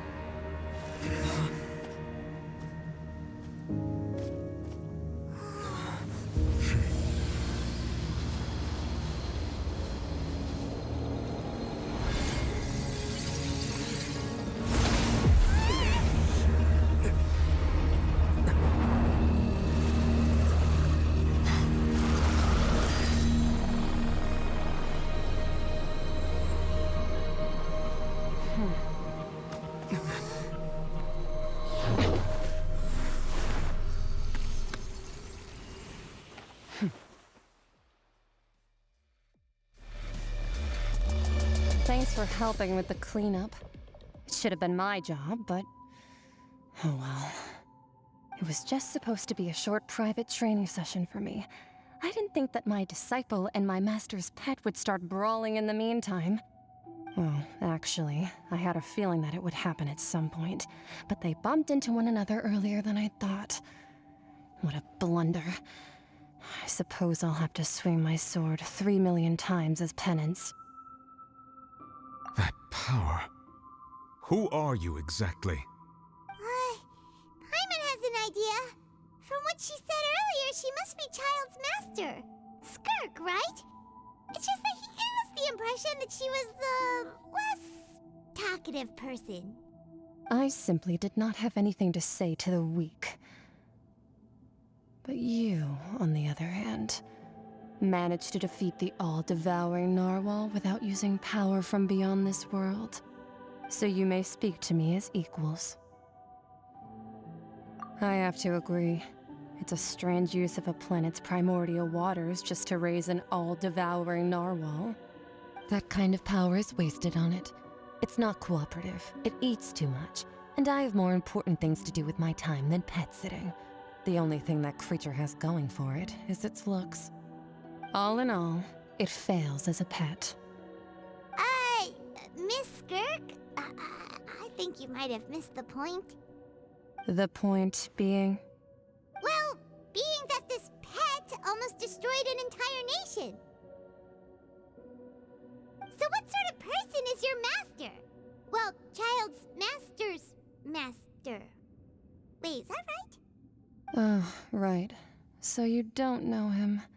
Sorry, I assumed you did. His name is Sertologi. Huh? I am unfamiliar with that name. Huh. So Master isn't sufficiently famous. How should I describe him then? Have you heard of the name The Fowl? The Fowl? Still nothing? Well, how about the Visionary? Vetterfulnir then? Or Gold Rhindaughter? Ooh, that one we've heard! Rhindaughter's part of the Hexen Circle. She's Albedo's mom, right? Oh, so you do know that name. To be honest, I also heard all of those names and titles from my master. I don't actually know them either. But I suppose you understand now, yes? My master is likely a similar sort to Rhindaughter. They are both pursuing some form of perfection. Wait, didn't you also mention a visionary person? Paimon didn't quite catch their name. Actually, never mind that. I believe it expedient to inform you that the all-devouring narwhal used up nearly all its strength fighting you. Such roiling hydro energies will prove difficult for the planet's deep seas to digest. As such, the Fontaine back on the surface has most likely been thrown into chaos. In other words, the prophecy that you've been fretting over should now be in full swing. What?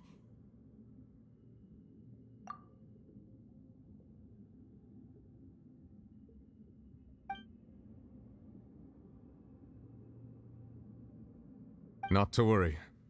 Focalor has already managed to deceive the heavenly principles.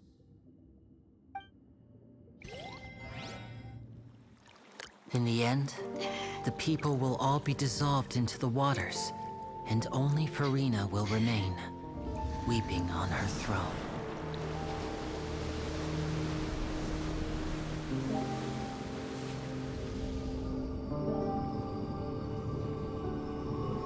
Only then will the sins of the people of Fontaine be washed away.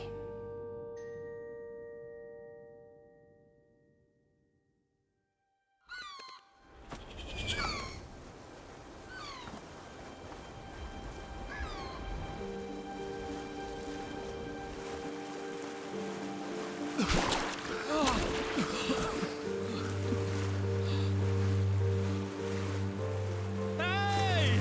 Help! Over here!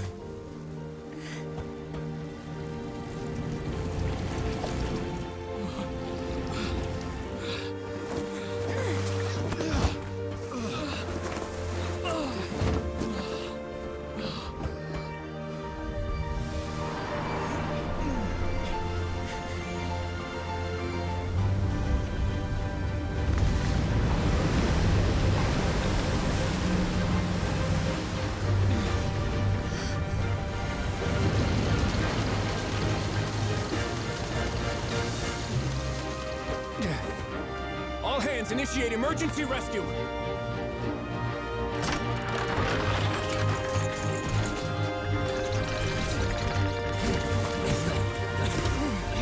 Hurry!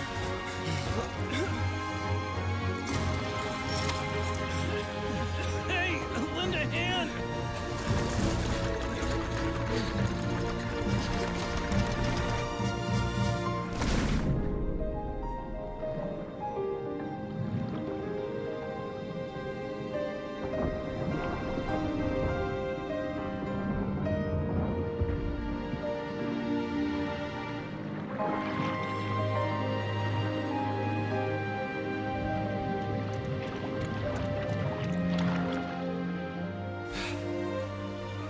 Look! The water's receding!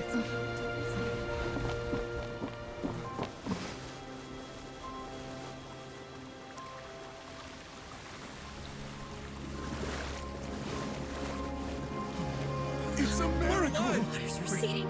We didn't dissolve. The prophecy was wrong. The prophecy was wrong.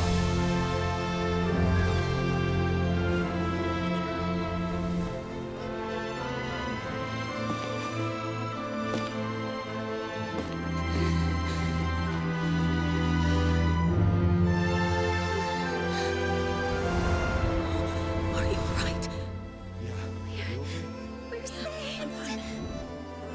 The prophecy was wrong.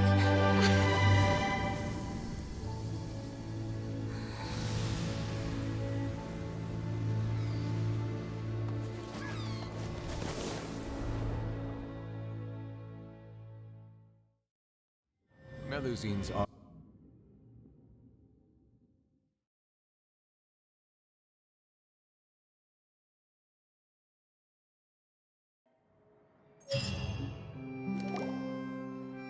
The soil renewed. The Spina Rasula talks post-disaster rebuilding. I recently visited Poisson to meet with Miss Navia, spokesperson of the Spina Rasula, and we spoke about Poisson's present and future. Old soil can still give birth to new bloom, Miss Navia stated. Hope is like seeing a small cookie when you're starving late at night. You just need a little of it. Skyship Winglet, lunar brain of the Fontaine Research Institute. The various disputes that have arisen on account of Mr. Edwin have suddenly become a shield over the Institute, with Jurier turning out to be a once overlooked hidden gem. People always call the first researcher mad, but few know what to call the second. And should that latter person achieve a miracle, they would find it all the harder to find a word with which to classify him and his team. Wow! Paimon barely recognizes the people in the reports. Are those really Jurier and Navia? They sound like real big shots. What do you think? Pretty enthralling, huh? The Steambird's idea was pretty simple. With the disaster just having passed, we would print a free edition packed to the margins with good news to calm people down. The value for these big scoops lies in their inevitable follow-ups. We'll publish further reports and go into the stories behind those people. Edwin's assistant, Jurier, created a true flying ship, while Navia is leading people in the reconstruction of their home. I'm sure that these stories could draw even your well-traveled eye. Paimon's curious too! Wait a minute. Didn't we watch everything happen from start to finish? What's there to be curious about? And that's exactly why I'd like you to come conduct interviews with me. You're the best incubators of news, if you haven't noticed. And also, with you around, I'm sure I'll get to see that Duke. Are you sure? Hasn't he turned you down several times already? Oh, this time will be different. Come on, let's head to Poisson first, and then make a trip to the fortress. There are some things you'll only know when you get there.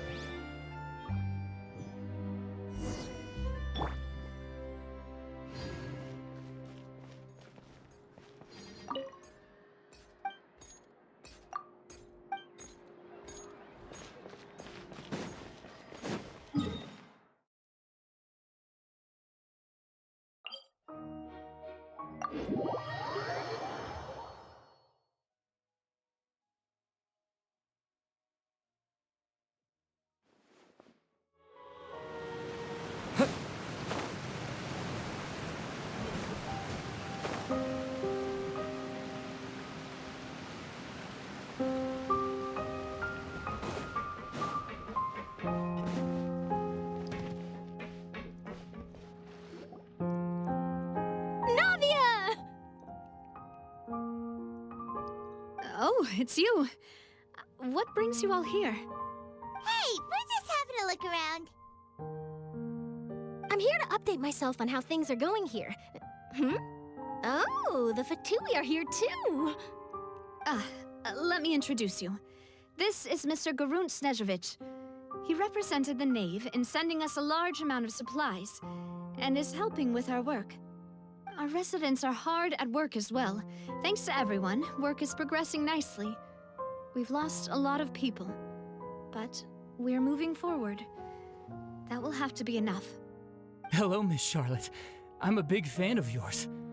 I especially like that article you wrote last year about Fontaine's stray cats. But if you don't mind, could you not emphasize our role too much in your report? It's not charity we're doing here. We just happen to share the same interests as the Spina. I get where you're coming from. I'll keep it as simple as possible. Or would you be willing to feature as friendly neighbors? That would be fine. Thanks. Oh, you're back too. How are things? We finished laying down the construction materials. It'll be another hour before the workers are able to go over there. Huh? You're here too, Clorinde? Well, her reputation's greatly risen after that whole duel business with Miss Farina, so she's here in Poisson to wait out the heat. All right. She really came here to help me out. There's too much to consider in the reconstruction of Poisson. The Spina has need of more decision-makers. And, well, I do already happen to be connected to Mr. Callis.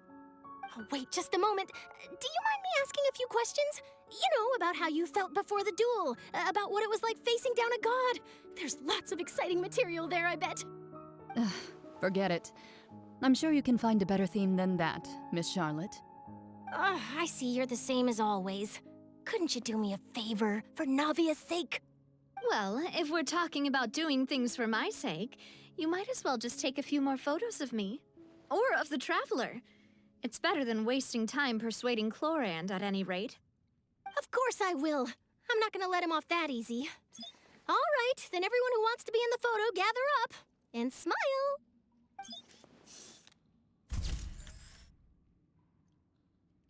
How did it go? Was it a good shot? Did Paimon look cute in it?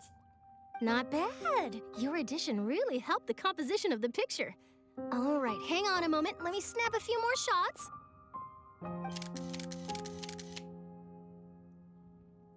All right, that should do it. I'll be back here later anyway, so let's call it a day.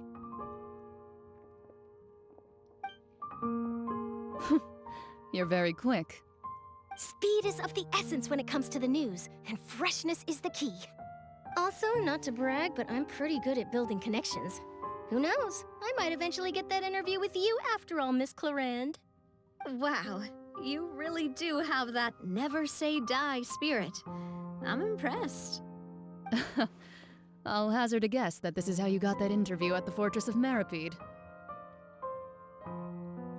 Whoa, you're well informed. Let me make a guess too. I asked Sijuin, who told Monsieur Nervillette, and he told you, right? That's a very complete information chain. In truth, all Monsieur Nervillette asked me was, when did the fortress become so friendly towards the media? I told him that it was best not to speak too soon. There's no guarantee that Ridesley will make a personal appearance. You're right. I've got to treasure every moment I have with them. In which case, I'll be making a move first. Stay safe now. And tell me if you hear anything interesting. I'll treat you to afternoon tea in exchange.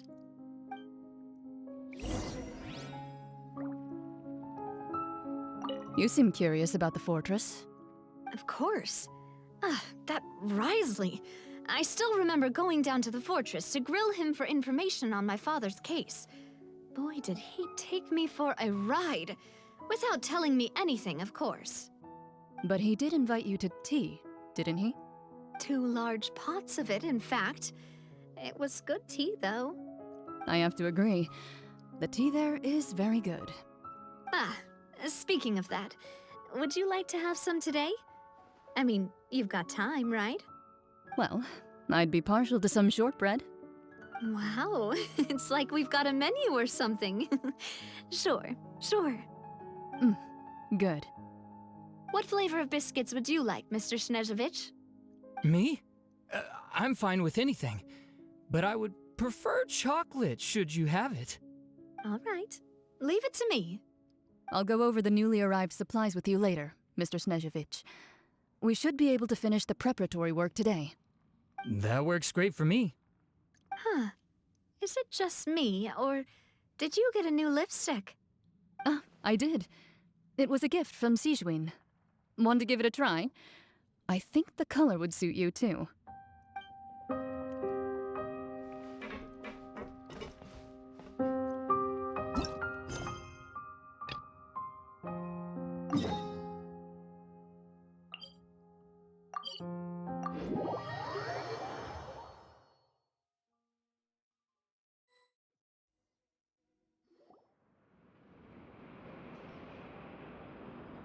Wow, guess we're here again, huh?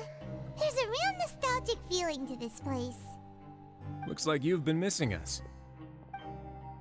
Duke! Did you come all the way to the entrance to greet us? Of course.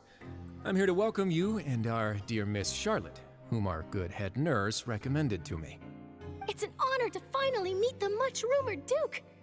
Thank you for consenting to my visit to the fortress, sir. No need to thank me. But that said, I shouldn't be the focus of your interview.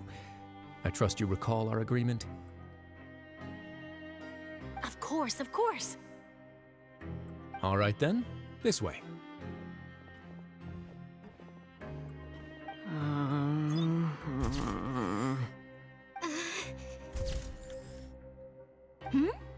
Hey, no need to be so nervous.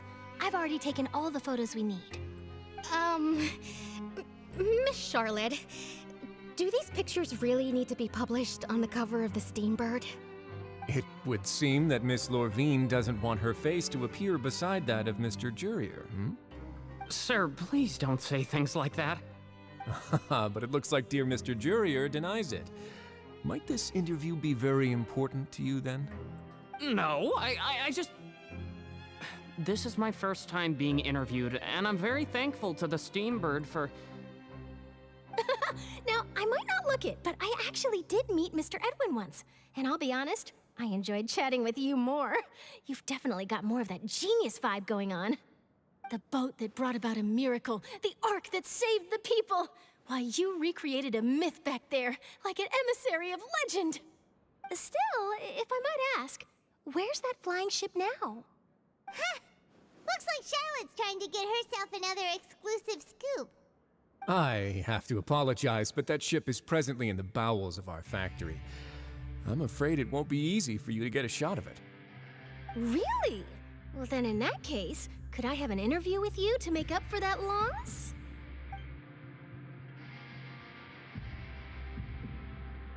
You already know my answer, I'm afraid. Best you interview our head nurse instead. Or perhaps you'd like to take another photo of this couple of researchers? Did you really have to use the word couple? Well, then, 2 solo photos will do. Is my hair messed up? Please, someone help me have a look. Things sure are getting pretty lively here. We've seen this kind of thing before. Oh, seems like everyone's here. Would any of you like to try this new drink I came up with? Ah, Siegeween. Hey, Miss Charlotte. Why don't you, take some pretty photos of our head nurse? Sure. Come on, Miss Siegeween, over this way. Let's find a brighter spot. Huh? Sure. Do I have to smile? So, how have things been at the fortress?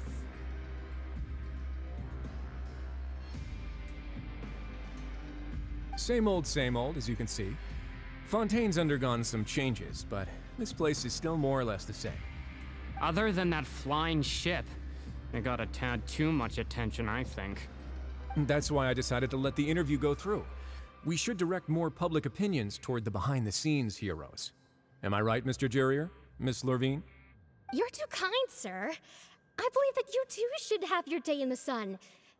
Not that you would want that, which is a pity. I'll just leave the spotlight to you two.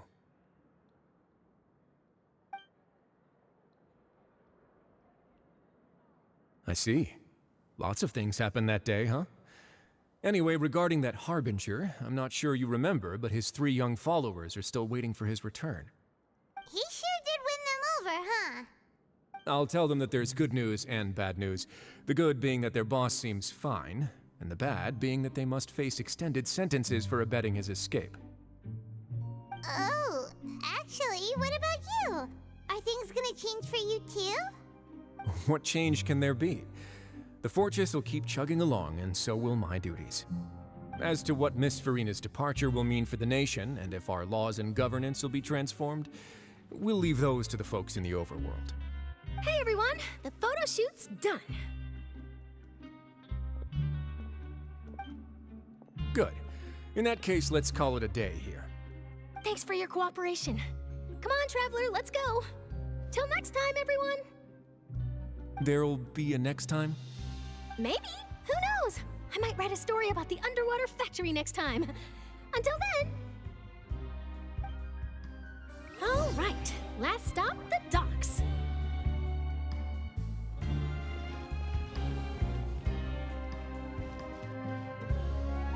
Oh, you know, I'd love to see you in one of Charlotte's photo shoots one day. Is that really necessary? Our line of work doesn't really require much photographing. It's precisely because we don't need the picture that they'll have value as keepsakes. You don't really look all that opposed to the idea, you know. Maybe I'm just happy that I managed to once again avoid the spotlight. I think this interview went well either way. Yes, you successfully kept prying eyes away by using Mr. Jurier and Miss Lorvine as shields. Very good. You should be happy for them. They have a bright future ahead of them.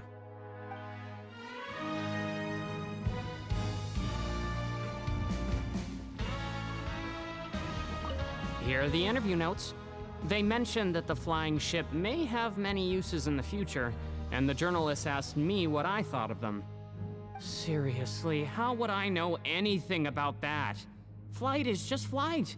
Whether people want to use a flying ship to broadcast good news or organize weddings is none of my beeswax. A wedding?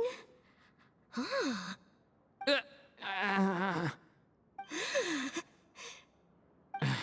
Why are you looking at me like that? So the flying ship can be used for weddings? I didn't say that. That journalist mentioned it, and what does that have to do with us anyway? True. What does that have to do with us?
Navia mentioned that she stayed in touch with Linny and the others after working together. Apparently, they've been at the docks distributing these strange pockets the whole time since. Traveler, Paimon. Ah, and Miss Charlotte, too. Would you like a magic pocket? What sort of gadget is it? It's a wondrous bag that can be used to carry many things. The water level has returned to normal, but if you see any of your things floating around, you can use this to carry them. Or you could trick a friend into doing it for you. Trick a friend? I wonder which of my friends would fall for that.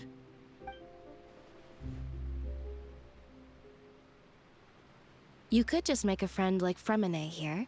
Isn't that right, Fremine? Is this what you meant by, I'll help you make some more friends? To be honest, that sounds pretty sweet. Could I have your contact, please? Sure. Please, write down my address. You sure are working hard to help Fremine socialize. He was the one who proposed doing this. He even wants to assist in our magic shows. Yes, I was planning to first introduce Pear as an assistant, and later Fremine himself. In the future, I think we can leave underwater escape magic to him too. That said, would anyone want to see a diver escape underwater? Oh, it'll work out. Every journey begins with the first step. He'll become a part of our show eventually. Lynette, could you come over? Miss Charlotte says she wants to take a picture of us. Got it. My, that Charlotte is rather perceptive.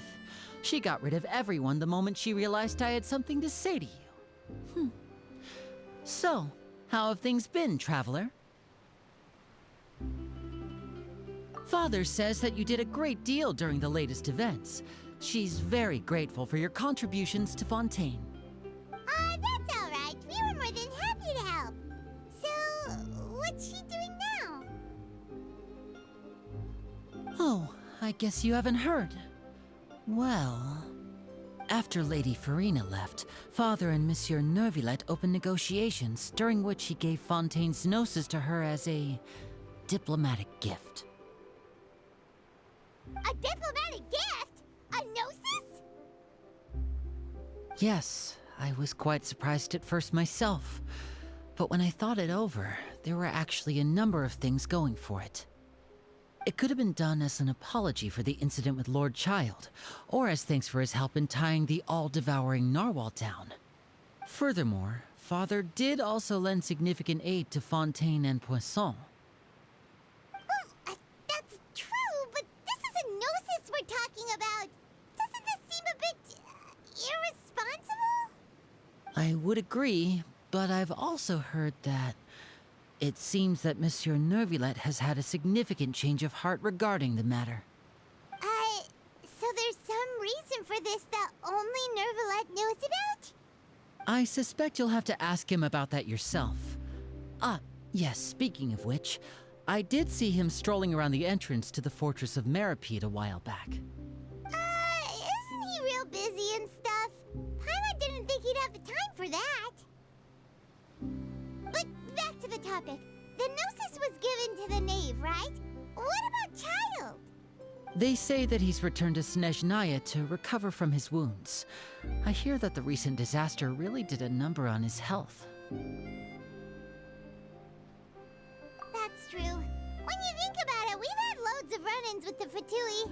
To think we'd be allied with them this time. So shocked by such a simple switching of sides?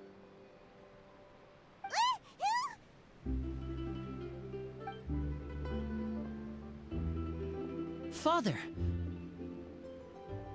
Well, what do you know? Come to the docks to see how my children are doing and meet the Traveler by chance. Please do not pay my accomplishments in Fontaine too much mind. I would have done them regardless.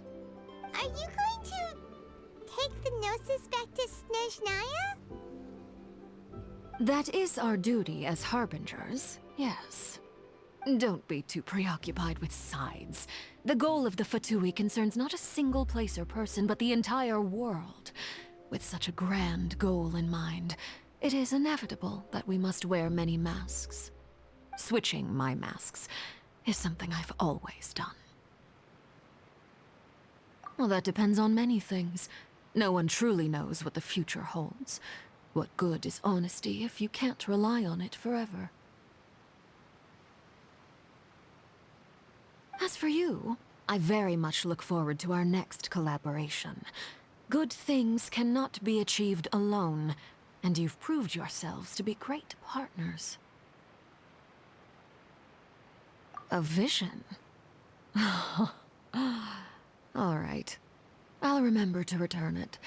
Thank you for keeping it safe for him this entire time. And that's a wrap for me. Huh? You're... Greetings, Miss Journalist. Hello. If I'm not mistaken, there are diplomatic channels I'll need to report to take a photo of you. That is correct. So forgive me, but I will not be able to serve as a subject in your article. However, feel free to write as much as you'd like about our dear magicians and our upcoming rookie talent. I will. The sea breeze is quite pleasant. I shall continue my walk while the weather remains so agreeable. Farewell. Farewell, Father. Oh, she has such an intimidating presence. I didn't even dare to take a picture. Thankfully, I've already wrapped up all my pre-scheduled interviews. Thank you all. This'll be more than enough for me to write about, I'm sure. Don't be too nervous. Why don't you take a magic pocket before you go? Here, Traveler, Paimon, you take one too. To move things about? That's right. Funny. I was giving out magic pockets when we first met too. And what do you know? I'm doing the exact same thing right now. So many things have happened, but the pockets are still the pockets. I guess this must be life. We will all follow our own paths, and serendipity will lead you to your fated friends. All right then. We'll be handing out pockets in some other districts later, so we'll get going now. Have a good day, you two.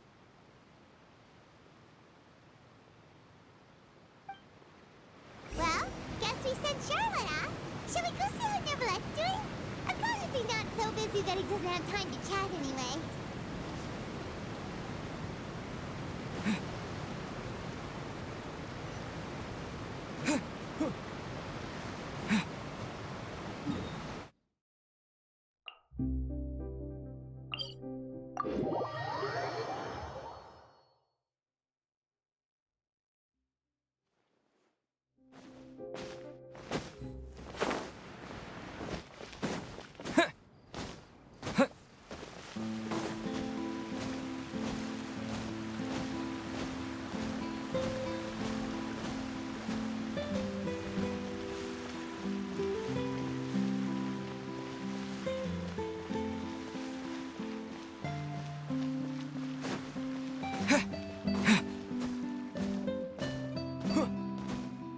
The entrance to the fortress! Ooh, he really is there!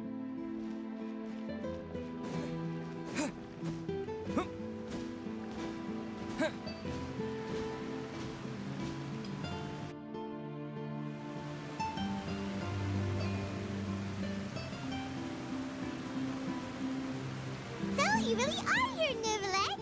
Paimon didn't think you were going to have free time this hour of the day. Really? Oh, I suppose you must have met Mr. Linney. He took the time to greet me earlier when he passed this way. In any case, you came at a good time. I was just considering reaching out to you to set up a meeting, so I may explain some things that I haven't had the time to before. Aw, Paimon's glad that you remembered. Thank you for keeping us on your mind, what with you being busy and all. Alright, let's have it then. How was Fontaine actually saved? The whole business is still quite the mystery to us. It is strange how words can often leave a bitter taste in the mouth when it finally comes time to say them out loud.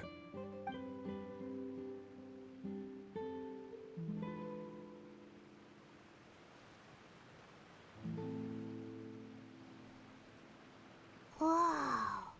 So that's what happened? Fossilord destroyed the divine throne of the Hydro Archon and restored your power to you, transforming you into a fully fledged elemental dragon sovereign.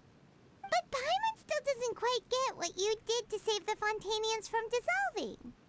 For me, the authority of the ancient dragons refers to absolute control over the hydro element. Fontainians were incomplete humans born of Egeria's use of the power of the primordial sea, with constitutions similar to that of mimics. But so long as those primordial energies remain within them, I could use the ancient dragon's authority to grant them true blood, after the fashion in which life was first brought into being on this planet. In other words, when I gave my verdict, Fontainians became true humans, and thus would naturally no longer be dissolved by water from the primordial sea. Fossilor must have counted on you to make that decision as well. Your verdict was the key to making the prophecy appear to have come true while saving everyone. Yeah, and in a manner of speaking, Focalor finally managed to fulfill the original Hydro Archon's wish to turn Oceanids into real people too! It seems from your expressions that you still have more things you wish to ask. Ask away. I will tell you the truth as I know it. I have investigated his case along many avenues, and I have learned that he once fell into an unknown chasm when he was young. There, by chance, he awakened the all-devouring narwhal. But whether it be by sentiment or reason, that should not have been enough to consider him the root cause of the disaster. At most, he would have had tangential liability. As for the judgment passed by the Oratrice during the trial, whether it was due to that liability by association or Focalor deliberately using him to buy time for us on the assumption that he would be able to hold the creature off, I cannot say. Guess Focalor had Fontanians in mind the whole time. In the end, it was thanks to her that they finally became real humans. Hang on a second. Paimon suddenly got another question. Back when Fontanians hadn't yet become real humans, were the children they had also transformed Oceanids? Life has always flowed like water. Do you recall how Fontanians would often come to the Fountain of Lucine to pray for children? Yeah! Lynette said the fountain is where all the waters in Fontaine converge. In truth, even those couples did not know that such prayers were no mere custom, but instead a form of ritual. Those Oceanids who were blessed within the spring water would later descend as new humans in the coming months. Paimon sorta gets it now. Either way, seems like this ritual won't be of any further use, but it'll probably live on as a local custom. Ask away. I will tell you the truth as I know it. Yeah, about that. Risley said Farina has already left. What's that all about? Ah, Lady Farina. The people are only aware that her death sentence has not been carried out. She abdicated the post of Hydro Archon and left affairs related to that title to me, before leaving the Opera House. I related Focalor's words to her faithfully and completely. After hearing them, she seemed neither saddened nor comforted. She simply said that she was tired and needed to rest. Having said that, she then packed her things and moved out of the Opera House, not unlike how an ordinary person might. But she's still got a place to stay, right? You need not worry. I will make arrangements to ensure that she will not want for food, clothing, board, or travel. In truth, I am somewhat happy for her. The wear and tear on her spirit will, of course, take time to heal. But now that she no longer has to play the role of Focalor the Hydro Archon, she can finally lay down her burdens and lead a normal life. What about you then? What are your plans now that you've regained your full powers as the Hydro Dragon? After Focalor passed on, the Oratrice also ceased to function. This matter will directly affect our trials. After much careful consideration, I've decided to take over its role in our courts. From now on, I shall hear cases and pass verdicts by myself. Looks like you're still considering stuff from the perspective of the Udex, huh? As an elemental dragon, there are indeed many things that I must do. But this power and this duty, in a manner of speaking, you could say that both were granted to me. As such, before I attend to my other responsibilities, I must first and foremost continue to serve Fontaine as its highest judge. The duty of the Hydro Sovereign and the duty of the Udex shall coexist within my person. Additionally, the Hydro Archon's departure has brought about another problem, which is that the Opera House shall no longer produce indemnitium. That's true. That power was derived from the people's faith in the Hydro Archon, wasn't it? Wait, but the various mechs and machines in the city are all still okay. Where are they getting their energy from? As I am now, I have full command over New Musia, and it can serve as a complete substitute. Another reason why I cannot quite leave Fontaine immediately. Wow. This ancient dragon's authority stuff is really quite useful, huh? Ask away. I will tell you the truth as I know it. Oh, that's right! They say you've given it to the knave as a diplomatic gift or something! Leaving aside their intentionality, the two Fatui Harbingers have indeed done much for us during this crisis. Their sole remaining goal in Fontaine, at least at this point, would seem to be the Gnosis. The Oratrice has ceased to function. The Hydro Archon's divine throne is now no more, and I do not need the Gnosis's power. As such, it has lost all meaning for Fontaine. If the Fatui have impure designs, then we might as well accede to their request now, and avoid unnecessary conflict. What complicated considerations? Paimon thought you were just giving it to them out of gratitude to the knave and as an apology to Child. Ask away. I will tell you the truth as I know it.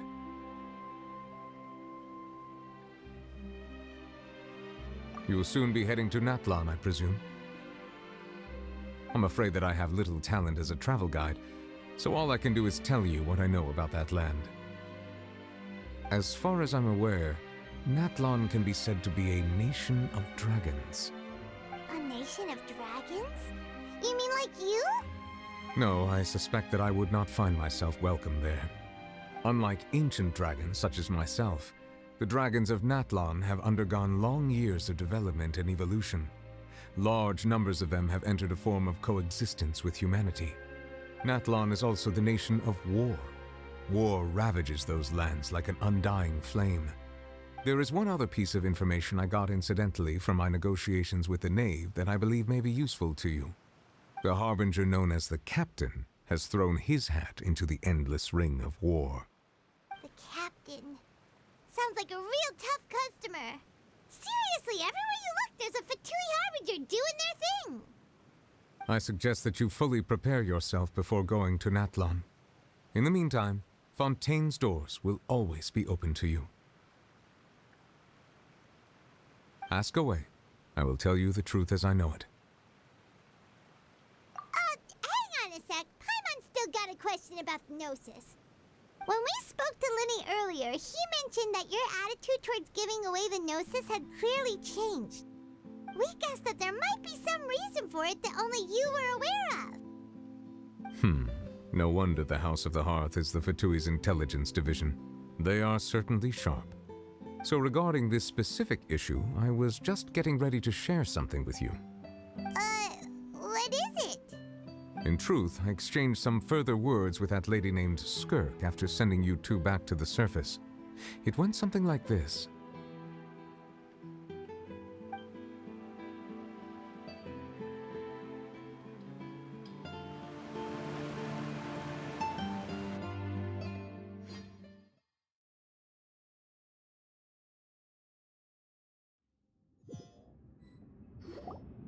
Well, we're going to head topside to see what's going on. You hurry over soon as well, all right, Nervalet?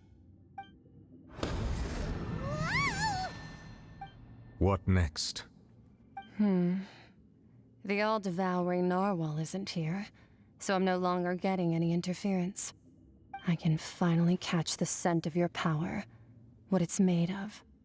It is the authority of the planet's primordial dragons, but with something very similar to a god's curse mixed in.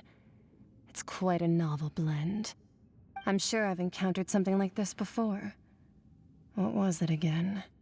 I do not know what you speak of. Ah, of course. How could I forget? You should have the remains of the third Descender on your person, yes? Remains? I've never heard of any such thing. According to your parlance, I believe it may be called a gnosis. Well, that much is true. After Focalor's divinity faded, she handed her gnosis to me. But I fear I have never heard of it described in the manner that you just did.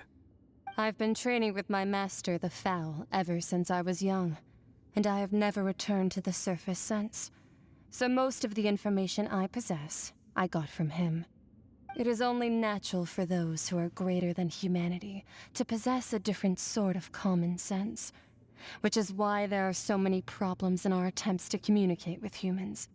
Regardless, you should probably get rid of objects of misfortune to prevent any disasters from befalling you. To live in itself is a blessing, but once a person dies, the bonds he once had with this world shall all turn to curses. What do you mean by that? No need to fret. These are just my personal thoughts, and my reason for no longer wishing to return to the surface. This third Descender you refer to, Who are they? And when did they die? Master never mentioned them to me. Perhaps it just wasn't that important for me to know. If you're interested, though, I could ask him. I'll be sure to pass the answer on to you next time. Next time? You believe we will meet again? I do. Wait. I have a disciple of my own, don't I? He can be the messenger then.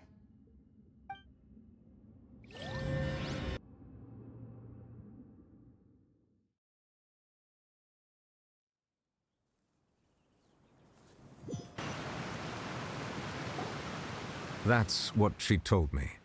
Whether it would prove useful or not, I wanted to pass that information on to you. The remains of the third descender? So that's what the Gnosis actually are. Paimon just thought they looked like chess pieces. How could they be a person's remains? All the same, assuming that there was no misunderstanding or special metaphor at play, that is what she meant to say. And she said that it would bring misfortune and that you should check it, which is why you gave it to the Fatui. If she speaks the truth, then I would simply be putting Fontaine at unnecessary risk by keeping it here.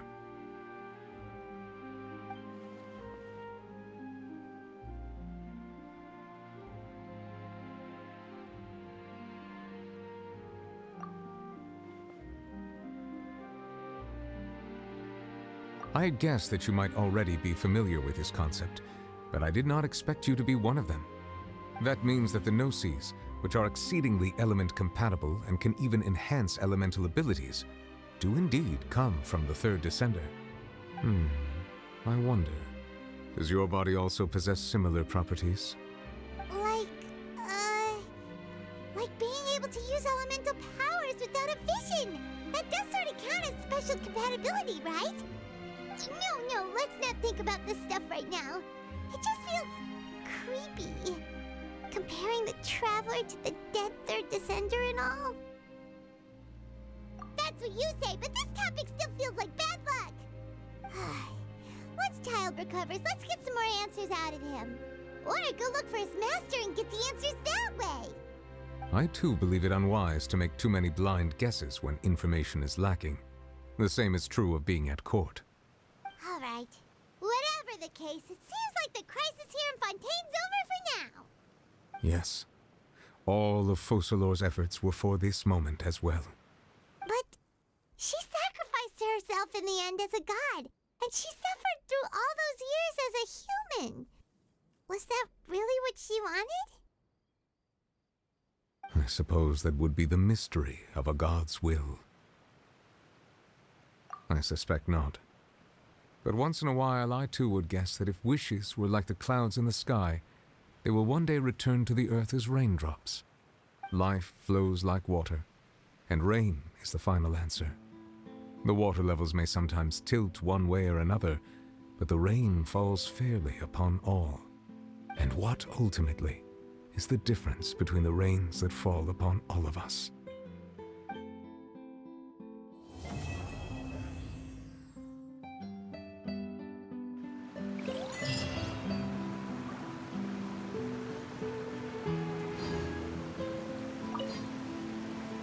It seems from your expressions that you still have more things you wish to ask. Ask away. I will tell you the truth as I know it. I suggest that you fully prepare yourself before going to...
Sounds good to me.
Stabilize!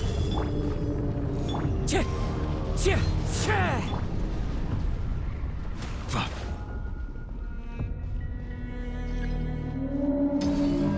Bow your head. As one with wind and cloud. Hold that pose! Shoot! Bomb!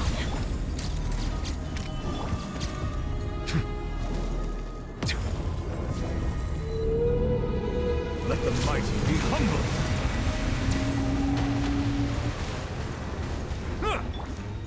Solidify!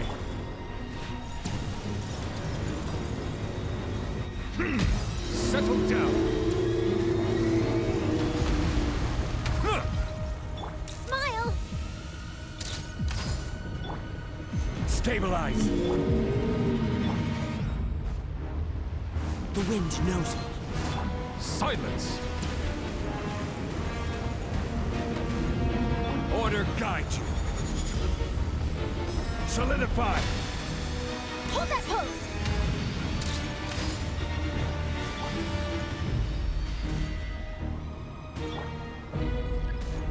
Bow your head.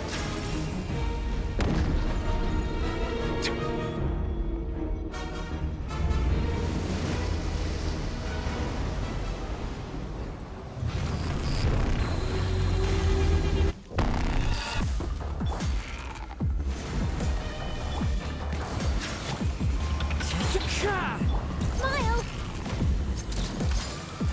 The tides beckon.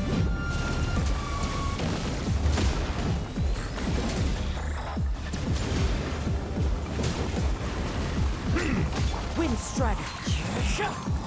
Gather! Say cheese! Hard-hitting exclusive! Fallen leaves. Adorn my... Silence! Risk is growing, but it poses no threat to me. Let the mighty be humbled!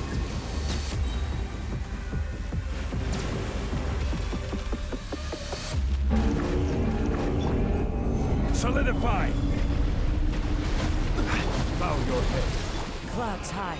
The birds call. Hold that pose! Breaking news! The tides beckon.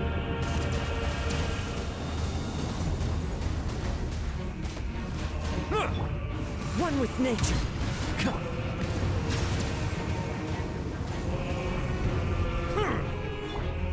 Stabilize!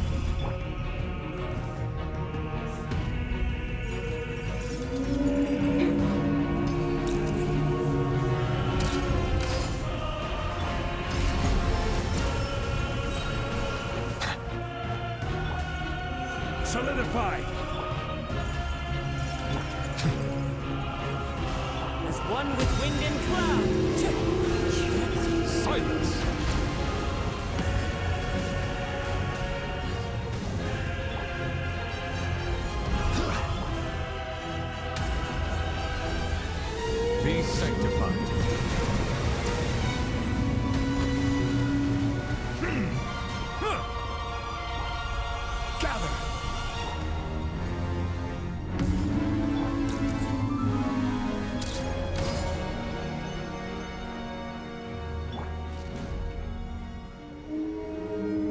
Stabilize!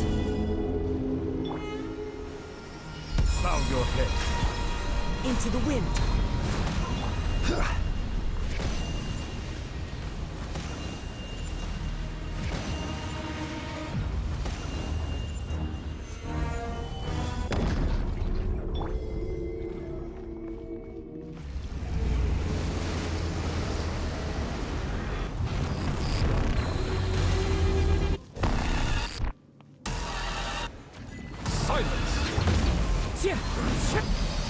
Gather!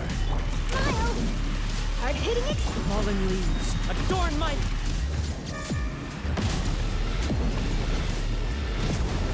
Settle down! Solidify! I will have order! Hold that pose! Let the mighty be humbled!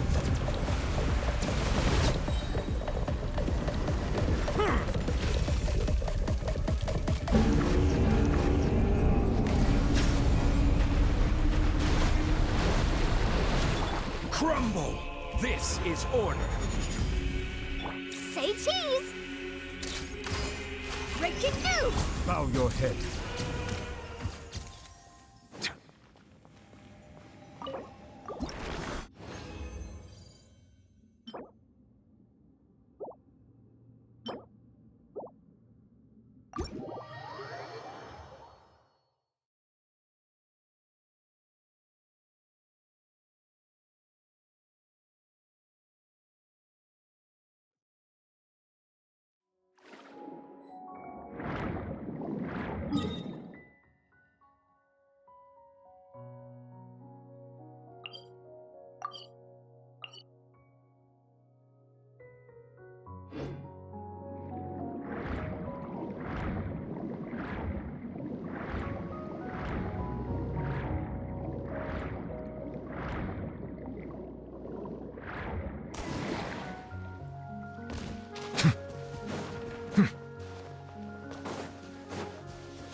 Stabilize! The tides beckon.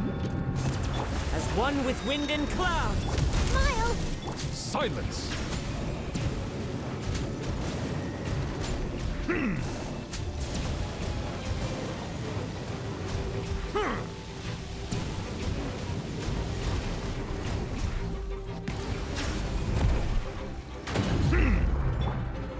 Solidify!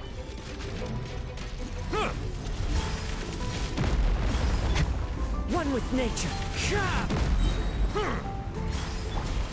Hold that pose! Take these photos to the Steambird.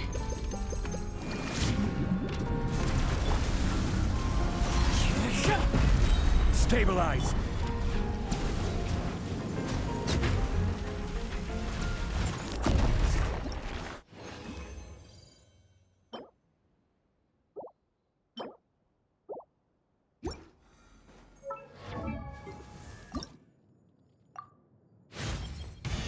So this stuff really does boost people's strength, huh?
Hmm.